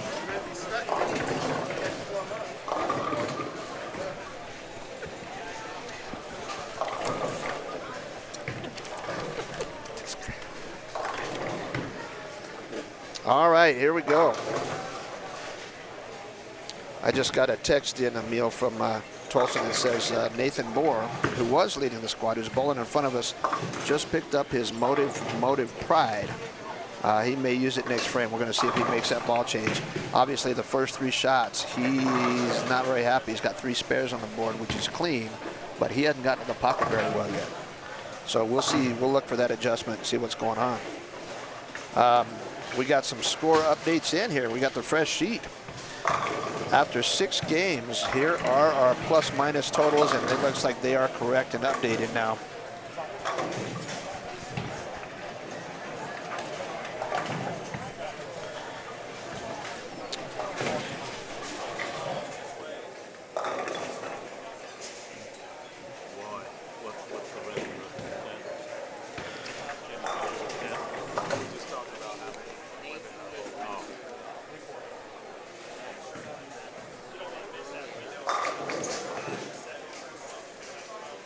Wow. Did you see that right there? He's got a little area. Yeah, that was a ball change there. That motive pride, it looks like, that Nathan Moore just picked up. That ball had a lot more loop on it, a lot of comeback. I think he'll throw it again. What do you think? So, going back to the updates here, through Game 6, Mason Edmondson, we were just talking about him, he is now leading this squad, and he is 161 over. Nathan Moore has dropped to second, and he is 130 over. Those are the only 2 guys that are over 100 over after 6 games. Third place is Steve Smith. He jumped up big time. You are right. He went from 11th to 3rd, and he is now plus 79. Dallas Leong, who's bowling in front of us right in 5 and 6 right now, is at plus 57. Kyle King shoots 180, 170 the last 2 games. He is now at plus 53. Farrell Williams, who's also getting ready to throw a shot in front of us, is 6th, and he is plus 51 after 190 and 180 the last 2 games. Michael Fitzgerald is now 7th at plus 49. Maria Rodriguez is 9th. Oh, let me go back. I skipped one. In 8th place is Stephen Wood. He shot 230 last game. He's gone 261, 230 to get to plus 46 in 8th place. Maria Rodriguez is plus 41. Scott Wiley's hanging tough in there at plus 33. Aline Linares, she shoots 244, 215, 223 the last 3 games to get to plus 18. Deron Booker shoots 254 that game to get to plus 15. He's 12th. Robert Lawrence struggled that game a little bit, and he is now plus 13. And the last plus person in this squad, in 14th place, is Bradley Harvey at plus 2. Wow. So right now we got 14 guys that are plus. That's gone up a little bit from our last game. And so there's a lot of folks. You asked me earlier who's going to make a run. Well, there's several folks that are trying to make a run. That was Nathan Moore throwing that same ball, and that ball just took off. That was heavy Brooklyn. Didn't even hesitate. So, I think he's a little bit lost right now.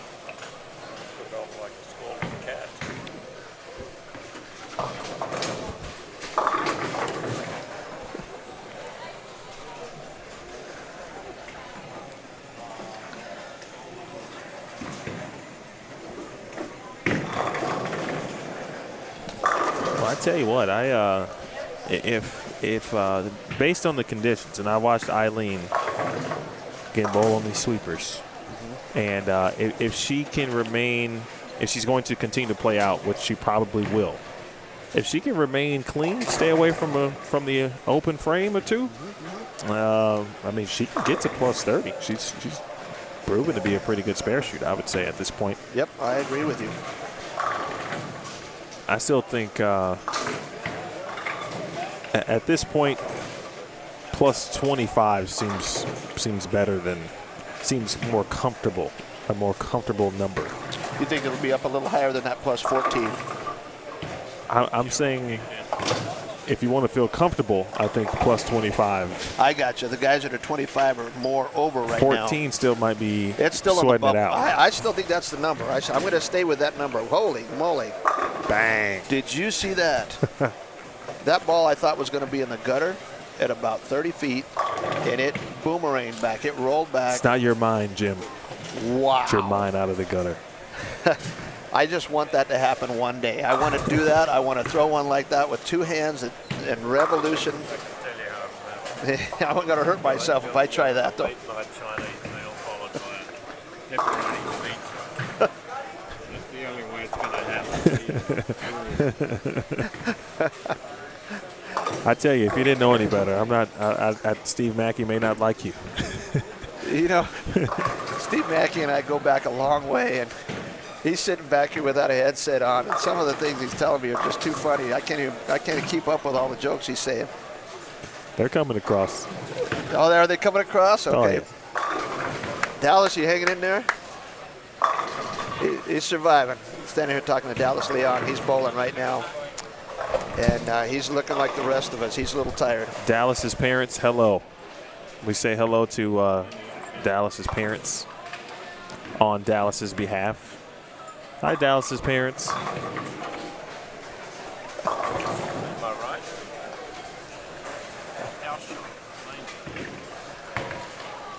Here goes Nathan Bohr again on lane 7.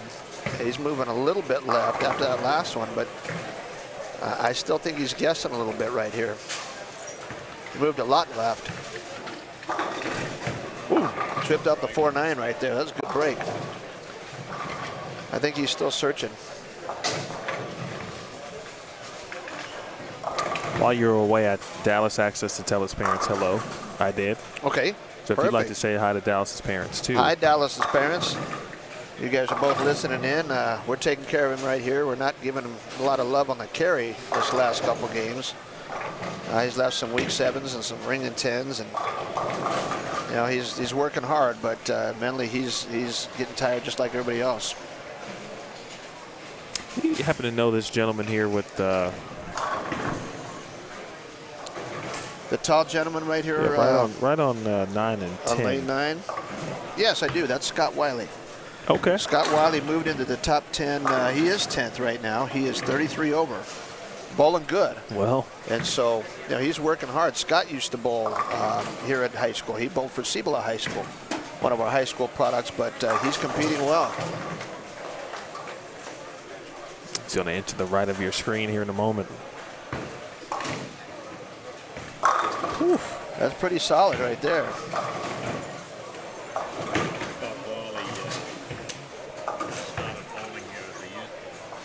Yep.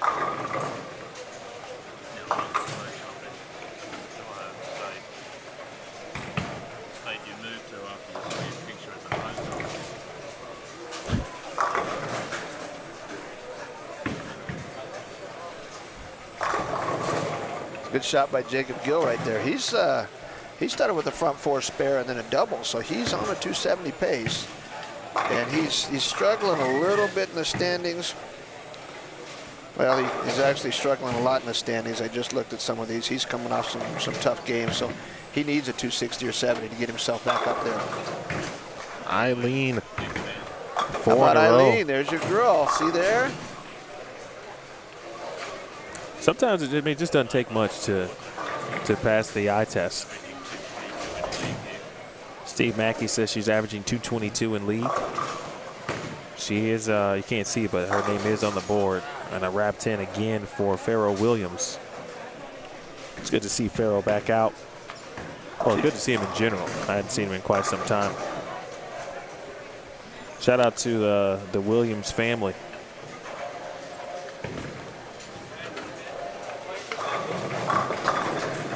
They're hard.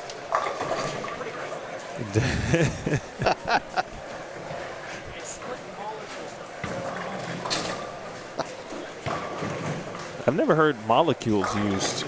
but I think he said he's splitting molecules. That's what I'm thinking. You know, I'm thinking the shot was pretty good, but if he's splitting molecules, we're no wonder I struggled so bad yesterday. Again, I mean, Dallas is, from his perspective, he just said they're hard. Yeah. I mean, it was like tongue-in-cheek joke, but they are hard. We got it. Wow. I'll tell you what, Farrell doesn't get cheated on ball speed on those spares, does he? I can't see what the miles per hour is, but that's got to be at least 23, 24. Yeah, give or take. Give or take. I'll tell you what, that's a big, strong boy right there. Give or take. He let that go, and I thought, wow, I hope he has some landing gear because that baby's coming down.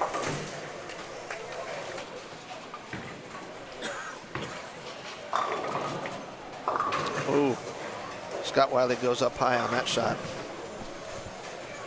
This is the time when everybody's grinding to save pins. You know, this last game and a half. They're getting tired. The lanes are getting tougher.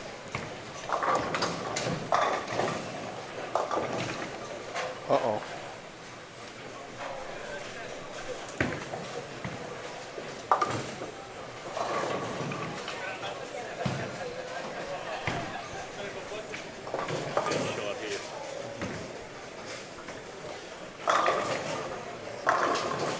Wow.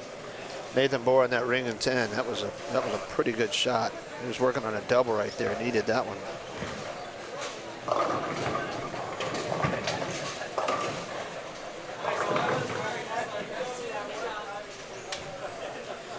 There's a lot of folks in the top 10 right here within about 6 lanes of each other, and we're getting a chance to see them all. And I think we're kind of seeing the same thing. We're seeing a lot of guys grinding. A lot of folks were trying to work to get in there and trying to save pins, and I'm starting to see some, what looks like some squeezing of the bowling ball going on here.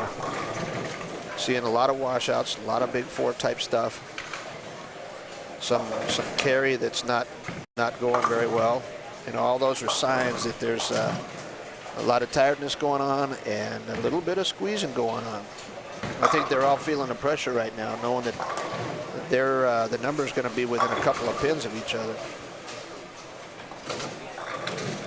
Hey, Zach, appreciate you tuning in. The pattern is not disclosed, but it's hard, it's difficult, and I think it's in. And then I can only compare it to last year because this is my second year at this event, but probably a little bit more volume. But just when you think you've got something figured out and you've created a little bit of area, you can leak one right, you can leak one left, and you're into the 2, pin type combination splits. You're going through the nose and all of the above, especially now. I mean, this is game 7, right?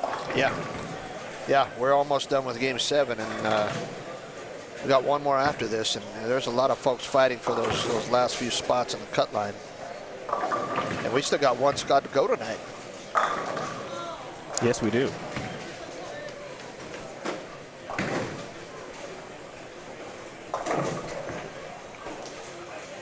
Uh-oh. Well, that's what Dallas means when he said he's splitting molecules, because he right now he does have to throw it perfect. He does. You know, he went through the nose last time in Big Ford, and he got that one just a little right, leaves a 2.45. It came up light. And what a break right there. That's the front half of a potential double, but I'm looking at Nathan's score right here. He hadn't doubled yet. He's trying to just keep the ball in the pocket, and he's having a tough time doing it. So, the right-handers in front of us. I'm watching Farrell Williams, Dallas Leong, Nathan Moore, all in the top 10, and every one of them's having a hard time hitting the 1-3 pocket right now. See if your Alice can get her first strike here.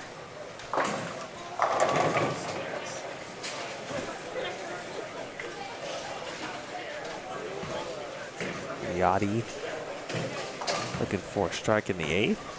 Hook a little. Wow.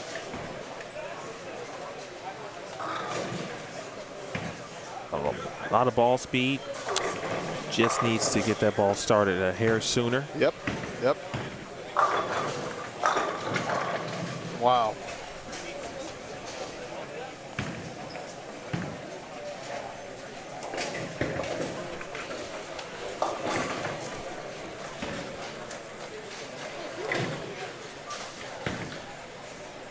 And Aline on the right, she has 4-bagger spare working. Boy, she rolls it good. That's a pretty good trip right there. You can't see her. She's just out of our shot on 9 and 10, but she is working hard. She is 18 over right now and has potential to shoot 220 or 30. That's huge. This time of day, that's huge. I'm gonna go over there and make sure we take a look at her 10th frame. Okay. Well, she's definitely got herself right in the pressure cooker, for sure. And she's handling like a champ. If she can get the first one in the 10th, ooh, that's get big. her in the 230s. Absolutely. She'll put herself in the top. Well, she's 11th now. She'll be in probably the top, I'm going to say 6 or 7 based on what the leaders right here in front of us are doing. Or not doing, I should say. It's a good shot for Pharrell Williams. He needed that.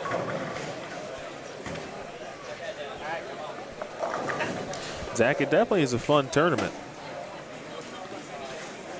I don't want to put your business out in the streets. I would ask where you're from, but if you would prefer not to list that info publicly, I'm totally okay with that, too. It's 3/4 of the way across the country, huh? There's that first strike, Yachty. So now let's just guess. 74, no, I'm sorry, 75%, right? So,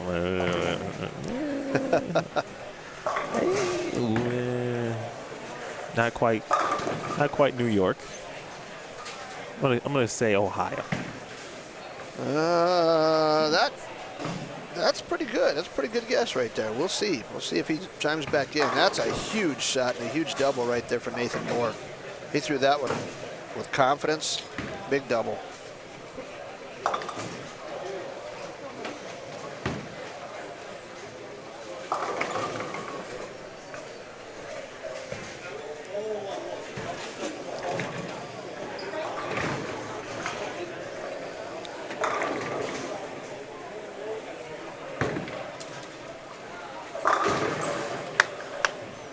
I tell you, Farrell has always amazed me. Wow. He was one of the first players that I saw kind of lofted on a regular basis, just as that's a normal part of their game. And for him to be able to combine it with the speed and the rev rate. It's amazing to watch. You know, he's got a couple doubles on the board when he had a couple of early opens. You know, he's working hard to grind this out. He's got 111 in the 7th with double up, and he's right now he's in 6th place, but he's coming off 193 and 184 game, and so he's just trying to put a deuce on the board with a game to go.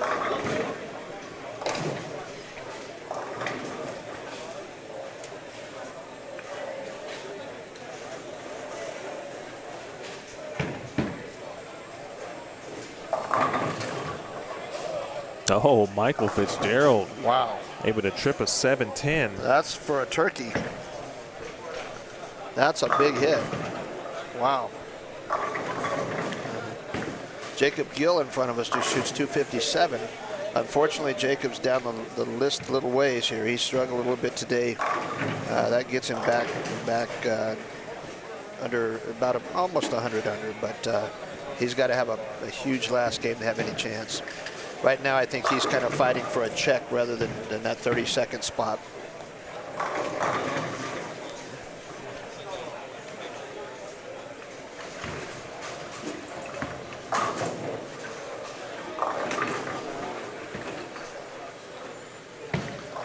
Nathan Board sends one wide and leaves a 210.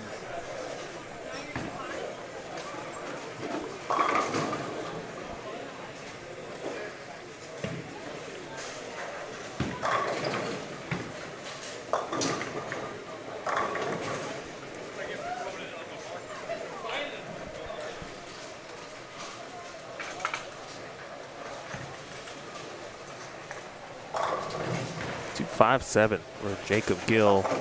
Yep. Fitzgerald's going to be in the 240s. Come on. Wow, there's a double. 7? Yeah, 7. Rattled her.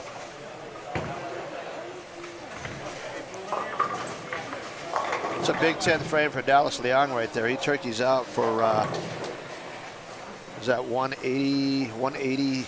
Even. 180 even.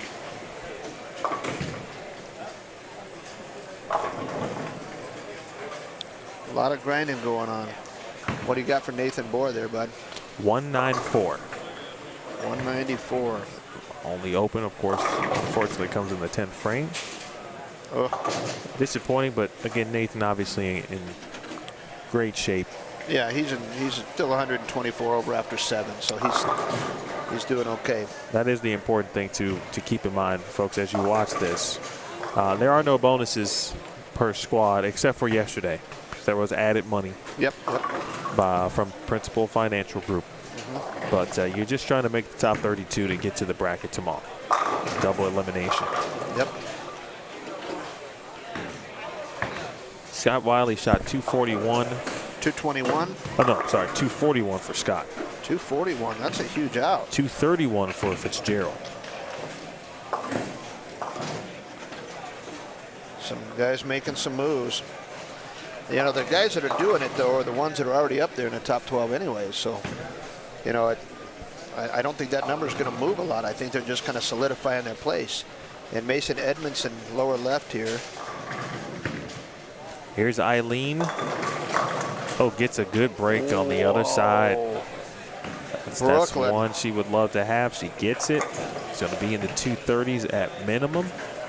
One more, she'll be looking at 240 plus.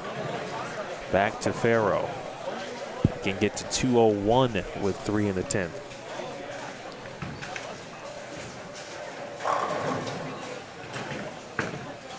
Oh, that's got to peel. Oh, whoa. Get on the horse ball. Holy cow. That was way right, wasn't it? That made it back. I was not sure. Peeled like an orange. And Mason Edmondson, lower left here on letter B, 236. 236. Eileen, that one is through the nose. She'll leave a 3-pin. The spare to get it at 238. That's a huge game. Huge game. And let's see, Stefan Wood. That gets her to 56 over. Farrow, peel again. Oh, come on.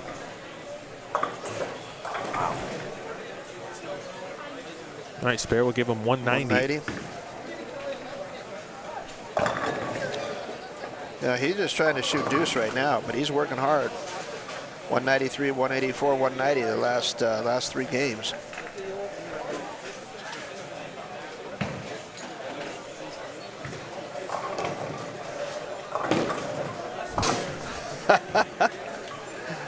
Yeah, people watching. I think you really enjoy that. I do. I tell you what, yeah. People watching how impressive that is. That is halfway down the lane, puts down the landing gear, and it's hitting it 10 pin right in the face. You know, there are no doubters. We don't have any updates on Steve Smith yet, who was 3rd, or Kyle King.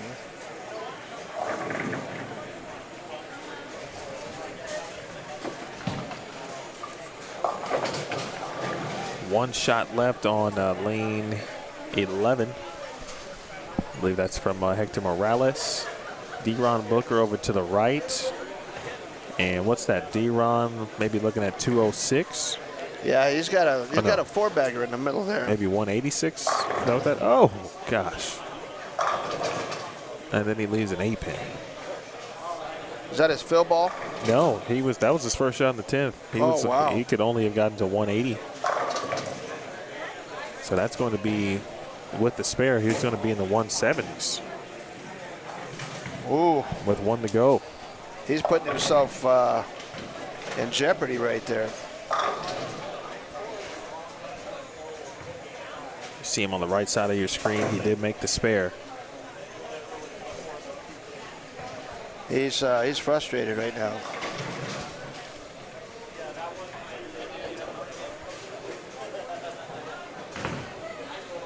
Brian Chamber is going to join us over on 5 and 6. I believe Antonio Urbina.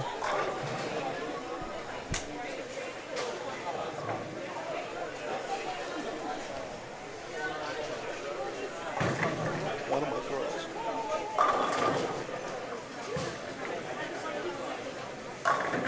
We're going to get a chance to watch Scott Wiley and Aline coming right here. They were 10th and 11th, but one of them just shot 238, one of them just shot 241. They're both going to be in the top 10 with 1 to go right in front of us here for the show. And these are 2 young kids that are both New Mexico high school bowling product kids. Really proud of them. They're bowling super.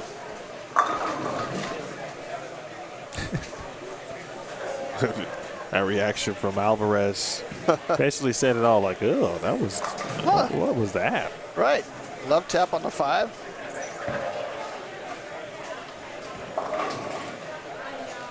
Nathan Boers move over to 9 and 10. Picked up a different piece of equipment. He's still working. You know, he might be trying some things out, but he's struggling a little bit. Wow. Scott Wiley, a lot of hand, a lot of power. So again, someone late in the block these last couple of games, seeing someone actually really get in. Guys that can get in, get it going to the right. You know, not all the way to the gutter, obviously, but get it going right with a little bit of hand in the ball. Can get it back. This is their forte. This is perfect for them right now. Guys like Dallas Leong and Nathan Boer that don't have quite as much of that hand, you're seeing them still kind of in that track area, and they're struggling. They're struggling to hit the 1-3 pocket. You know, both of them went through the nose that time. Boer makes the 3-6-10, and Leong's shooting a 6-pin. Aline, here she is. She's still right with her feet. She's not going to do anything fancy with the ball. Right up the back.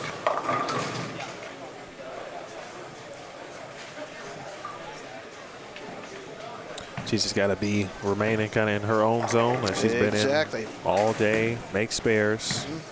And that's really the most important part, just make spares. Yep, she's 56 over right now with 1 to go. She has a little room, but not a lot.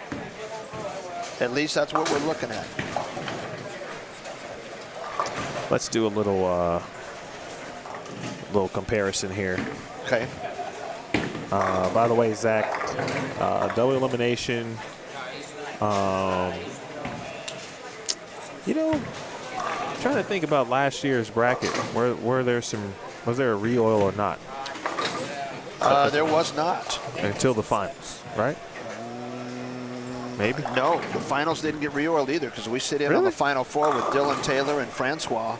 And Francois was playing over 4th arrow, looping it. And so, yeah, there couldn't have been a re-oil. They worked hard. In fact, this year, I think the top 8, after qualifying, automatically make it through the first round, I believe, if I'm not mistaken, tomorrow. Is that correct? I have to get some confirmation on the bracket. I mean to do that, just to make sure what I've been saying is still correct. I think 9 through 32 are having the bowl. I think the top 8 get a first round bye.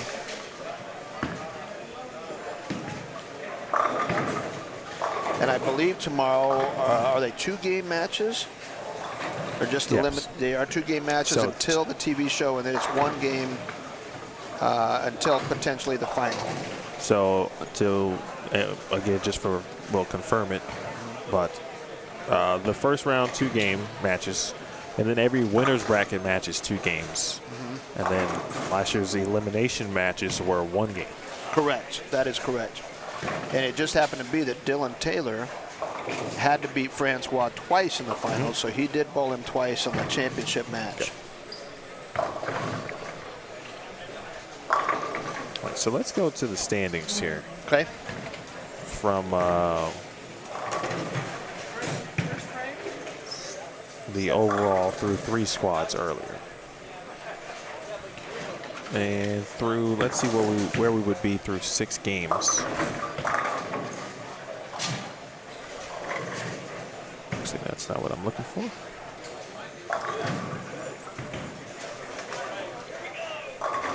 There we go. All right, so through 3 squads and 6 games of squad 4. Okay. It'd be Buttriff, Kane, Nance, Edmondson. Well, let's just do this. 1, 2, 3, 4, 5, 6, 7, 8, 9, 10, 11. 12 is here. 12. 12 will be Larry Spar. Okay. 13 would be Steve Smith. This is after 6. And then Klumpkin would be 14. Novak would be 15. Chris Mays would be 16. And Dallas Leong prior to last game would have been 17. Then 18 would have been Kyle King. Barrow would have been 19th. Justin, no. And then Fitzgerald would have been 20th.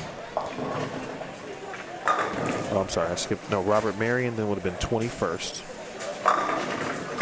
Then you got Stephon Wood would be 22.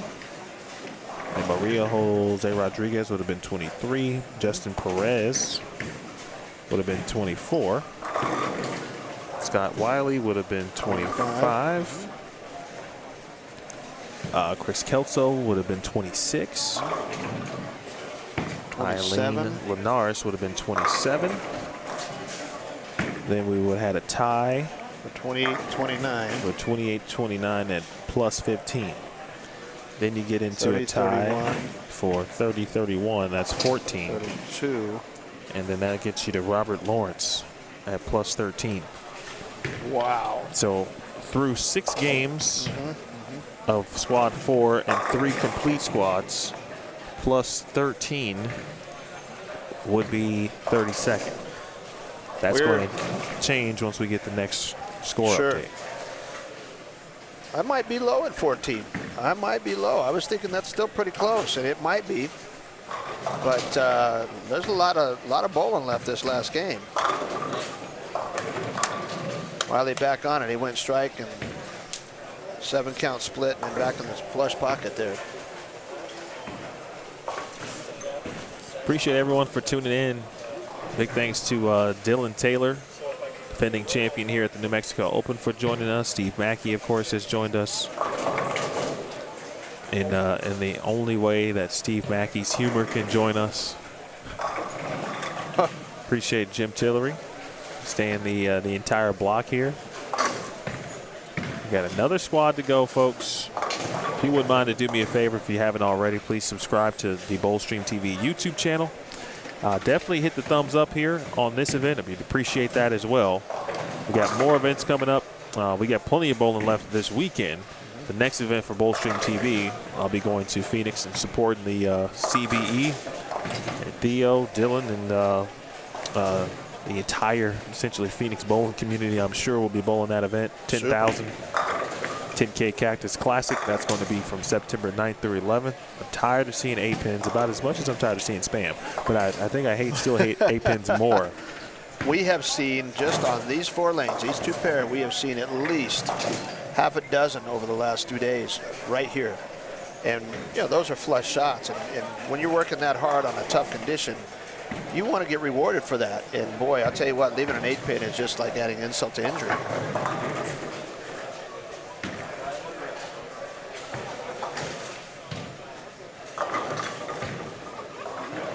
So think about what we just said, right? So Linares would have been in the late 20s, early, right? 30th? Yep, she would have been. She would have been, because our number. There was a. Let me go back to it. Now there was a tie. There were 2 ties at one point. Tie at 15 and at 14, and she was just above that tie after 6 games. So she was around the 25-26 area. Yeah, and she just opened. That's a big chop. That's a big chop. She is. You know, she's young. She's feeling the pressure a little bit. Hasn't been in this situation. And she's got herself right in position. Now for her, she's just got to sit down, take a breath, relax, and realize that if she doesn't bowl good the first 7 games, she's not in this situation. There's a lot of people that would love to be in this situation with a game to go, and she's just got to keep that in mind. You talk about the mental preparation. That's a big thing. A couple of deep breaths and just execute 1 shot at a time, and she's going to make this cut. Right now she's feeling stressed because she's got an open and she has no strikes on the board.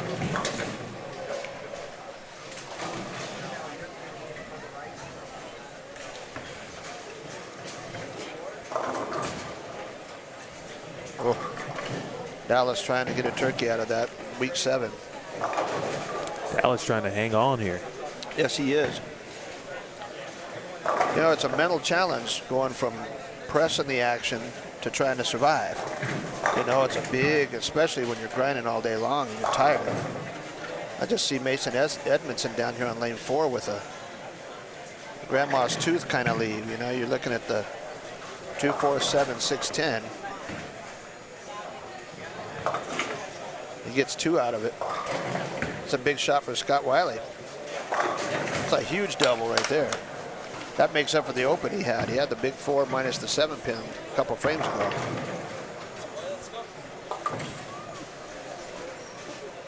Well, you mentioned, and Steve said it too, right? Scott is local. He is local. He's one of the high school products out of New Mexico. Yep. He just gave a little bit of a kind of a let's go to Eileen. Yes, he did. Yes, he did. You know, these kids all grow up beating each other up. You know, they're good, and they just, you know, they're used to beating each other up, and now all of a sudden they're bowling against each other. But at the same time, there's a lot of camaraderie between them. And that's a good thing to see. You know, you'd love to see that because they know they came from here. They know they're all working on the same things. And they know they were coached in good programs. And so I like to see that camaraderie between them. Push. Oh, she's still And right. New Mexico Open bowlers, as you finish up this final game, please carefully check your math, sign your scorecards. They come I know on that's to the coming front every desk again. eighth game of every squad, but I don't know when it's coming, and it Right. gets me every time. Right. Those who are here for tonight's 6 p.m. squad, registrations beginning up at the front desk. Uh-oh. That was after a turkey 6 count. All right, so we got scores. Yep, I'm working on that. Plus 197, Mason Edmondson, your leader. Nathan Bohr at plus 124. Steve Smith at plus 111. Kyle King plus 92. That's 1 through 4 with Michael Fitzgerald in 5th at plus 80. Scott Wiley, who we're watching, is 6th at plus 74. Eileen Linares, who we are watching, is 7th at plus 56. Pharaoh Williams is 8th at plus 41, who we also are watching.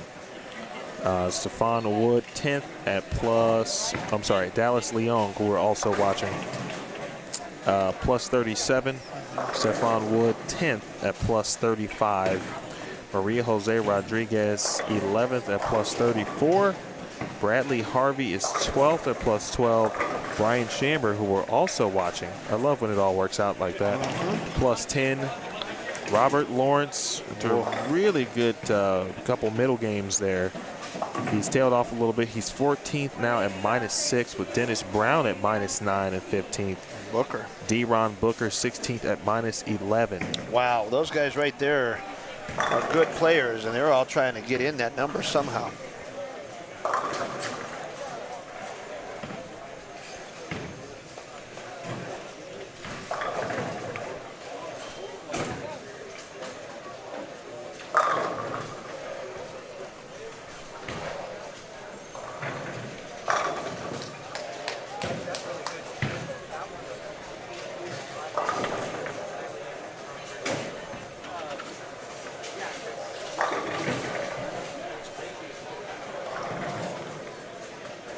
It's been a little bit since January, but I'm pretty sure that Dallas Leong made the top 3 at the U.S. Amateur Championships in Vegas as part of the Team USA trials.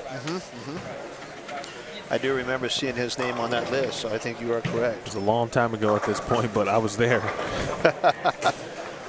Uh-oh, that's a big miss. You know, And, Scott Wiley yeah. on the 10 pin. A couple of opens here for Scott through 5. Well, and you know, we go back to talking about these young kids, as good as they are. This is a different level of pressure, you know, than high school bowling. You know, he had some pressure there, but all the kids are the same age, and you know, these kids are better than some of the others.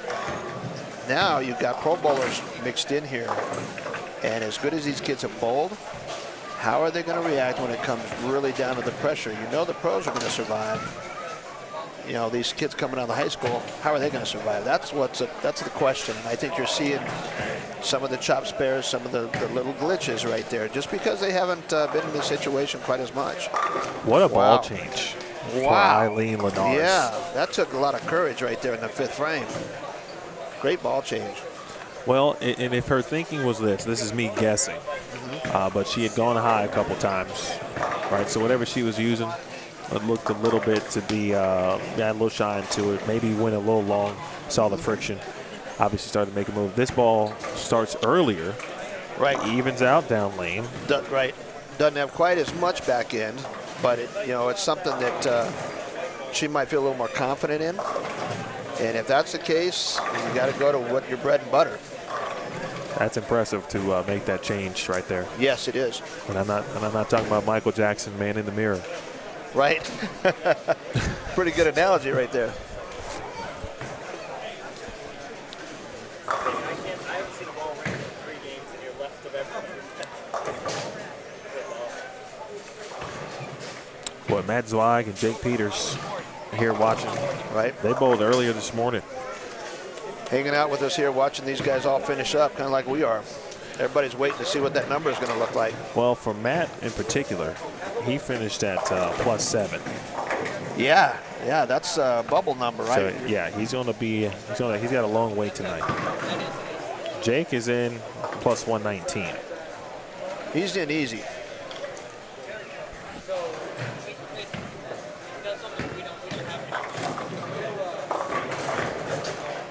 And they're all watching these young kids too, because these guys standing back here, I hate to say there's a mental thing, but all these good players that these young kids know about, when they're standing there watching, there's another added degree of difficulty there. There's a different element mentally.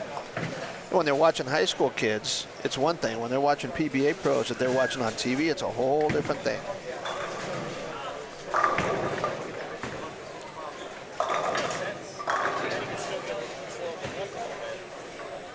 Farrell, 6-month-old son with his wife, Sandra.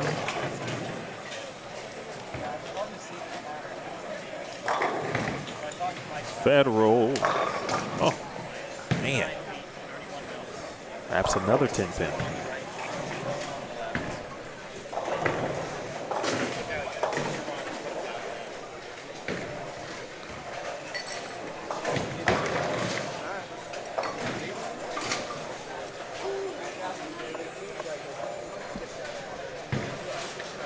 This is the biggest shot for Eileen that probably of her career right here.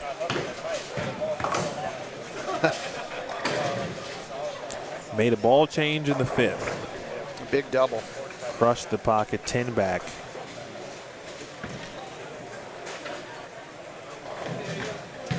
How's that look, Emil?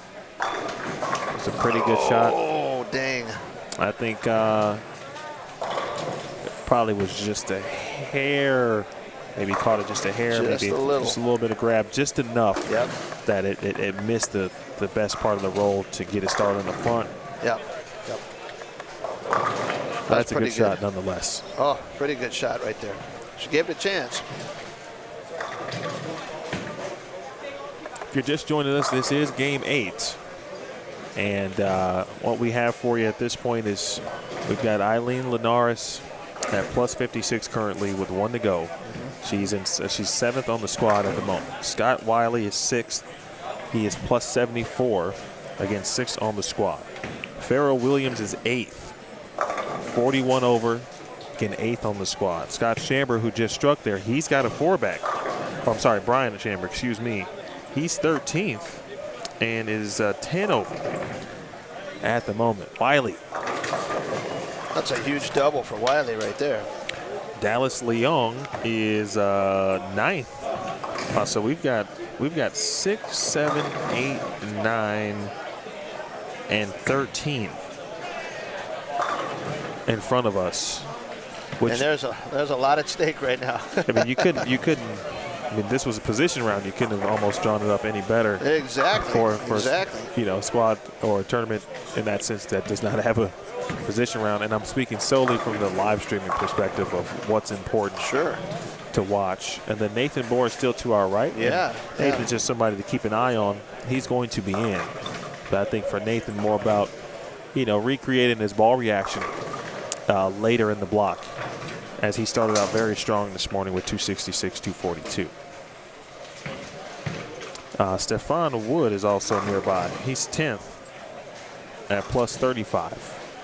And I'm watching Mason Edmondson down here just out of line right here on 3 and 4. He's shooting a 7-pin, but he's got an early open, but he's got a turkey in there, so he's gonna be fine. I say that, and there's a hiccup in there. From the squad perspective, we might start at a 6 tonight. Bang. Wow, that's a great shot. Buddy, those 3 shots she just threw right there after struggling with that other, making a ball change, that's a confident move.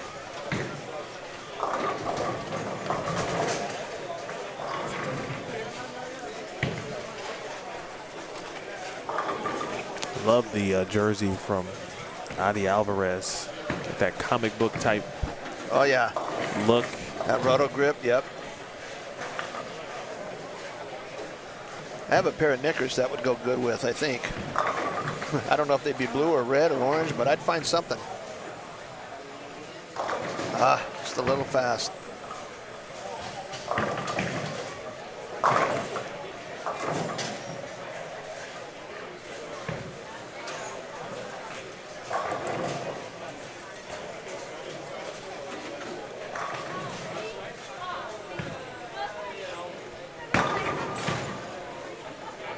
Wow, that ball was just kind of quitting at the end. Yeah. For Dallas, but he is making it do what it do. What is he at? He's 9th right now at plus 41, so he's working hard. This is almost a straight grind. Yes, it is.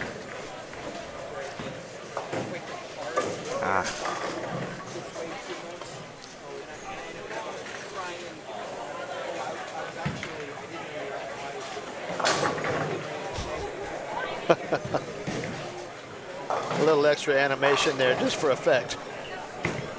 I don't know anybody that does that. This is a big shot for Scott Wiley. Coming off, he had a split early and he had a missed 10-pin. This might be one of the biggest doubles of his life. 3-6 for Farrell. He too was looking for a double, and again he's 8th. Farrell, that is.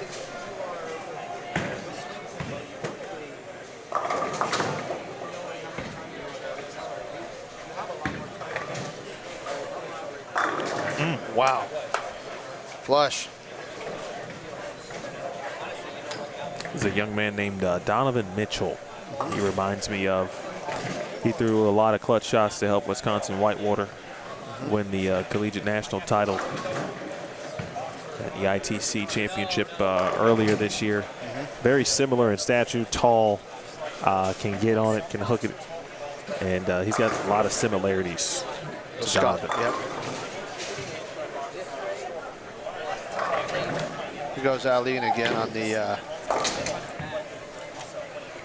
chance for a double. So you got to have one here to make up for an open. I tell you, I don't want to leave him out. I know he's out of the race, but Mario Chavez has been throwing some really good shots too here this game. This is a good game for everybody on these particular pairs. Yep, it is. Oh dear. Oh, dead flush. Ooh, that's big. Holding. I'm not rooting for anybody, Emil, but I am. Well, hey. I'm partial, man. I'll give you that leeway. These kids, you got a connection with them. You just rooting for them. Oh yeah, this is definitely a special moment for you. 100%. This is fun. Yeah. Well, Mr. Stefan Wood, or Stefan, excuse me, he just made a spare on 9, excuse me. But let's see, 50. He's got 211 left. Stay out of trouble. Another soft 10 there for Dallas. And there's not even really much he can do, right? Because he can get to the 1-3, but you risk, you know, obviously I think Eileen and Dallas are in different positions at this point, although they're close in the standings. In fact, Eileen had him beat by 19 pins. She was up on him with 1 to go. But I think his ball reaction is a clear path to the 1-3. Yes. Eileen's was not through the first 4 frames. Correct. And so the risk that Dallas may take if he were to do something drastic to try to find a double may not be worth it in the end. Right. Because if he can get to 2-0. It's big. It really is. This is a big shot for Scott Wiley going for a turkey. Oh, wow. That's a hard ringer there. Storm B. That's funny. No, not from the Utah Jazz. Maybe of the New York Knicks, though, if he gets traded. It's a big shot for Farrell right there. But in all honesty, though, watch Scott Wiley, excuse me. Watch Scott Wiley, and then go and watch the men's ITC title. See the similarities? Championship match, and you'll see a few similarities, I think. Just me. But. Right.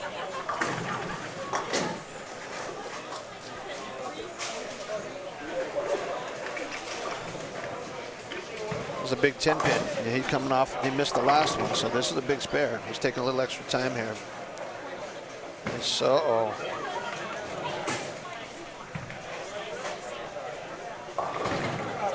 is that 151 in the ninth? So at best, he can get to 181. And that would be minus 19. Oof. I'm sorry, that'd be 19 pins, obviously. And that's with the turkey in the 10th. He's got to fill them up. Under par.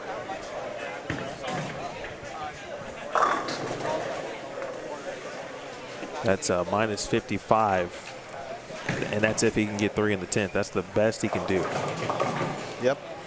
She's been money on the right lane since the ball change in the 5th. Oh, get up.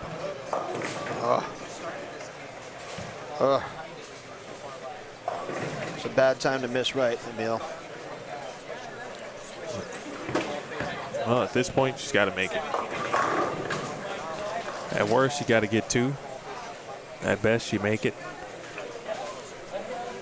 Boy, Nathan Bohr is going to end up going open with 7 counts. The 9th and 10th frame. Come on, Mario. Get you some out here in this game 8. Out here quietly just about to shoot like 2 team. He's going to have to get a re-rack here. Or I think they got to reset it. Yep. How about a spare hook over there? Bang, huge. That's huge. That a girl? And I like also, I like also that she's coming back, going back into what she's been doing throughout the entire tournament. Yep. Yeah, she didn't get too much out of the rhythm right there. She made that spare like she knew what she was doing, and kept her pretty calm afterwards. She's got 150, 153 in the 8th. Does that look like, am I correct? Say that again, sorry. She, Eileen had 153 in the 8th. Is that what it looks like to you? Yes, she can max at 203. 203 and 190s are,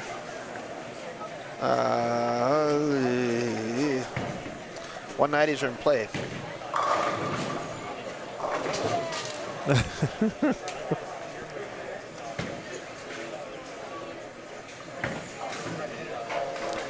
That's a much needed strike. Wow, yes.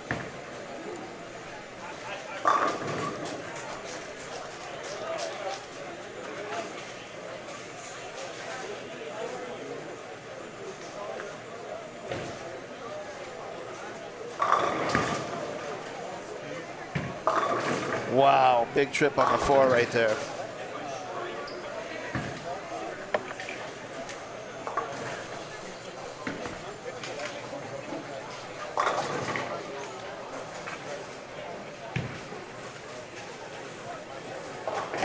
Adrian Hare in the building. was a good, a really good note from Zach Lance. A lot of respect he mentioned for the younger individuals that you obviously we've been talking about here. Huge performance, hanging tough with some of the best out there. I mean, Yeah, absolutely. They are. impressive. You know, it's hard not to root for them right here in the 9th and 10th frame, because you know what they're feeling. But they have to go through these battles. They're going to get better. If they're going to, put their money in and enter these kind of tournaments, they're going to have to go through these battles. It's a big double potential here for Scott. Big double.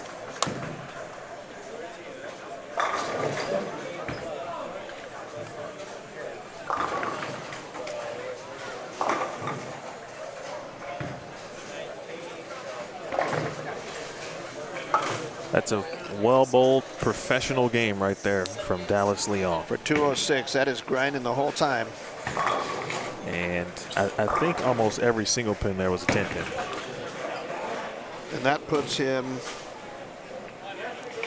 at plus 43.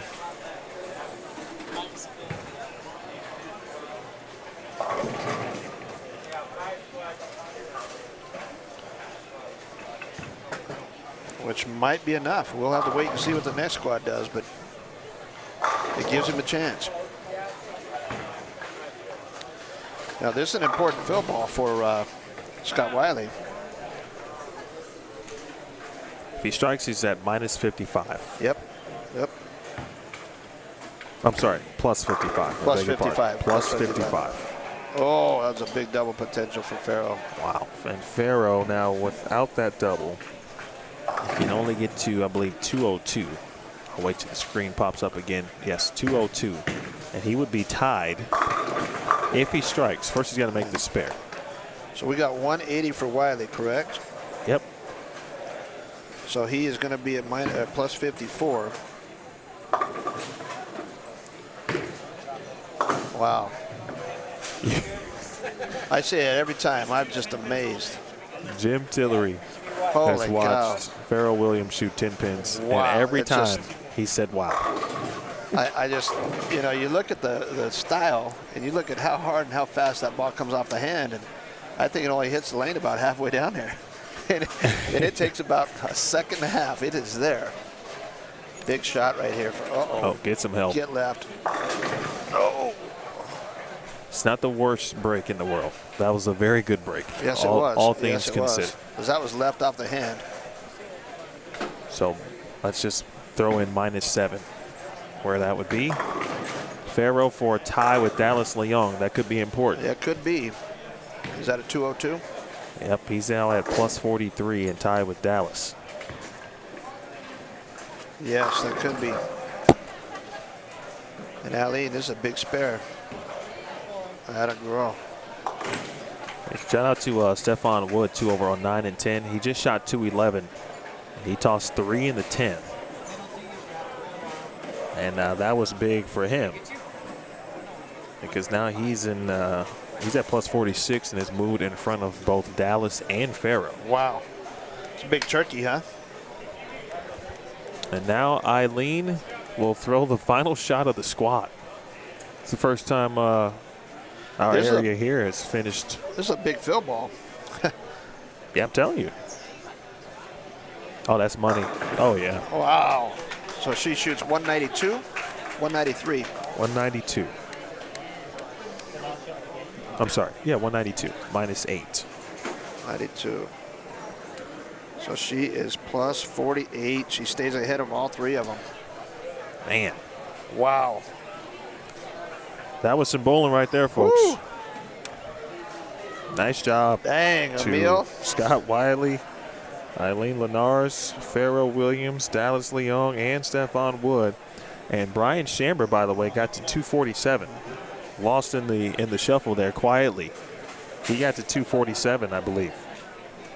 Yeah, that's him. So that puts him around all of them. How about that for a finish?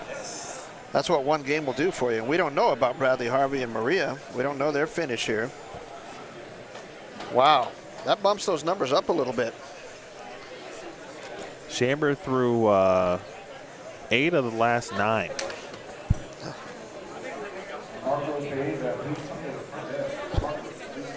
to get to plus 57. So Brian more than likely is going to be in.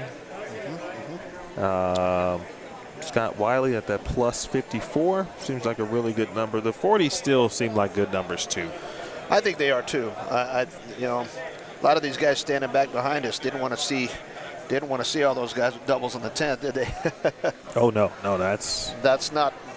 You know, that hurts their chances, especially the guys that are at 14 and 20 over. Yeah, somebody. What did I say before? That's 6 games. The 6-game bowling today. It was what, minus? Oh no, I'm sorry. It was plus. Plus 13, I think. 13, right? I think it was 13. Yeah. Yeah, that's not a. That's. Yeah, it's gonna be tough for a lot of you. You need a lot of help from Squad 5. Yeah, absolutely. I don't know if Marshall Kent is ready to give you some help tonight because he's bowling in Squad 5 along with some other really good players. I know. We're gonna have to wait and see what it looks like. I'll check back in with you later. All right, folks. So just to reiterate, Squad 5. Hold on one second. Squad 5 bowlers, if you're in the bowling center, come and see us at the front counter. If you haven't already, Wayne or Jeff Beamer. Squad 5 will commence at 6 p.m. Mountain Time, and it looks like that one will start on time. We're done at 5:15, so 6 p.m. Mountain. Steve already get a photo of you guys with him here. Without the flash, it's not going to work.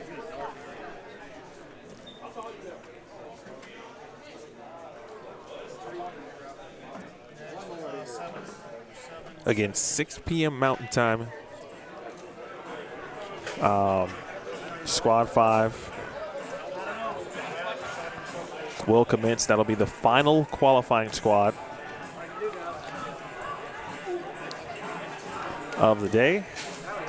And then we will know the top 32 who will advance to tomorrow morning's double elimination bracket match play. Yes, Spam? I just love Spam. I mean, tell you what, it's not even the food. I would rather eat the food than deal with this chat situation. Anyway. Oh, my gosh. So shout out to everyone involved, Brian Chamber, Eileen Lenars. Really great work from everyone involved in these last couple of, or this last game across our pairs here. It's going to be fun, a fun battle tonight, Squad 5. I'll be here for it. Jimmy, you'll probably be watching.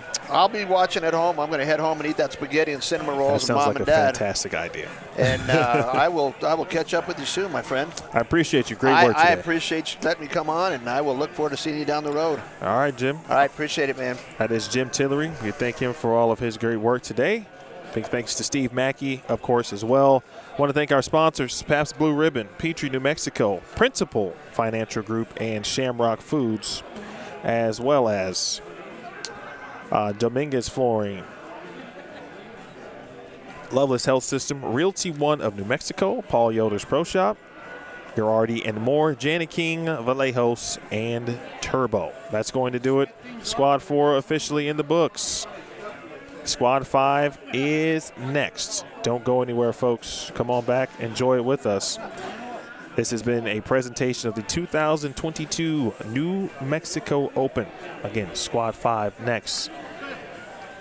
For Steve Mackey, Jim Tillery, the entire crew and staff here at Tenpins and More, Jeff Hemer, and Mike Miller, my name is Emil Williams Jr. I'll see you in a little bit. Time to hydrate, grab a quick meal, and be back with you momentarily. Until then, you be safe. It's been a presentation of the 2022 New Mexico Open. You watched it live and you watched it only on BowlStreamTV.